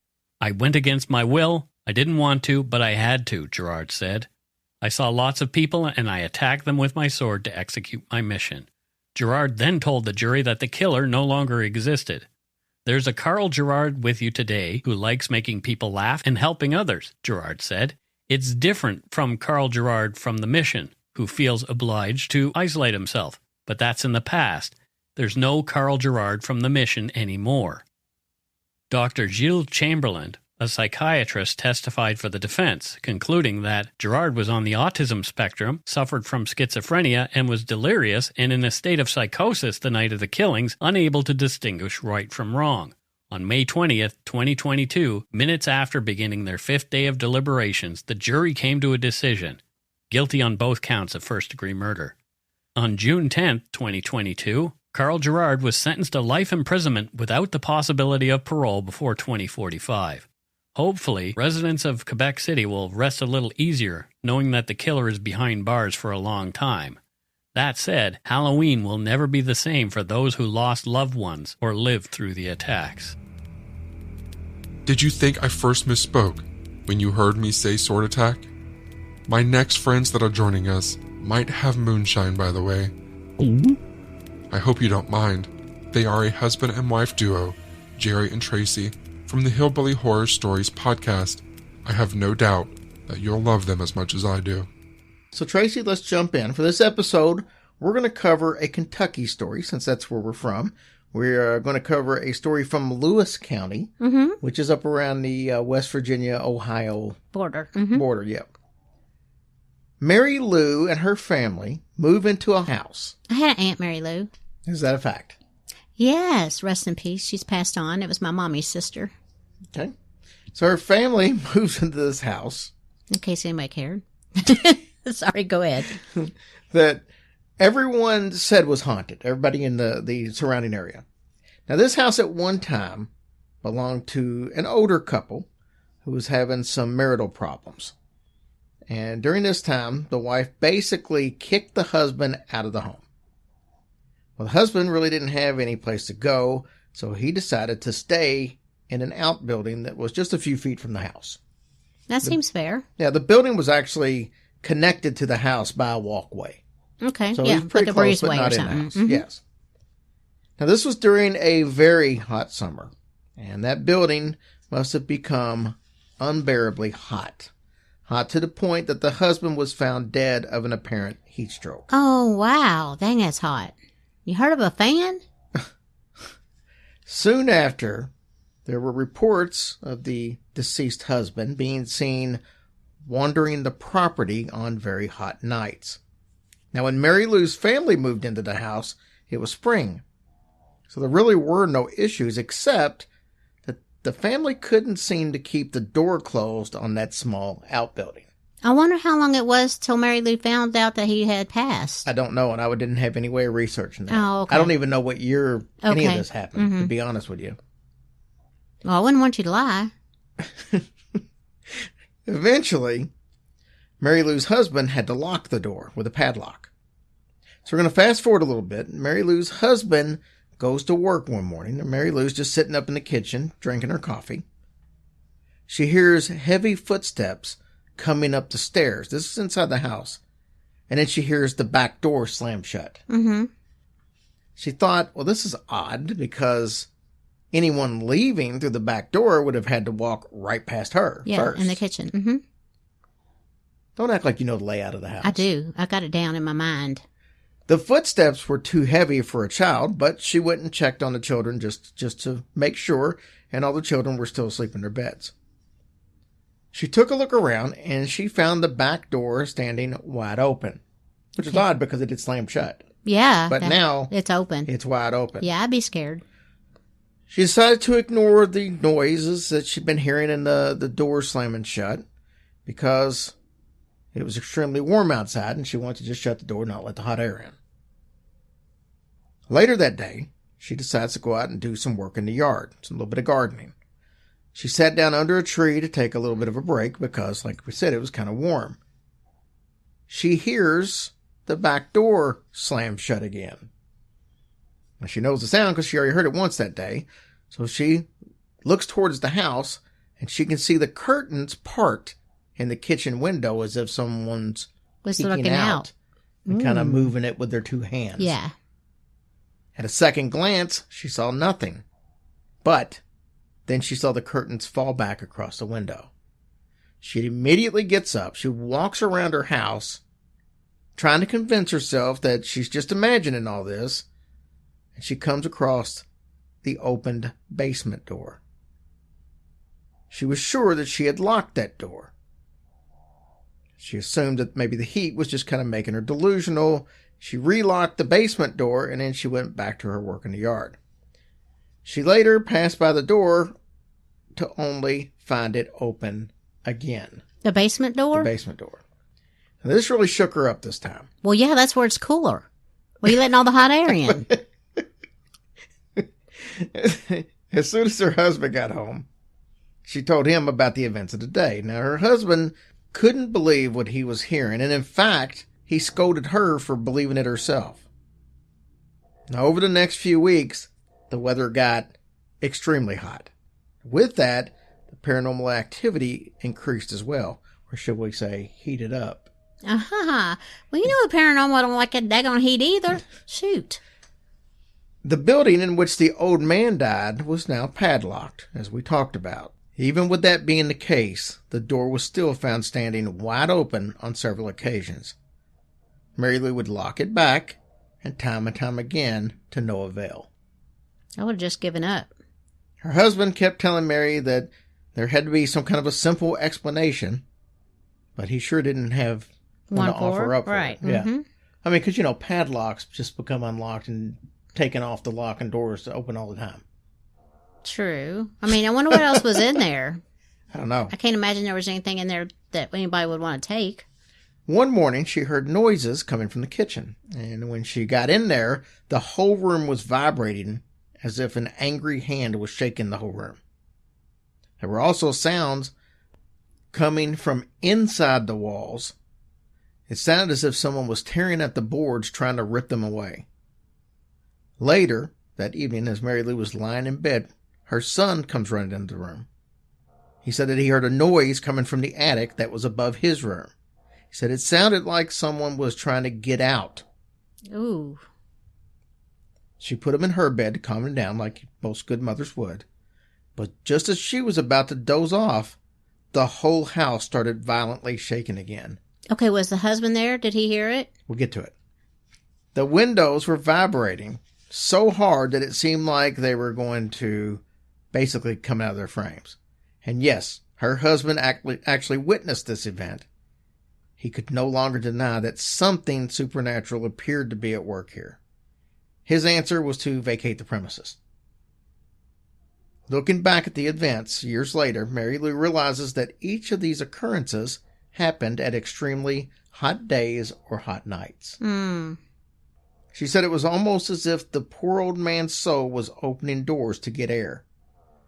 Mary Lou says she wonders if maybe someone had locked the door on that outbuilding, trapping the old man inside, causing his death, and leaving his soul to wander, trying to tear out windows and doors, seeking relief from the intense heat. Oh, bless his heart. That's an awful way to go. It would be an awful way to go. That's so terrible. So, yeah, like I said, I don't know what the situation was. I don't know what year it happened. I don't know if somebody did lock the man in and that's why he was so against locks, or maybe. Yeah, but who would have known he was in there except for his wife? His wife. I don't know. I mean, who else would have a reason to lock the door? Well, that mean heifer. We don't know that she did that. Well, that's just an assumption that could have happened. I mean, it could just be that he wants the door open so he can't be trapped in there. Yeah. So it didn't mean that it got locked in there at one point. Right, He just wants to keep it open now. Yeah. Well, that poor soul. I could smell the moonshine, couldn't you? Bless their hearts. You must be thinking, man, Shane has a lot of friends. And you're right, I do. And isn't it also amazing that this campfire doesn't need replenished with wood?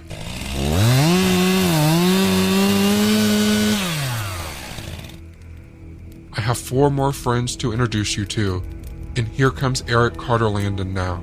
Eric is the host of True Consequences, which focuses on crime and mysteries in New Mexico and the American desert Southwest. Plus, he is a really good person altogether. You'll love him. Eric, take it away. Sometimes, late at night, on the ditch banks, rivers, lakefronts, and arroyos of New Mexico, people claim to hear the wails and sobs of a woman. She sounds distraught. She cries out, "Ay, mis hijos!" If you ever hear this cry, it's best you avoid any waterways, and by no means should you try to find or help this woman. If you value your life, you will close your eyes and go to sleep. Children, heed this warning. Be wary of the cries of this woman. I am Eric Carter Lundeen, and this is Halloween and True Consequences.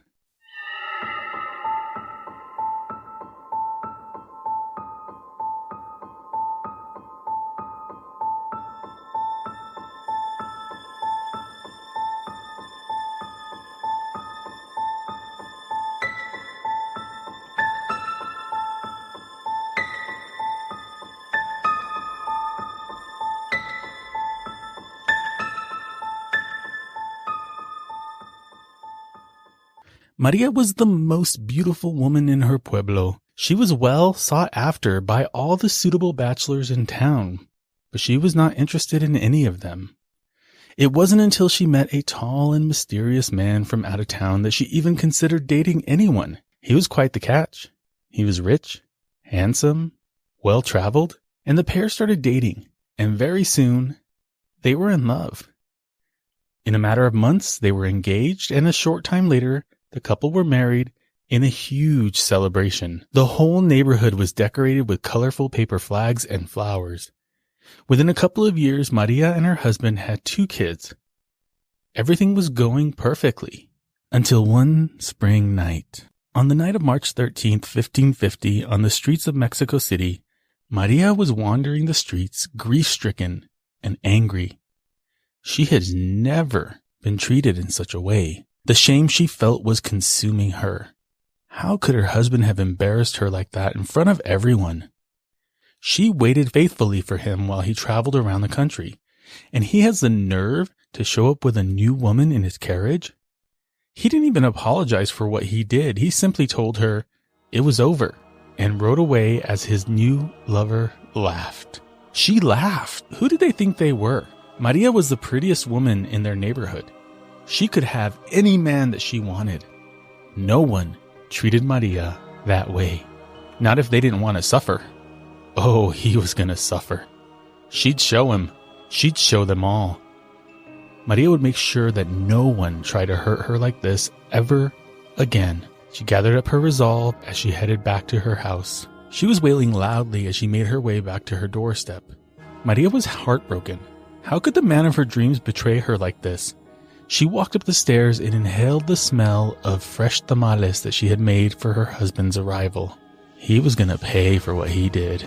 He will never forget this day. She was going to make sure of it.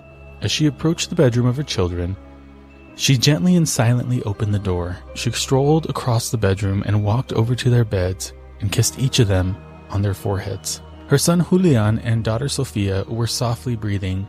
She gently woke them and led the pair down the stairs. "What's happening, Mama?" the boy asked. "No te preocupes, mi amor." "Don't worry, my love," she said. "Where are we going, Mama?" little Sofia asked. "Somewhere beautiful, mijita." They crossed the street and headed to the creek. "Mama, tengo miedo. I'm afraid," said Julian. Maria said, "I know, mijito." Then she picked up her 2 children and submerged herself into the forceful stream. Her final thought was that her husband would be destroyed by what she did. Unfortunately, they all perished. As a curse for her horrible deeds, Maria was forced to wander the waterways of the southwestern United States and Central and South America searching for her children. But her heart was so twisted with vengeance and rage that she became a predatory ghost, seeking out children who misbehave or are foolish enough to wander the bodies of water at night. She became known as La Llorona, or the Weeping Woman. She's been seen in what seems to be a white wedding dress, all the while crying for her children.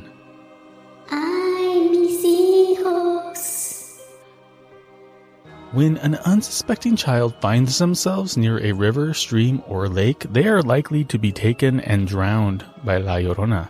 This story, or maybe something similar, is told over and over to children in Latino households as a means to keep them away from the water and to make them behave. Other cultures have Santa Claus giving you coal. Well, we have a ghost that will abduct you and drown you. Yeah, I know, it's messed up. But it is such a rich folktale with a long history, and it continues to be passed down from generation to generation. All I can tell you is that if you ever hear the cries of a woman looking for her children late at night, don't go near the water, or La Llorona just might get you. Thanks for listening, and stay spooky, New Mexico.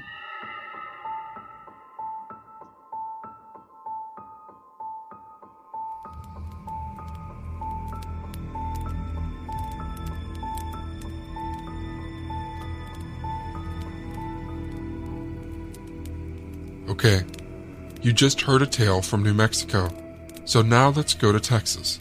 Gone Cold is hosted by Vincent. He covers crime and mysteries, specifically in the Lone Star State. In the early 1990s, at age 13 or 14, I joined a group of friends at what was reportedly a haunted attraction off the beaten path in Fort Worth. If I remember right, we timed our arrival there at around midnight. Now, I personally did not expect to hear the screams of the ghosts who were said to haunt this area. Rather, it was the punk rock blasting from my older friend's car radio, cigarettes, booze, and a lack of adult supervision that got me there.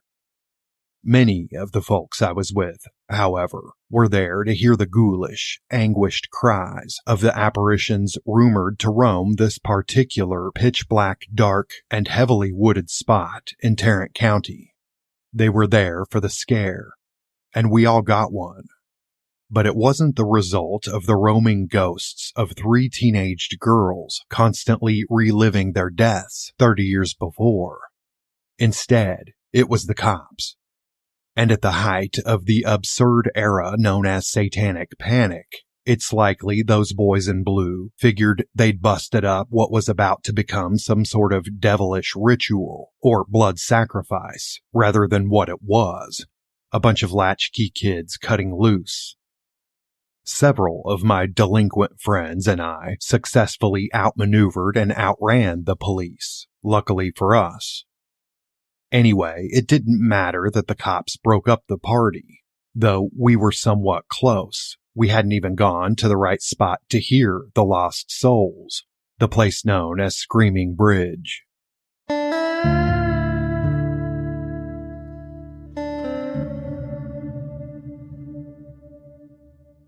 On the night of Saturday, February 4th, 1961, Arlington High School juniors Mary Lou, Kathy, Claudia, Donna, Joanne, and Dorothy left an Arlington movie theater as the credits for the film Butterfield 8, starring Elizabeth Taylor, began to roll. Packed tightly into Mary Lou's mid-1950s two-door Chevy, the girls went cruising. Perhaps the chilly, foggy night under a near full moon as inspiration, 5 of the girls wanted to show the new girl, Joanne, the area's haunted spots. Like Hell's Gate, through which, legend has it, a group of Union spies were led to their hanging deaths at the hands of Confederate soldiers during the Civil War, and where the cries and prayers of their ghosts can be heard. And, perhaps, a lover's lane near the railroad tracks where a hobo, who had just jumped off the train, is said to have been shot to death as he tried to help a woman in a car who was being assaulted. His ghost, if you're apt to believe such a thing, taps on the windows of parked cars, making sure the occupants are safe. Joanne was a recent addition to the student body at Arlington High, and there seemed no better way to break her into the area than to introduce her to local apparitions. But before showing the new girl those sights, the teenagers made their way to another known lover's lane nearby. As they did, the girl spoke of an escaped convict, an urban legend about a sometimes masked man with a hook for a hand that terrorized teenagers necking at lovers' lanes. likely a tale inspired by the terrifying and true Texas crimes committed by the Phantom Killer of Texarkana in the 1940s. There was little doubt the teenagers worked themselves up. They drove to an especially dark and secluded area of Arlington Bedford Road, heading south from Mosier Valley, and parked, still eerily whispering the tale of the hook-handed man. After a few minutes, they noticed a car coming toward them, flashing its lights and honking its horn. The driver was shouting at them, but the girls couldn't understand what he was saying. And anyway, they were too spooked to find out. Instead, Mary Lou put the car in drive and stepped on the gas. The driver of the other vehicle was horrified. He'd stopped just beyond a railroad crossing, and between the passing train's lights and those of his own vehicle, he saw blackness where the road's bridge had once been. It was just in time. The young man said he was no more than 2 feet from the long drop to the ditch below. After backing up, his headlights caught the barricades and sign warning "Bridge out" that some malicious person had removed from the road. But the girls weren't so lucky. Unable to see what was ahead in time to stop, the car carrying Mary Lou, Kathy, Claudia, Donna, Joanne, and Dorothy plunged 25 feet down to the wooded and rocky drainage ditch below. The vehicle slammed into the other side's embankment, some 40 feet across. It was approximately 10:15 p.m. Later, it was estimated that they were traveling 45 to 55 miles an hour. Mary Lou and Claudia were killed instantly upon impact. Weeks-old ice patches on the road from an earlier winter storm, along with the embankment's mud-slicked surface, made the rescue operation a difficult one, as did the sleet coming down. When responders and authorities were finally able to pull the girls from the wreckage, ambulances transported them to area hospitals. Kathy died upon arrival at a hospital in Dallas. Donna, Joanne, and Dorothy sustained major injuries that caused lifelong physical impairments, and of course, unimaginable, immeasurable emotional trauma. The wooden bridge at Arlington Bedford Road was burned down by 4 teenaged arsonists the week prior. Though their actions would be labeled in a kind of boys will be boys way by local authorities, who called what they did vandalism or mischief, it's long been rumored they'd set that particular bridge on fire because of who crossed it going south. The first freed persons community in Tarrant County, Mosier Valley, or the River Bottoms as it is also known, was predominantly black in 1961. Some say the boys burned the bridge to impede members of that community's travel into North Arlington. A Tarrant County grand jury later declined to indict the boys, all of whom were white. They deserved a chance to make good, grand jurors said. Quote, "No good would come of blighting the entire future of a group of bright and religious young men." Whoever moved the barricades put in place by county employees after these boys destroyed the bridge was supposedly never identified. No one has ever been held accountable for the deaths and injuries of these girls, and the case in my mind remains unresolved.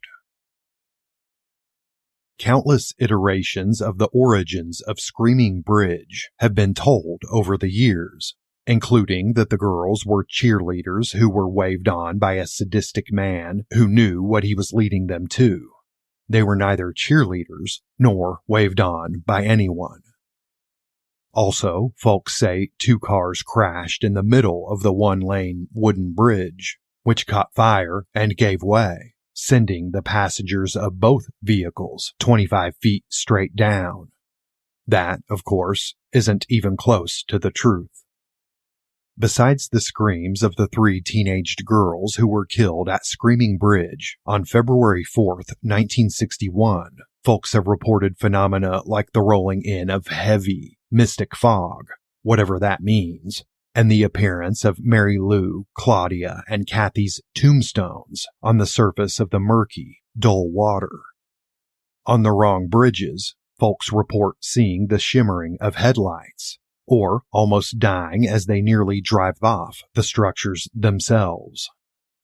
Many ghost hunters and pursuers of the paranormal have tried to find the deadly site, but most often find instead one of 2 of the wrong concrete bridges in the area that are admittedly scary places in their own right.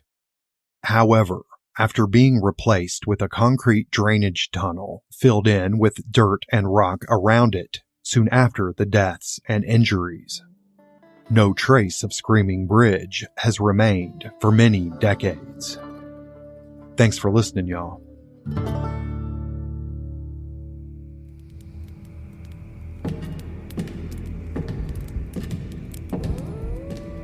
My next friend is approaching, and before she gets here, I have to warn you that I've met her in person before and not to get scared. Yes, I agree, I too think the devil himself is likely terrified of her, but in all honesty, she is a very kind lady.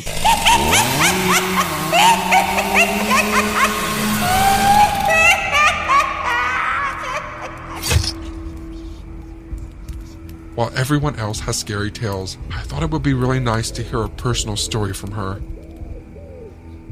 Hello, Nancy Grace here from Crime Stories and CrimeOnline.com. Halloween is one of my favorite times of the year, and it always has been. But I have to tell you that once I've had the twins, John David and Lucy, it's so much more fun. I love everything we do. Dressing them up, buying candy, decorating the house. I think I'm the only person in the neighborhood that has so many ghosts hanging from trees and skeletons sitting on patio furniture. I love it. I think back when I was a little girl in rural Bibb County, middle Georgia. We were so far out of the city of Macon, which was small itself, being like a 30-minute drive in. So there were very few homes to go and trick or treat with. And it would be so dark out in the country at night. And we did not have anything like store-bought Halloween outfits. I remember for several years in a row, I would be a ghost, and I was so short, I'd actually wear a pillowcase. And the pillowcase would cover my head, of course, and go down to my ankles. And we would cut holes in the pillowcase for eyes. That was... I didn't know we were poor. I was perfectly happy the way we were. But that would be my Halloween outfit. And I also remember that it dawned on me much later that the pillowcases had pink stripes. So I was a very scary pillowcase with pink stripes ghost. But it was so much fun. And I remember Miss Julia that lived on a huge farm next to our little spot would always make caramel apples and dress up like a witch and hand them out from her front porch. That was the big thing, going all the way in the night by foot under the moonlight to get that caramel apple. And believe you me, I absolutely would do it. Of course, there were always older boys or teens scaring all the trick-or-treaters. At that time in my life, I didn't really know what to be scared of. I didn't know anything about crime or scary movies or anything like that growing up. I really only learned about crime when my fiance was murdered just before our wedding. And that's when my world blew up. And I found out about violent crime and that there were actually things to be scared of in this world. But growing up in rural Georgia, where there was nothing to see as far as you could look except for soybean fields and tall pine trees, that was a great way to have Halloween. And I remember my mother would always make a meal, the one we dreaded and hated the most, and we couldn't trick or treat until we ate it. For instance, one year it was stewed prunes. Anyway, thanks, Mom. That said, I have great memories growing up with Halloween. Then I had the twins. Now that's a whole nother can of worms. That is an extravaganza like no other, compared only to their birthday or Christmas. There has to be the right outfit. I remember one year, John David changed outfits. I think it was 4 times. And the same for Lucy. One year she was a cat. She was a witch. She was some other animal, spider. That takes a lot of wardrobe changes. I mean, you got to have one for the school party, one for the church trunk fest, one for the actual trick-or-treating. I mean, and no, they don't set out going, I want 5 outfits. It's just, Mom, I want to be a witch now, or I want to be a cat. I'll never forget when John David wanted to be a bush, so he could sneak up on houses. Well, we got him a ghillie suit, and he looked like a bush. You know those things you see in war movies when it looks like an empty field and all of a sudden the soldiers all jump up? They're wearing ghillie suits. My son has one. I saved it because I'm sure one day I'm going to need a ghillie suit. Haven't used it yet, but oh, I'm so glad I'm doing this because I just remembered I came up with my costume for this year last year. I'm going to be Cousin It. I love Cousin It off the Addams Family. And I got the most awesome Cousin It outfit. Sometimes I wear it around the house just to scare the children. But now, they've seen me come out so many times. I've got the whole thing. I've got the long hair. It goes head to toe, the hat, and the glasses. I can't wait. Now, that's deviating from my typical, as predicted, witch outfit. A lot of people ask me, do you go see horror movies at Halloween? And the answer to that is a big HELLNO. No, I don't. Why? I've seen plenty of horror movies in real life. They weren't movies. They were real. Triple homicides, one homicide after the next, every type you can imagine. Drowning, strangulation, stabbing, shooting, asphyxiation, smothering, manual ligature, overdose, you name it, I've seen it. Bludgeoning, that's a bad one. So I have no desire to relive those real life experiences on the big silver screen. I'm going to stick with trick or treat.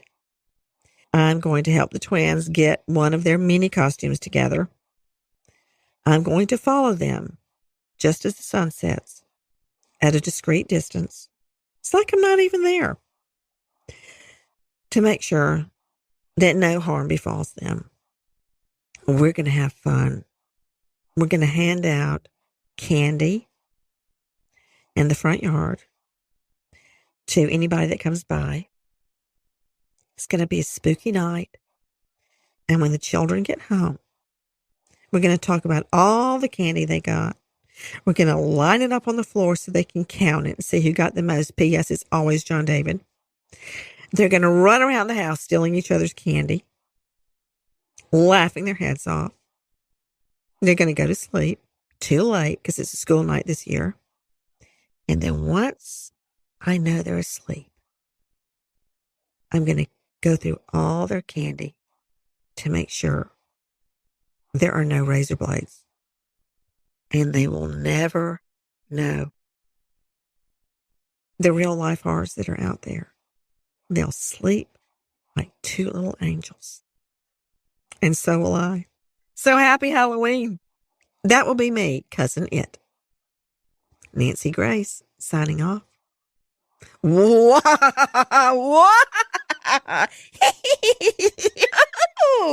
That's my very best witch's laugh. How was it? I thought that was pretty good. And I'm looking forward to seeing Nancy Grace in her Cousin It outfit. I don't know about you. Okay, now it's time for our last terrifying tale. This one is to help you go to sleep. Kelly Behrens Brinks hosts True Crime IRL and True Crime Sleep Stories.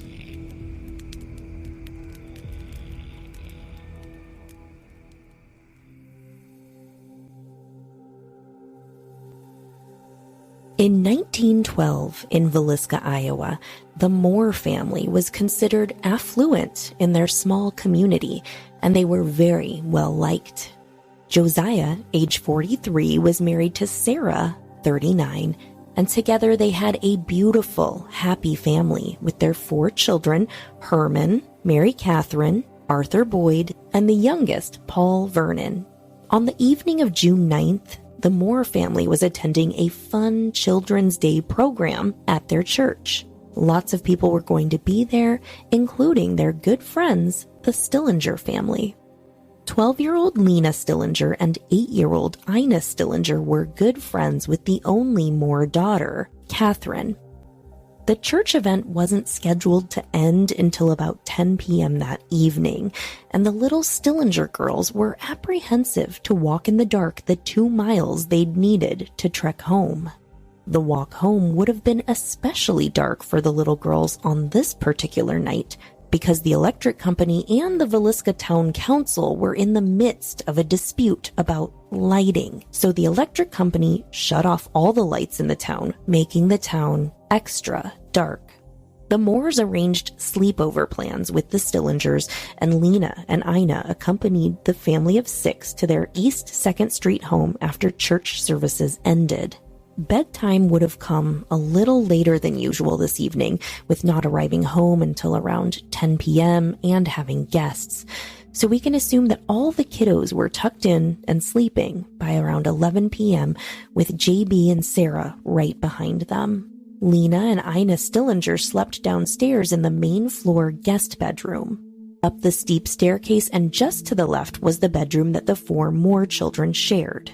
In between the 2 bedrooms was a small door that led into an attic storage space, and this is where it's thought that someone may have been waiting until everyone in the house was fast asleep. The murders are thought to have happened sometime after midnight. They were bludgeoned to death with an axe, leaving their faces unrecognizable.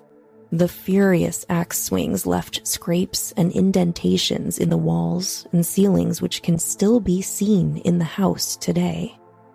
After brutally attacking this family, he went one by one and covered each person's head with clothing to cover their mutilated faces. The sun would rise on Villisca, Iowa, the morning of June 10th over a town that would be forever changed.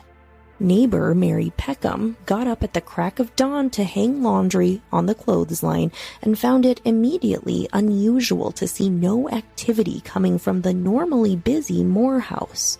By 8 a.m., Mary Peckham had a sinking feeling that something just wasn't right next door. She knocked on the door with no answer. She rang for J.B. Moore's brother, Ross, telling him something was going on next door, but that she didn't know what. She asked him to come over and check on the family, and he did. Like Mary, he knocked, tried to open the door and all of that, but nothing. He unlocked the house and went inside alone while Mary stayed safe outside the door. The house was eerily still, quiet, and dark. He immediately noticed that all of the curtains had been tightly drawn and covered with additional items of clothing to block out any light that could seep in, making the small house seem all the more stifling. When he opened the bedroom door, Ross saw 2 bodies on the bed and dark stains on the bedclothes. He returned immediately to the porch and told Mrs. Peckham to call the sheriff, and these findings would set into place one of the most mismanaged murder investigations ever to be undertaken. Once the murders were discovered, news traveled quickly in the small town. As neighbors and curious onlookers converged on the house, law enforcement officials quickly lost control of the crime scene. Had these murders been committed today, it's almost certain that law enforcement officials would have easily solved the crime and brought the murderer to justice. Almost 100 years later, however, the Villisca axe murders still remain a mystery. While no one was ever convicted of the Villisca axe murders, there seemed to be no shortage of suspects. In the days following the crimes, you could have read about at least 4 possibilities in any edition of the newspaper. Many of the leads, however, were quickly exhausted, and as time wore on, they began to dwindle. There are many who believe Frank Jones, a prominent Villisca resident and Iowa state senator, was responsible for the brutal deaths of the Moores and the Stillinger children. Josiah Moore had worked for Frank Jones at his implement store for many years before leaving to open his own store. Moore repeatedly took business away from Frank Jones, including a very successful John Deere dealership. And Josiah Moore was rumored to have had a sexual affair with Jones's daughter-in-law, though no evidence supports this. Were these bad business dealings and a potential affair enough motive for murder? Many people think yes, but many people also think Reverend George Kelly was responsible for the murders. Kelly was an English-born traveling minister in town on the night of the murders. He was described as peculiar, reportedly having suffered a mental breakdown as an adolescent. As an adult, he was accused of being a peeping Tom and several times asking young women and girls to pose nude for him. In 1917, Kelly was even arrested for the Villisca Axe murders. Police obtained a confession from him. However, it followed many hours of intense interrogation, and later, Kelly recanted. After 2 separate trials, he was acquitted. And finally, in their 2017 book, The Man from the Train, Bill James and his daughter Rachel McCarthy James discussed the Villisca Axe murders as part of a much larger series of murders which they believe were all committed by one single serial killer.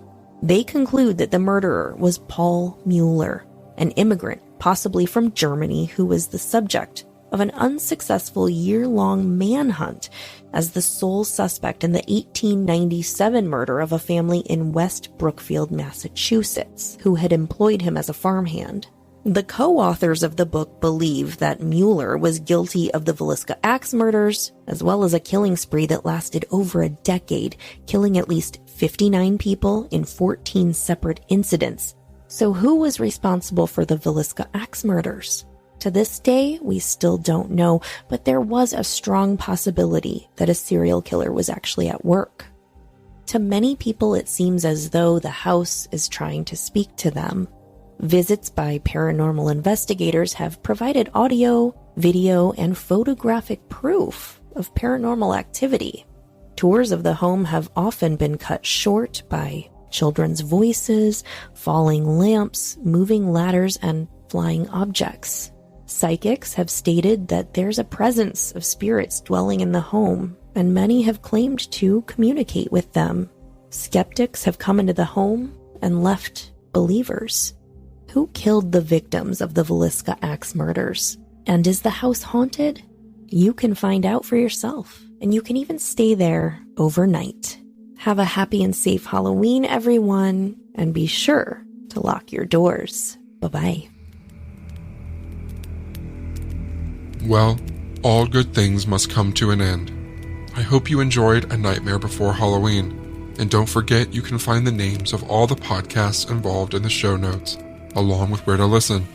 Each of the stories you heard in this collaboration were created by those podcasters to give you this extra entertainment, so please, wherever you're listening, let your podcaster know that you appreciate them and what they do. I'd also like to thank my team at Foul Play Crime Series for helping me put together this episode. It was seriously a massive undertaking. Again, I'm Shane Waters, and it's been my honor to be your friend in the dark. Good night.